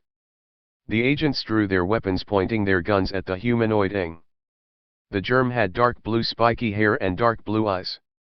The life form put both hands in the air. Easy, easy. Can I at least put on my suit? Klus fires his gun with multiple ice shards of blue light. At once the mystical liquid shape shifted into a circular barrier in front of Ing, blocking Klus's quick shots of ice. What did he just do? The camera woman questioned. The shield melted back into liquid, falling back into the pond mysteriously. Take it easy. Ice Phoenix. The Ing exclaimed. Then he walks to the east from within the pond to retrieve his white suit, which was laying on a crystal attached to the cave's wall. You know, that electric agent of yours really packs a wallop. The Ing said while dressing himself. I had to heal myself with my own juices to recover. Too bad Two-Face wanted to keep him alive for absorption, otherwise I would have absorbed him myself. The suited Ing finished buttoning his suit. You cretin. If he is harmed, then I will freeze you to death. Where is he located? Klus threatened. PFF, like I'm gonna tell you, it responded sarcastically. Now that I got a good look at you. Your bills from the television announcement. The humanoid Ing bowed slightly. In the flesh. Where is he? Let him go now. 1 second, the Ing said while fixing his tie. Suddenly the entire cave glowed with multiple colors intertwined. And immediately the area changed into a Roman Colosseum, but with the hive ceiling intact and the mysterious body of liquid in the middle of it. Where are we now? Klus asked, walking around slowly. Can't you tell? The Ing teased. I will be the only audience witnessing your demise. Suddenly the pond of strange liquid formed a chair looking like a throne made out of the strange liquid, which hardened at the edge of the pond. The agents looked on, confused, aiming their weapons at the creature as he stepped out of the pond to reach his seat. What are you staring at? Erase him. Klus commanded. Immediately the pond of water next to him transformed into many lions made out of the same mysterious liquid. Fire at will. Klus shouted. The agents started to shoot the 5 grotesque solid lions, but the creature /es showed no signs of slowing down as they charged at the agents. Klus envisioned pulling what he was seeing in front of him, enabling time manipulation once again. He squeezed the trigger of his gun slightly, shooting out ice crystals of sky blue light which erupted from his yellow scattershot. All the lions stumbled, having needles of ice penetrating their bodies from the fireworks of ice, stopping them in their tracks. "Finish them off!" Klus shouted in normal time. The remaining agents continuously shot their white lights at the mysterious monsters eagerly. Meanwhile, in time manipulation again, Klus aimed his eraser at the head of the suited Ing sitting on its chair drinking from a wine glass. "I have to snipe him while he's off guard." Klus shot the forehead of the Ing with an ice bullet of sky blue light. The impact forcefully made him drop his glass from his hand unwillingly. The germ got up from his seat with a hole in his head, bleeding purple blood which flowed from his forehead to his chin. "You're fast," he yelled, looking at Klus from afar. "But I'm faster," he then stated. "We finished them off, sir." Our hero turns around and sees the lions decaying slowly into liquid. He then looks back at the suited, which appeared as if he was typing on a black remote device. "Why didn't the puncture kill it?" Klus asked himself. The suited Ing clapped his hands after fondling with his pocket. The same multicolored light shined everywhere from within the Colosseum. Suddenly they were transported to outer space. "Where are we now? On a moon? Am I dreaming?" "No, this is real," the lesser agents commented. Suddenly comets started to crash randomly everywhere from above. "Shoot the asteroids," Klus ordered. Comets as big as bowling balls rained down on the agents as they shot the rocks in their direction. Each shot from the agents' erasers exploded the asteroids to dust, and Klus's gun shot rapid lights of ice, blowing them off course. "Look out!" one agent warned. A bigger asteroid as large as a car came falling above Klus. The elitist aimed his ice weapon at the asteroid but lowered his gun as he coughed violently, spewing blood. The asteroid continued to fall in his direction about 2 houses high. "I'm done for," he thought, looking forward as he coughs.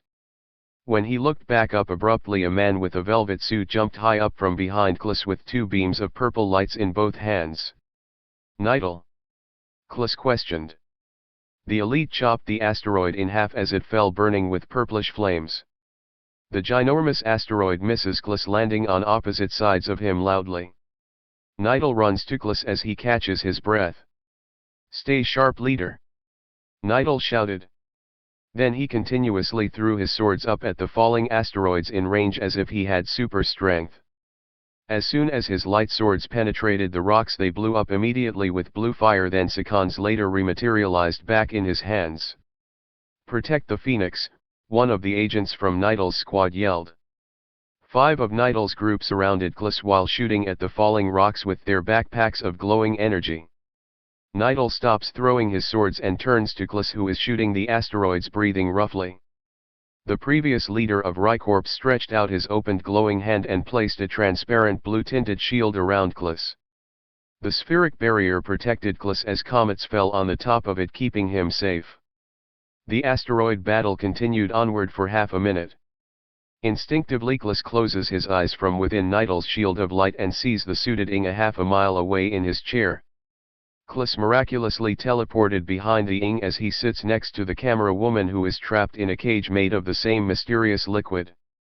Slowly walking towards him, Klus aims his gun at the back of his head while he sits but begins to cough up blood, giving away his position. The suited Ing turned around, surprised, noticing Klus. Bill stands up and turns to Klus, smiling. "How did you get here? And how do you shoot so fast?" Klus glances at the punctured hole in his head. The wound seems to be healing slowly because of the colored liquid that was seeping from it. Klus speaks in his mind, "Now I see. That luminous green substance is a part of him." "How are you changing the environment?" Klus asked aggressively. "Wouldn't you like to know?" "Enough of your deceptions." Klus responded, upset. Okay, I'll change it back to where we were. I promise." The suited Ing reached in his pocket, then withdrew a remote control. With the press of a button, everyone was transported to a mountain overlooking the sea. "How is this happening?" the news reporter asked, imprisoned. Kliss looked around flabbergasted, which caught him by surprise, then turned to Bill speedingly. "Stop lying," Kliss said, pointing his eraser at him. "What's wrong? Can't stand the heat." Abruptly lava erupted from the crater's center near Nidal and the rest of the agents. Nidal and the agents begin to run away. "I have to put a stop to this. He keeps deceiving us with his power. Maybe if I kill him everything will stop." Kliss slowly squeezed his trigger as a blue ball of light appeared in front of the gun's barrel. "Ah, the famous charge shot," the suited Ing said. "Can you stand the cold?" Kliss said as a cold breeze blew on everyone from his weapon. Bill smirked, then stretched out both of his arms evenly. "Go ahead, shoot me with the ray gun." Bill's challenges Kliss' attack. Nidal can be seen supernaturally leaping up high and descending with far distances between his jumps. With each supernatural hop, Nidal closed in behind the elite. "What are you waiting for? Shoot me. Your friends are all volcano food." The germ slightly turns to his left and see the agents running from explosive lava erupting from the ground like geysers. Nidal snuck up behind him, ready to slash right through him with one light sword readied. Ice shot. Kliss fired the ice cannon as the same modified shield automatically protected the Ing in front of him. Nidal shouted and immediately sliced through the back of Bill's with his beam sword. The circular shield froze to ice as it fell on the ground, breaking into thousands of frozen pieces. The two halves of the elite on the ground burned to blue flames, then exploded. All of a sudden a flash of light filled the area and the environment changed as if they were in a very big technological room, big as a sports stadium. "As I suspected," Kliss said. "It was all a digital hologram." Kliss stares at the dissolving Ing. He was manipulating space this whole time. Kliss then walks over to where the caged camera woman was and freed her from the cage by shooting the bars with his ice eraser. "Thank you, Kliss," the woman gasped while fixing her hair. "I got it all on tape. You guys are the best. It's dangerous here. You should leave." Kliss responded to her. One of the agents from Nidal's squad ran up to them, followed by the rest. "Are we still inside of the hive?" Nidal whips out his phone, then stares at the screen. "Yes." "Get me out of here." Everyone looks around. "Who said that?" Nidal asked. On the east of the room they see Steiner in his navy blue suit in the same type of cage similar to the one the camera woman was in. Steiner shouted Kliss's name in desperation. Everyone starts to run to him along with Kliss.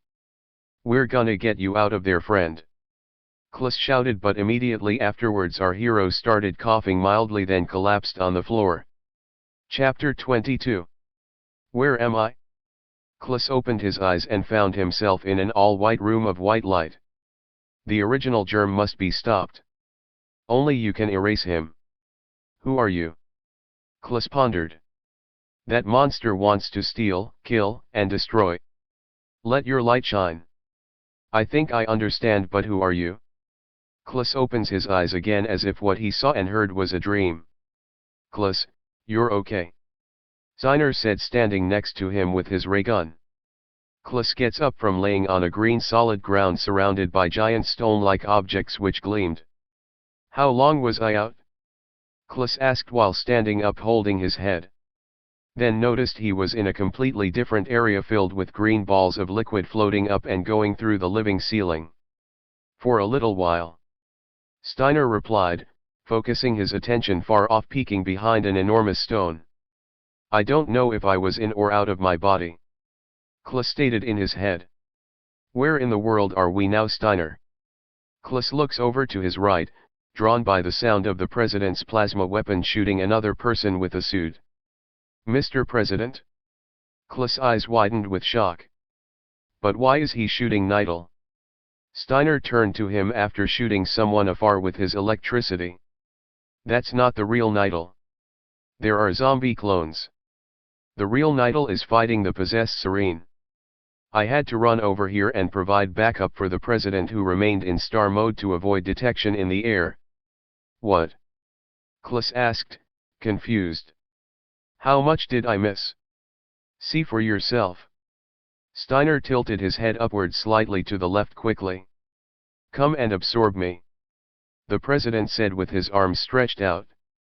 The Nidal clone's whole body including his suit and shoes was covered in a bronze color. And the zombie-like Nidal face was disfigured with glowing red eyes. Immediately it bear hugged the president and immediately the president's entire body shone with white light. Within a split second his body transfigured into many white stars. The look-alike started to melt because of the stars which burned the ing silently. Our plan worked. Steiner cheered quietly, then looked back at his target. Klus looks in the direction of his line of fire and sees Zine in a sniping position afar. This elite is using our tactics against us, Klus speaks in his mind. Hold on, Steiner. I'll take care of him. Steiner nods in acknowledgement. Klus then focused his mind on Zine's location. But he accidentally and unknowingly teleported to the hospital at Zine's bedside. Klus, what are you doing here? Klus, being surprised, looks around the room. I teleported here by mistake. I was going to shoot you again. What do you mean? Zine said, startled. One of the elitists has created clones that looked exactly like us. I was going to try to assassinate your clone from behind, but I ended up here. Zine stares at Klus without a word for a moment, then starts laughing hysterically. What's so funny?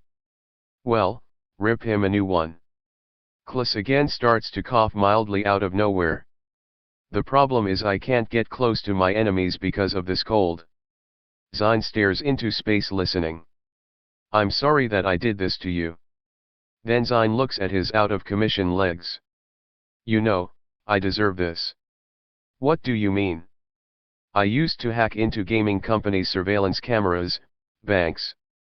I even played around with the FBI by hacking into their network. I've been doing this thing for years, man. I'm a bad boy. To some it's hard to do these things, but for me, it's child's play.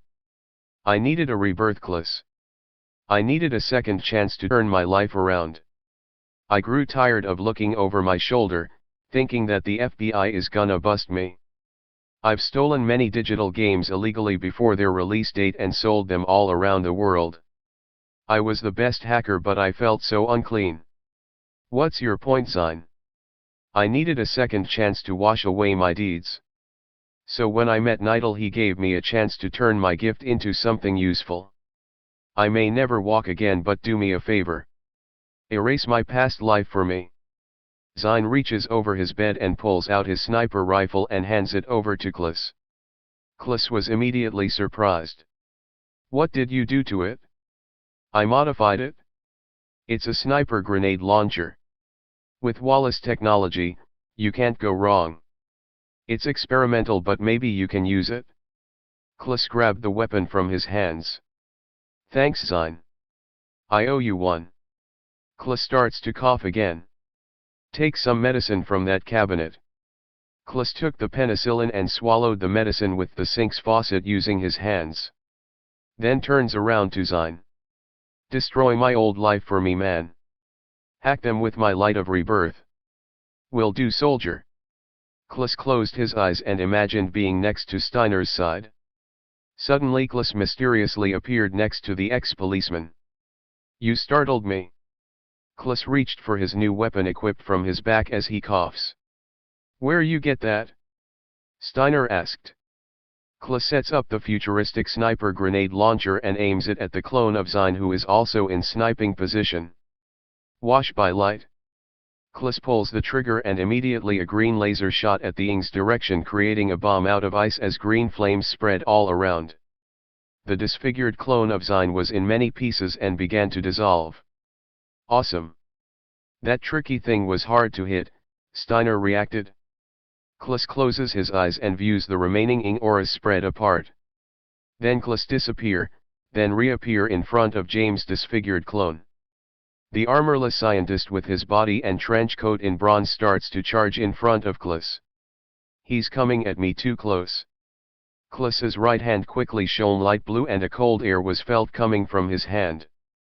Klus smacked his hand of light in front of the Ing's face, which froze the doppelganger body in ice crystals starting from the head on downward to its feet. In sync with his move, he used his right leg to trip the Ing, pushing down the body from his head, making him shattered into many pieces when it fell. The noise of his attack alerted Steiner's disfigured clone. It starts to run towards him from an angle. The agent shoots it to death using his automatic machine gun of ice. He then closes his eyes and sees the real Steiner and the president's inner lights. Where are the other germs? I only see our team. Kliss wondered. He teleported again, this time next to President Blake, which was standing beside a disfigured head of bomber rotting away. You killed our former agent, Kliss said with a smirk. Sorry, Blake responded. And I killed a cowboy, Steiner said, walking towards them holding his right shoulder that is blooded. But he got me good. Where is the elite? There are supposed to be 6 of them and 1 leader, Blake asked. So that only leaves 1, Kliss added, then closed his eyes. What is he doing? Blake wondered. Steiner, I think you should sit this one out. There's no one in the area and you fought well. I can still fight, Steiner said tiredly. That's an order. What happened to your unit, Mr. President? Blake looked down, disappointed. They all got killed. I'm sorry, I ran because I was outnumbered, then all of a sudden I unlocked this power and hid in star mode, hovering above everything near the ceiling. First I was 1 star, then I morphed into many. Kliss looks at Steiner. It's probably because me and Nidal defeated an elite together. Steiner then faces the president. We gain powers when we defeat one of their elites. The president just looks confused. Run that by me again? Look out, Kliss said, pointing upward. Who is it? Steiner asked. A clone of Kliss looking like a half-skeleton moved closer above them, then descended in front of them. Are you serious? The elite looks just like you, Kliss, Steiner said, surprised. The black hooded germ pulled out a duplicate copy of Kliss' gun, but it was black. Charge shot. When the Ing pulled the trigger, a ball of dark matter shot in the direction of the 3, making a huge explosion, knocking out everyone. Kliss opens his eyes, then stands up, seeing Steiner and the president bracing for impact from within a transparent shield of ice and light. We're alive, Steiner said, looking at the damaged barrier. Kliss steps out of the busted shield damaged from the impact. What's this? A phoenix made of water. The elite clone of Kliss' voice was so deep and supernaturally villainy. You mimic us far enough with Death Faker. The elite began to levitate, then a staff appeared in his other hand. He raised it up and a second later everything was dark. Where are we now? You're in my dimension now. I'm going to beat you and have our lieutenant absorb you so he can become stronger. You mean that, Owl Fiend? Kliss puts his eraser back in his holster, then takes his sniper grenade launcher stationed from his back, aiming it at the germ. With Zine's light I'll terminate you. It was because of your kind I almost murdered my family member. But this time he will murder you. Kliss imagines himself pulling his target in front of him, enabling time manipulation. While in slow motion he shot his evil doppelganger with Zine's weapon. Freeze. Kliss shot the Ing with his borrowed weapon. Smoke covered his whole body and snowflakes miraculously appeared all around the explosion. Kliss begins to cough violently again. Is that all you've got? No one can defeat Ender. Kliss closes his eyes and sees that his shield covering his dark purple essence was diminishing. Then he opened his eyes. You've lost this one, pal, Kliss said, then entered into time manipulation mode again. Kliss slowly pulls the trigger in slow motion as the Ing tried to move away from him. Die. Kliss pulled the trigger but nothing came out of the eraser. Kliss squeezed the trigger multiple times and nothing came out. What's wrong? Out of steam. Kliss then pulls out his other eraser gun, points at the Ing and squeezed the trigger multiple times. Still nothing came out. I can't believe this, Kliss said. Why don't I have any energy? Kliss then coughed up blood as he knelt on the ground. The elite Ing laughed, then walked slowly towards Kliss, pointing his gun close to his face, then he aimed it at his chest. Good night, The Ing shot Klis in the chest with a dark bullet of black light, making him go into cardiac arrest.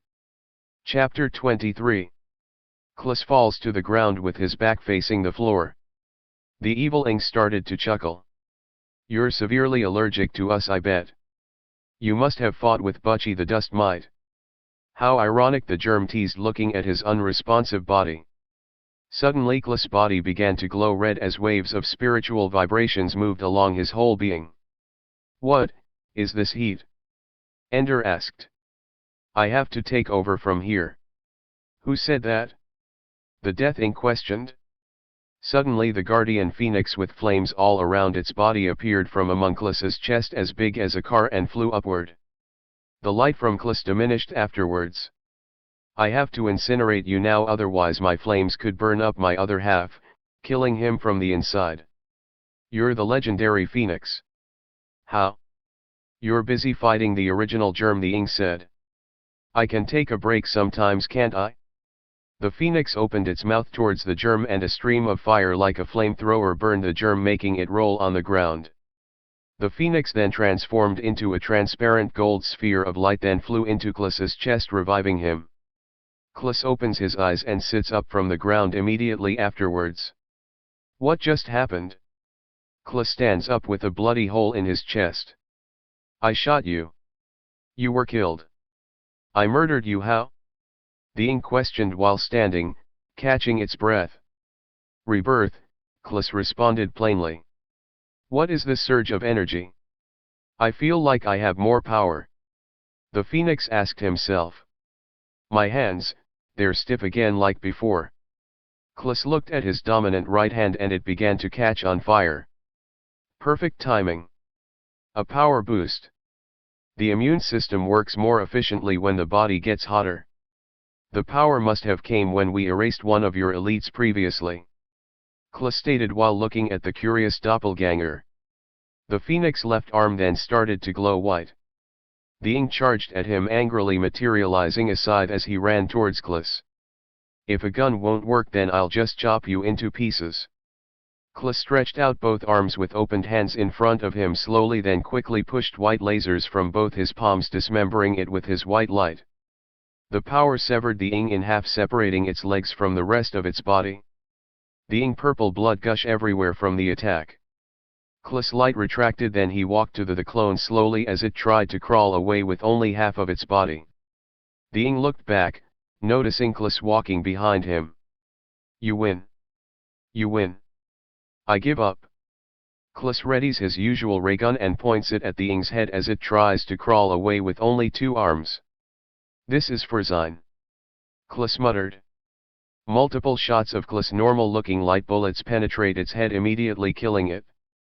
The dark dimension disappeared and Klis was standing back where he was previously. "I'm back."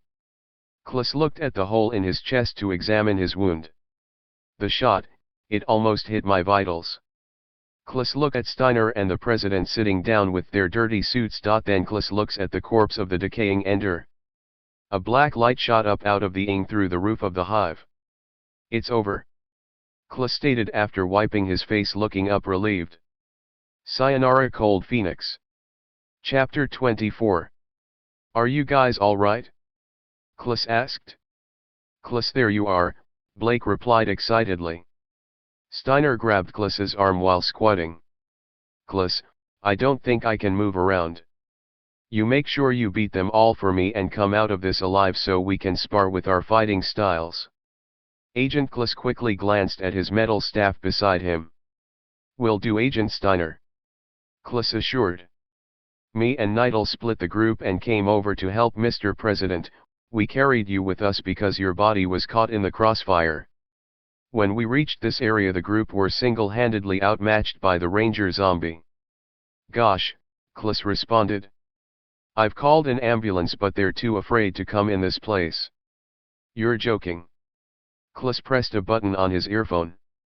Nidal, do you read me? We have 2 of our agents of light down." "Nidal, come in." No response. "Alright, I'm gonna go help Nidal. You guys stay put." At once a germified bat appeared next to Kliss, flying around him, then it flew away from him, flying in the opposite direction. Wait a minute, this bat must be from an area where James is located. I have to help him or he'll die. Nigel can handle himself, I'm sure.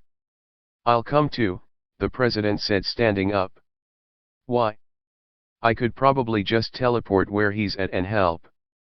My folks always used to say 2 is better than 1. I'll go with you 2 go, Steiner said. I'll be alright, just let me catch my breath. Stay alive, Kliss replied. I will come to check on you later. The president and Kliss started to run after the bat. So how did you get your light? What makes you so special? Kliss said as he ran. It was during a live broadcast. During a speech my arm glowed out of nowhere and I knew that there was no going back. What do you mean? I am the commander-in-chief, but I was a tyrant. I ordered our troops to go to countries that were innocent to take their resources. I knew what I did every day was wrong, but it was for the good of the country. Kliss continues to listen. There's not a day that goes by when I don't think about the consequences of my actions. Those poor people murdered because I gave the order. Then one night I promised myself that I was going to be a better president. A president to help all people across the world. And then it happened. My arm started to glow with this wonderful light. So I contacted Wallace and now I'm here. Kliss looks at his gun on his side. Can you even shoot that thing? Trust me, son, I've been in more wars than you can count. After your idea about the backpack ray gun, I thought about what you said every day, feeling this desire to just be humble and get my hands dirty by joining your agency. After 4 minutes of running behind the bat, the environment changed as they ran through a humongous den. More bats started to appear within the den in which the heroes have discovered. Kliss and Blake stop running. Where are we now? Kliss wondered. The den was filled with glowing red stones that looked like it was part of an intestine. The cave was illuminated by the same purple light above its ceiling. I never seen a cavern like this before, Blake comments as he stares at the cavern's all-white exterior. The black and slightly sticky substance unknown to man caught Kliss's attention, looking at his feet. Welcome to my lair. All the bats gathered around like a tornado as brown light flashed. Suddenly, a humanoid with pointy ears, slicked back hair, and brown eyes appeared standing in front of them. Kliss and Steiner both pointed their erasers at the enemy. I am Count Driscoll. A pleasure. You're a demon just like the rest, Kliss said. The vampire had on a velvet suit, red cape, and had white sharp fangs which was visible when he spoke. Just stop. I know I can't beat you. I want to be better than the Owlman. But the Owlman is way more powerful now. If I absorb that friend of yours then I would get in trouble, but I'm willing to take that risk. The germ faces his right slightly. He thinks he's better than the rest of us elites. I will be better than him someday even without absorption. What? Kliss asked. Where is James? Let's just play a little game. If you win, James is yours. But if I win? Suddenly an orange laser blast went right through the vampire, turning him to nothingness. The blast went right between Blake and Kliss and exploded when it hit one of the glowing stones. How do you like my mega laser? James walked towards the men fully armored behind the distant attack. James, you're alive? Barely. I still feel sluggish, but I can still move. Nigel said you were poisoned. Yes. When I was with my unit, that monster snuck behind me and bit my neck. Even though I was wearing armor, it somehow became heavy, then I just couldn't move at all because my bio armor is living. I knew they had us all figured out, Kliss said in his mind. When I saw Nigel, I couldn't tell him what was happening because the toxin paralyzed the bio armor while I lay there and no one could hear me with this helmet on. Kliss looks at the rubble of James's mega blast with the fiend's cape on the ground. Envy leads to ruin, Kliss said. Then looks back at James. I'm glad you're safe. I received a power boost too. I think we all did when me and Nigel erased that germ. I'm sorry, Kliss, Some of my agents died, wiped out by these giant bacteria bats. I think Nidal's crew finished them off and hopefully my remaining squad tagged along with him.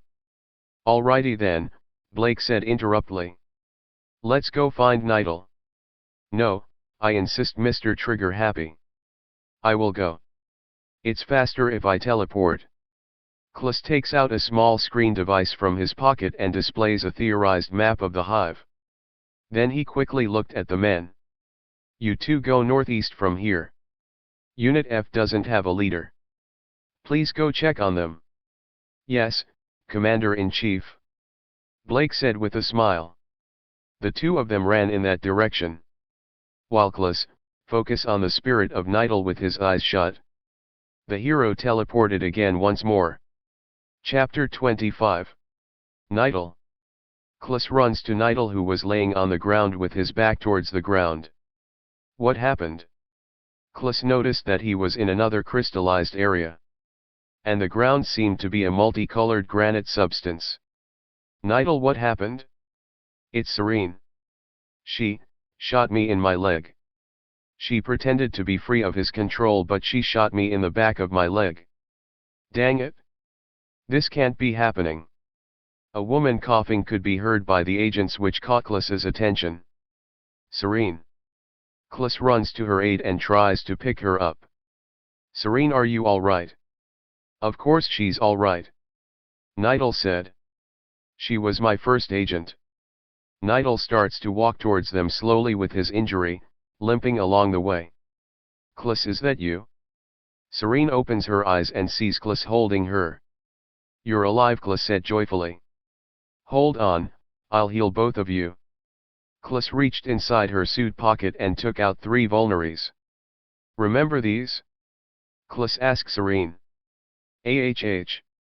Nidal grunted in pain as he tried to walk. Klus speedingly walked over to Nidal. Quick, put this over your wound. What is this? Nidal asked. Just do it. I'm the leader now, remember? Nidal pulled up his pants leg and started rubbing the ball of gel on his wound. Klus then walks back to Serene. Where are you hurt? I avoided her vitals, she'll live. Nidal added. Just give it here, Serene said. Serene snatched the gel and started to rub it under her suit sitting down. A sword stab wound that missed her vital organs. I'm actually impressed. I knew she could take it. Nidal said. It's okay, guys. It wasn't me after all. It was that danging that made me betray Nidal. Klus took the last vulnerary and smeared it over his injury. I'm healing slowly, Nidal said excitedly. Wait a moment. Where is the tapeworm now? Klus asked. I erased him, Serene replied. How? The stab of Nidal light went right through the germ and it went out of me. It tried to crawl away, but I shot it with my Reigun. Awesome work, Serene, I'm proud of you. You got your revenge. Klus said as he gently hugged her. Where's your backup, Nidal? They are here. Looking for a way out. What? It's an infinite loop. Like a maze, we keep going in a circle. Here they come now. Nidal said afterwards, pointing far off. Dang it, one of the agents said. How is this happening? Hey look, the man of the hour is back.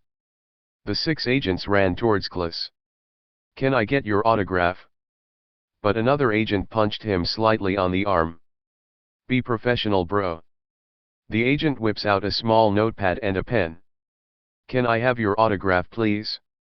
Klus smirks. I'm glad you all are safe, Klus responded. He then ignores the men and closes his eyes, scanning the room. The agent notices vibrations coming from a crack in the wall. Klus then walks in front of the location. It's like a mirage.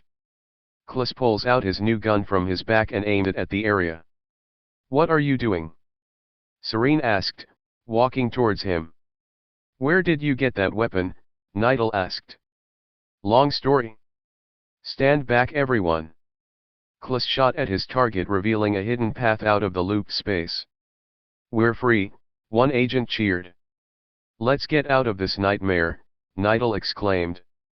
They all went through the rocky tunnel exiting the area. Next the agents walked together for 5 minutes, wandering around the greenish hive.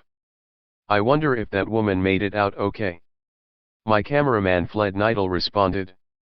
I completely forgot about her. Wasn't she with your team? I didn't see her. Serene gasped slightly. Now that I think about it, when I was under that monster control I did see a woman off to the side. I assume the worst when I mean the Ing summoned the 6 radiolarians for combat. I wish I could have seen that. Klus responded. I loved biology growing up. You know your stuff, Serene commented, walking nearby. Our hero abruptly started to sneeze. When he did, he noticed a twinkle ahead. Hey, wait a minute. In his special sense he detects multiple light sources a short distance ahead. Klus then opens his eyes eagerly. There's another one of us and it's fighting the final elite. That dang owl germ, Nidal said. Which way, Klus? Serene asked. Follow me. The team followed Klus as they ran to another area. The team stopped and sees a woman with long white hair and a silver suit shooting with a ray gun. No way. It's her. Klus said. Do you know this woman? Nidal asked. I met her in Biosis with James. She was an enemy, but it seems she's on our side. That's impossible, Nidal reacted. There are no humans in Biosis, Nidal said. She has been leading Unit F this whole time. And she was the mysterious one that helped us out with the dust mite Ings. Suddenly the owl Ing knocked her gun out of her hand. Then he grabbed her arm, gripping it so she couldn't move. The woman tried to break free but seemed to be getting weaker each moment. The two-faced owl germ started to glow white. No. He's absorbing her. We came too late, Serene said. Come on, let's help her out. Yes, sir. Everyone agreed, then charged into battle, running towards the new area of black liquid water ice. Ice shards stood upright from the ground 14 feet high and 5 feet in diameter throughout. The cave-like walls from the entrance also were of a black hue which seemed to be pulsating. And the new battlefield seemed to have no end from where they were. As they got close they noticed the agents from Unit F shooting 6 unusual germs that were hovering shaped like a sphere. They were transparenting, revealing their own unique bacteria from the inside which made them different. The germ spheres were 6 feet 7 in height and each one had its own nature. One sphere germ whose insides looked like glowing red vitamin pills that constantly moved around sprayed fire. Another sphere germ, seeming like it had green snakes moving within it, seemed to shoot the agents with an invisible wind cannon. Another sphere with shining blue blocks from within was summoning giant balls of water ice on the heads of agents if it came too close. Another sphere Ing was transparent but its covering seemed to be metallic. From within the creature it had living metallic balls that moved randomly. It miraculously shot silver orbs as big as bowling balls at an agent. Another sphere was brown all around and its insides were not visible. It seemed to be a big ball of mud and it hovered just like the rest of them. This life form shot boulders at the agents from within its circular body. The last one was transparent. From within this one, unearthly plants, even small unidentified trees were visible from within it. This Ing summoned hard branches from within the center of its body that stabbed one of the agents in range of it. Klus opened his eyes while running to the battlefield. Klus' voice again was as loud as a megaphone. Be careful. They are all bosses. Those spheres are just as powerful as the dragon. This cannot be happening, Nidal said while running. This whole time he had 6 bosses in his squad. Serene exclaimed while running. Klus turns to Nidal. Swordsman, contact James and the President and send them the coordinates to this location with your device. We need all the help we can get. At once. Nidal stops running and takes out his phone from his suit pocket. The white-hair woman knelt down because of the absorption and the owlman levitated upward within a thick cloudy purple sphere. Klus finally reaches the woman and helps her on her feet while the rest of the crew assist Unit F with their erasers in an all-out battle royale.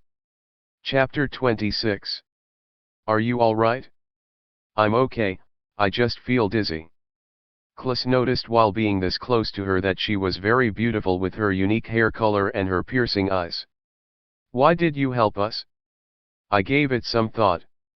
You could have let your partner of yours kill me, but you showed mercy. The Phoenix wanted me to use this power for good, but I've been ignoring it until now. Thanks for helping my unit previously, and Unit F, Klus said. I was guiding them after I helped you out with that dust mite elite. I owe you one. Klus then looks up and sees the almond still inside of a evil dark orb. This is the result of divination. What's that? Klus asked. The original germ, and the elites manifested because of sin. A long time ago. My ancestors were into necromancy, and in their wickedness they were judged by a bacteria infection. The bacteria infection started to collect from the ancestors, from a single-cell organism to a living breathing entity known as the living germ. It has been hiding in biases and at the same time absorbing the sins of man, which makes it more and more powerful. The guardian who is in charge of protecting both worlds had no choice but to stop these germs threatening living life with its infections. The woman looked up and fixed her eyes at the evil orb. The guardian gave me a chance to repent from my deeds. Sit this one out, you've done enough to help us. Klus helped her on her feet, then turned to the battlefield. This is a mess. He focused on Serene, which was shooting from afar behind cover. Then he teleported right next to her supernaturally. The area was filled with many icy shards when he reappeared beside Serene. Be careful, Klus. Serene muttered, standing next to two backpacked agents hiding behind the frozen substances. We can't get close to it because of its wood. Klus closes his eyes and sees the Ing's spiritual darkness hovering closer to their location. It's coming from the side. Draw its attention so I can use the charge shot. Yes, sir. Serene turned invisible, and momentarily her shots could be heard from afar. You two agents stand by. Don't attack it unless I say so. They both nodded because they were dismayed. Serene starts shooting, which was heard. Klus came from the side of the shard and aimed his eraser at the elemental germ. Klus slowly pulled the trigger as the same blue ball of glowing energy was forming. Charge shot, Klus announced calmly. He then pulled the trigger. The sound of the Phoenix accompanied the blast as usual. The attack damaged the Ing but still lived, hovering slowly. Now. Its shields down. The wood manipulating Ing transparent body changed to a see-through red because it was weakening. Everyone fire at will. Klus shouted. The two agents came from behind the shards and ran next to Klus, shooting it down alongside Serene, who was shooting its back. The spheric Ing seemed to be slowing down as it tried to hover towards Klus and the two agents in order to stab them. Meanwhile, another elemental Ing appeared, levitating fast to the wooden sphere. We got company, Serene announced. The brown spheric Ing shot boulders from within its body, knocking out two of the agents that were assisting. Retreat! Klus yelled to Serene. Serene turned invisible, but it seemed like the Earth Ing was still attacking her with rocks. It can still sense her through movement, Klus said to himself, then looks back at his opponent. If I get too close to this wooden Ing, it'll stab me to death. Klus began to shoot backwards as the wood manipulator Ing hovered slowly to him. Immediately a huge boulder knocked Serene out from afar, making her visible. The rock knocked her to the ground on top of the dry ice. No, she's down. I have to retreat. Klus looks to his far right and sees Nidal throwing swords of light at another Ing. Klus focused on his location, then teleported next to the agent. Nidal. Serene's down. My first student. I will avenge her, Nidal said, upset. Then peeks out the slide of the cover. I think I met my match. This metal one is so thick, my swords aren't even piercing it hardly. The metal Ing shot a metal cannonball at Nidal's cover, breaking the ice shard, revealing the two agents' position. He's too strong, Klus said. I'm not giving up. Nidal summoned a blue javelin made of his inner light and charged at the Ing. The metal Ing shot another metal ball at the former leader of Rei Corps. When the attack came close, he slashed it to the side with his spear. While he charged towards it forthwith another metal shot followed afterwards. Nidal threw his spear of light piercing the metaling's body and the attack broke Nidal's spiritual shield which manifested automatically. Get out of the way. Klus warned. Once more it shot again and the metallic blast hit his chest violently knocking him into unconsciousness. No. Klus shouted, shooting it. I need to get some distance from this thing. Klus looks around and sees a shard as big as a small hill. He focused in on its position then teleported on top of that same shard. Klus equipped the weapon Zine gave him that was strapped on his back and aimed it at the metaling which was heading towards Nidal's body. Don't you dare touch him. Klus shot the eraser which made a fiery explosion slowing the ing down. He then halts his aggression for a moment on the high ice hill and looks around the battlefield. Not one of the agents was fighting. Retreat. An agent yelled while running with fire engulfing him. The few remaining agents began to run back to where the entrance is. Klus scans the battlefield as the floating ing randomly move in any direction looking to kill and sees James kneeling down with his armor. What, James is already here. The agent looks around the battlefield a second time and does not see Blake. Klus teleported to James' location which was hiding behind a shard. Klus, you're here. What happened? It's the poison. The vampire ing's fang got closer to my skin than I thought. Klus examines the back of his neck and sees a small opening. I feel like I'm dying. Retreat for now, I will handle the rest. Me and the president got spit up. He fell into a trap but I found my way here after you all entered. It's alright, I'll go look for him when this is all over. You can't beat them by yourself, Klus. They have won the battle but not the war. No, James, I'm ending this. Don't be a fool. It was thanks to you that my daughter is in perfect health. We must live long enough so that faith can win our battles for us. Klus looks at the bodies of a few agents dead on the ground as the spheric germs move in all directions like drones. Immediately a shot of wind shot the back of Klus from afar, disfiguring his grenade sniper rifle as it crashed to the ground and pushing him 5 feet, knocking him to the ground. The elemental ing shot James as well with a burst of wind sending his body flying 10 feet from the ground. Klus stands himself up and sees the eraser Zine gave him dismantled. The wind ing slowly hovers towards him as Klus walks backwards catching his breath. Immediately a loud supernatural demonic screech was heard from the Owlman's transformation. Klus looked up at the Owlman's direction then looked at the white hair woman hiding behind a shard near it. Klus teleported to her location. Are you alright? Can you move? Yes, she responded facing him then looks at the source of the screech.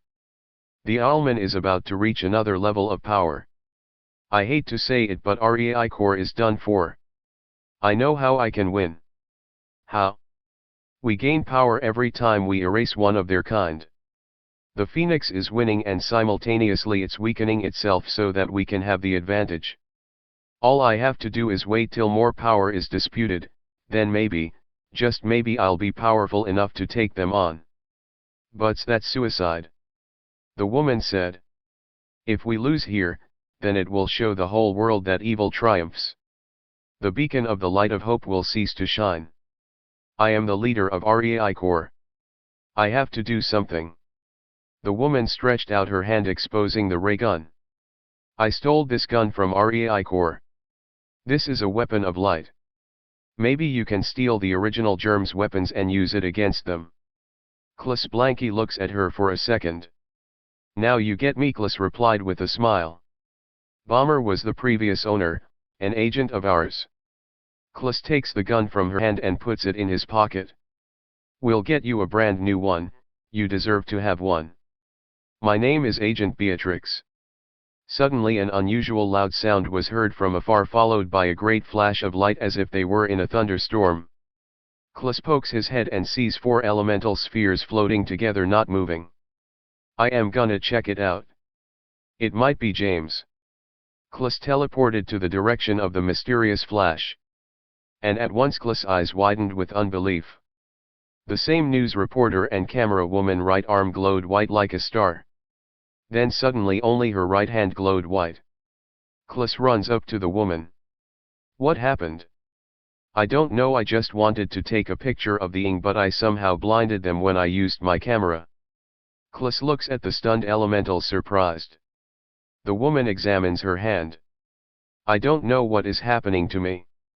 Believe it or not, you're a firearm like us. You took a perfect shot. So these things do have sight? She asked. You blinded their spiritual senses somehow. Can you keep them busy while I handle the other two? Klis glances at her name badge. Cortana. I know it's not in your job description. The woman smiles briefly. I'll do anything to avenge my brother. Cover your eyes, she commanded. She's like a flash grenade. She's somehow manipulating the camcorder's light. Klis thought to himself. The stunting started to move slightly, but the camera woman took a shot of them with her camcorder again, immobilizing the four supernaturally. Klis disappear then reappear back on the same shard hill. I can't kill them all at once, that will take too much time. A scream could be heard from the west of Klis. Klis sees the water ing hovering close to Beatrix. She's in danger. Klis starts to shoot the water ing near to Beatrix with his semi-automatic eraser, slowing it down. But the water ing shot ice needles and one needle went through Beatrix's left shoulder. No! Klis yelled behind a shard for cover. Abruptly James was seen falling from the air, visible from Klis's direction. He was pushed far away because of the wind ing's attack. James! Klis shouted, then Klis immediately looked in the direction of the camera woman and read her desperate thoughts. One of them is resisting the flashes. It's gonna kill me. At once the dark cloudy ball that covered the Owlman disappeared, revealing the Owlman's new transformation in the air. The germ dropped down on the ground, which made a small quake, looking completely different but not close enough for Klis to view it because of huge shards. Miraculously Klis' body glowed red. He ran toward Beatrix to protect her, and 6 red light shadows of himself followed behind him in sync with his movements. Klis teleported, leaving one of his shadow clone of red light shooting the water ing with white light. The copy was entirely made of red light, including the clothes, skin, and gun. While manipulating time, Klis teleported next to James, then turns in the direction where he was previously. The man of the hour sees his shadow clone shooting the water ing with white light, which made him acknowledge his new power. Klis looked at James on the floor in slow motion as the wind ing hovered close to him. Klis runs in front of the wind ing as 5 of his shadow clones followed behind him in perfect synchronization, and when he stopped, the 5 shadow clones of light went inside of him. He aimed his eraser at the wind ing, then teleported next to the shard hill, overlooking everything in slowed time. He sees 2 of his clones shooting the ing with white light. He then sees the newly transformed Owlman from afar walking forward. At last Klis sees the 4 elemental ing closing in on the news reporter. Klis teleported again next to the side of the 4 elementals that was lined up. Klis runs in front of them, and each time he walked by a spheric ing, each shadow clone stopped following Klis's body of light and aimed its weapon at each individual ing. The red shadows all at once continued to shoot their own target. Lastly, with no more doppelganger of light, Klis teleported in front of the Owling, which looked different. His whole body was golden. He had too many wings to count, 4 arms, and its belly was an extra head, giving him 3 heads total. Klis pointed his gun at the Owlman eagerly, then slowly pulled the trigger. Simultaneously his shadow clones did the same exact action in synchronization. Each shadow clone of red light created a charge shot slowly. But instead of the usual blue or red ball, the cannon of light was purple with fire all around the light. Final shot. All of Klis's shadow clones, including himself, shot at the exact same time. And 7 explosions erupted all at once, completely obliterating the boss ings in one blast and knocking the Owlman down on his feet. Chapter 27. A white sphere of light appeared in front of Klis, then it got bigger. Good, you erased them all. Beatrix came out of the light walking towards Klis. Then the red light surrounding him retracted. The newly transformed elite got up with anger in his faces. You look even worse. Kla stated. The Ing with an even more sinister voice spoke, I am the most powerful germ ever created. No one is more powerful than me. No one can be better than me. I am better than any living creature. I am absolute. Beatrix looks at Kla slightly worried. Get ready, his power is way more dangerous than before. A black light shaped like a skull shot through the owlman's chest, making him stumble. Suddenly the owlman was covered with black flames and black smoke. It's you. The owlman said. Ender. Kla's face looked with great surprise. What are you doing to me? I am above you and every creature. The sound of Ender's sinister laugh hardened Kla's and Beatrix's heart. I'm absorbing your power. Ender said. But that's impossible, Nidal said, walking slowly to Kla's side. Klas turns around to see his old boss limping with his suit torn and dirty. He also sees Serene and the camera woman holding up armorless James's poisoned body with her arm, walking towards Klas. Nidal, Serene, James, you're okay. Shoot. Klas said, standing next to Beatrix. We can't level up if we never erase that death thing. Klas said. You fought him? Nidal asked. Yes, I was pretty sure I finished him off. We're at a disadvantage. Sneaky germ, Serene comments. I feel like I used half of my power getting rid of those elementals. What are we waiting for? Serene asked, aiming her eraser at the owlman's absorption. We will wait. Klas said. But why? Let us overcome death together by our light. Serene slowly disengaged her weapon. Hi everybody. Everyone turns around towards the entrance of the area and sees the president speed walking towards them and Steiner walking behind him. You made it, James said cheerfully. Thanks to Nidal's coordinates he sent to everybody, I'm here and I'm ready to do battle, Blake said. You have my vote, Klas said. The president, seriously? Serene exclaimed. He's one of us, Serene, Nidal confirms. Good thing Bomber isn't here. Steiner, you're all right, Klas asked. Steiner walked towards the group limping. Of course I am. You fools. Help me. The agents of light all view the Ing's dark and twisted metamorphosis. Pride goes before a fall. Beatrix comments. Listen to me. Nidal said. We cannot win this. What? Steiner exclaimed. Look at us. We're all tired and beaten. Only one man standing before us now can erase this bacteria. It was his calling from the very beginning, even when he was just a lobby porter doing janitorial duties. But it has multiplied its power. Beatrix interrupts. We have to move our powers to Klas. I saw this in a vision. But how? James asked. By laying hands. Me and Wallace found out that you can transfer energy with our firearms. That is how we created the Reigun in the first place. Come, let us all lay our hand to Klas's body so he might have enough strength to erase this wicked germ. I'm ready to try. My mystery man altogether annihilated the bosses. They were part of my light. If that happened, then maybe I can absorb your lights also. Everyone circled around Klas and laid their dominant hand on his back and shoulders. This is awesome and all, but don't burn me, Klas said.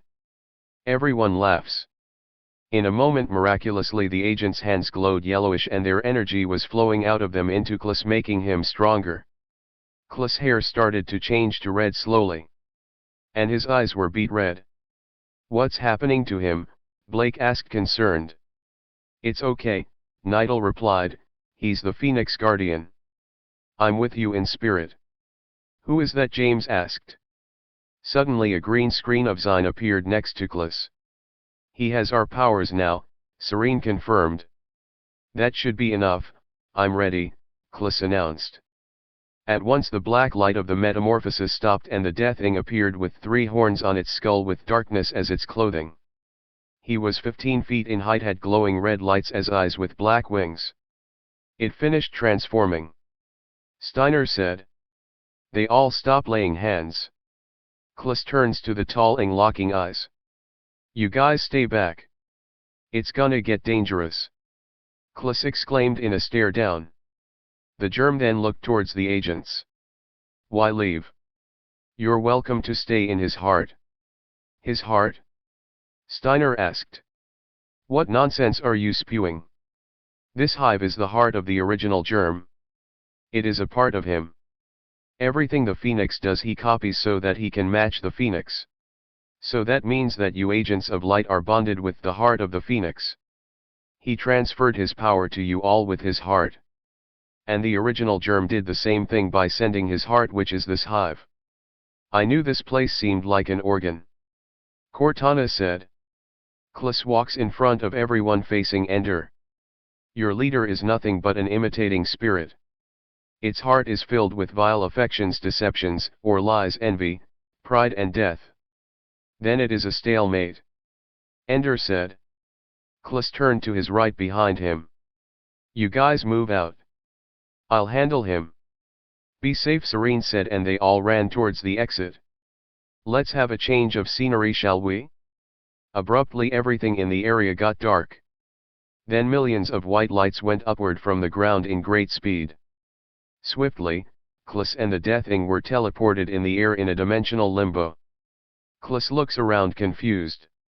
The top of the area was a town that was seen upside down in the air in bird's eye view.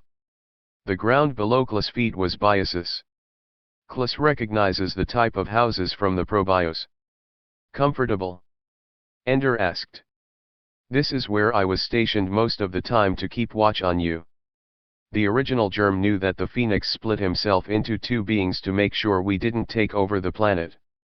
Look up right where you're standing. Take a minute to view it. It is the place of your former job. Klus looks up and sees the roof of his old hotel upside down from a bird's eye view, for it was high above him. Klus' body glowed red as he locked eyes with the germ once more. The agent reached for his eraser and also took out Bomber's eraser handed by Beatrix. Straight away aimed it at the Deathing. You had a beginning sanitizing germs. But your end is me, the Ing said. The germ starts to run towards Klus and Klus starts shooting from both guns. The bullets were rapid lights of fire from his semi-automatic and pistol. It appeared to have minimal damage as the flames surrounded his target. Ender quickly manifested a giant iron sword from his hand and continued to run towards him. He must have a shield, Klus said to himself. Ender got close enough to Klus and he swung his sword. Klus tossed the pistol quickly. Nidal. He too manifested a sword. A sword of golden light, blocking Ender's heavy sword. Klus entered into time manipulation, put his gun in his holster and started slashing the Ing with his sword in slow motion, but he noticed that there was no advantage. The sculling was obvious using bullet time as well. Ender starts to laugh as he slash Klus' auto shield of light similar to Nidal. I'm just as fast as you, Klus. I can slow down time just like you. After 2 minutes of sword fighting, Klus teleported behind him from afar. Klus aimed his gun at his back from afar and created a scattershot of lightning bolts which shocked the Ing, making it shake violently. Ender turns around. Klus' right hand glowed white, then he summoned white orbs of light just like Beatrix above his head. Klus points at the creature, sending them to the Ing.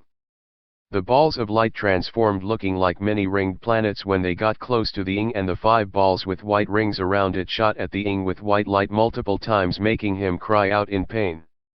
Ender stares at Klus while getting shot. Suddenly the same swords came up from the ground, almost thrusting his feet. Klus runs away with his Mystery Man technique. The 6 shadow clones of light synced behind him with his movements as the swords kept following behind him as he ran. While running, Klus feels a connection to the iron sword that was behind him. Klus stops running and stretched out his right hand with his palm open. A transparent shield of blue light protected his feet. Meanwhile, Klus telepathically levitated all the iron swords from within the ground and sent them flying straight to Ender at great speed. But how? Even in time manipulation he's winning. Most of the swords stabbed Ender, followed by a hasty fiery charge shot which created a big explosion. Klus closes his eyes and notices his shield disappearing from his aura. Now's my chance, Klus said. Klus disappeared, turning himself invisible. The smoke from the fiery blast subsided. The Ender yelled, "Where are you, Mega Phoenix?" Suddenly Ender was attacked by more explosions over and over. Are these bombs? Ender asked himself. I will find you. Ender said. The Ing flew up in the air with his black wings, then a black light appeared in front of his forehead. I'll use your technique, Ender shouted. A giant black beam as big as a moving truck ejected from the light on his head. Wherever the beam went, destruction followed. Black flames was created wherever the beam landed. Ender moved his hand to his right while simultaneously controlling the black light, and at once, while Klus was invisible, he collided with Ender's dark beam with his orange beam of light. Klus' invisibility subsided. There you are! Ender yelled. You think you can beat me? The beam collided with his dark light, but his power was stronger. The Ing's dark power overcame Klus's beam, which overwhelmed Klus and overpowered him. The dark light got closer and closer, and Klus's beam got shorter and shorter, then suddenly it overcame Klus, completely knocking him to the ground, breaking Nidal's infamous shield of light. Klus gets up while standing by the black flames. You don't want to fight one-on-one with me? Fine, then I'll bring you to me. Suddenly the Ing's stomach behaved like a vacuum, sucking up everything into his stomach, which was a big ball of purple light. Klus got sucked into his stomach along with the iron swords that were on the ground. Where am I now? Klus seemed to be in a dark room as big as a home. Klus closed his eyes to scan and noticed that his inner light looked like a bright gold star. Klus morphed into a gold star and levitated upward through the top of the darkness, and he bursted up out of the Ing's head, making him cry out in pain. In star form, Klus levitated near the ground. The Ing's head started to rejuvenate. Plasma. The Ing questioned, seeing Klus transformed back to his original look. Klus held out his palm and a blue screen of light appeared from his hand. Klus looks at the illuminating screen. According to my statistics, you have 0 chance of winning. Say cheese. Klus closes his eyes and a very powerful white flash of light, the same as Cortana's, blinded Ender. You ready to erase this germ once and for all? A voice speaks in his mind. Who is this? You're the Guardian. Let's defeat him together, but you have to concentrate. Klus closes his eyes and bethink himself as the Phoenix. He then instantly morphed into the Phoenix of Flames. Fire covered its entire body as it flew in place with the diameter size of a vehicle. The Ing came out of the strong light screen, which blinded his senses. When he came into, suddenly the Phoenix flew through the germ, burning it with fire. The Ing cried out in pain as fire burned it alive, decaying into liquid. The physical space changed to where they were located previously. Klus in Phoenix form flies around the icy area. I can't believe I am one with this creature. I feel free.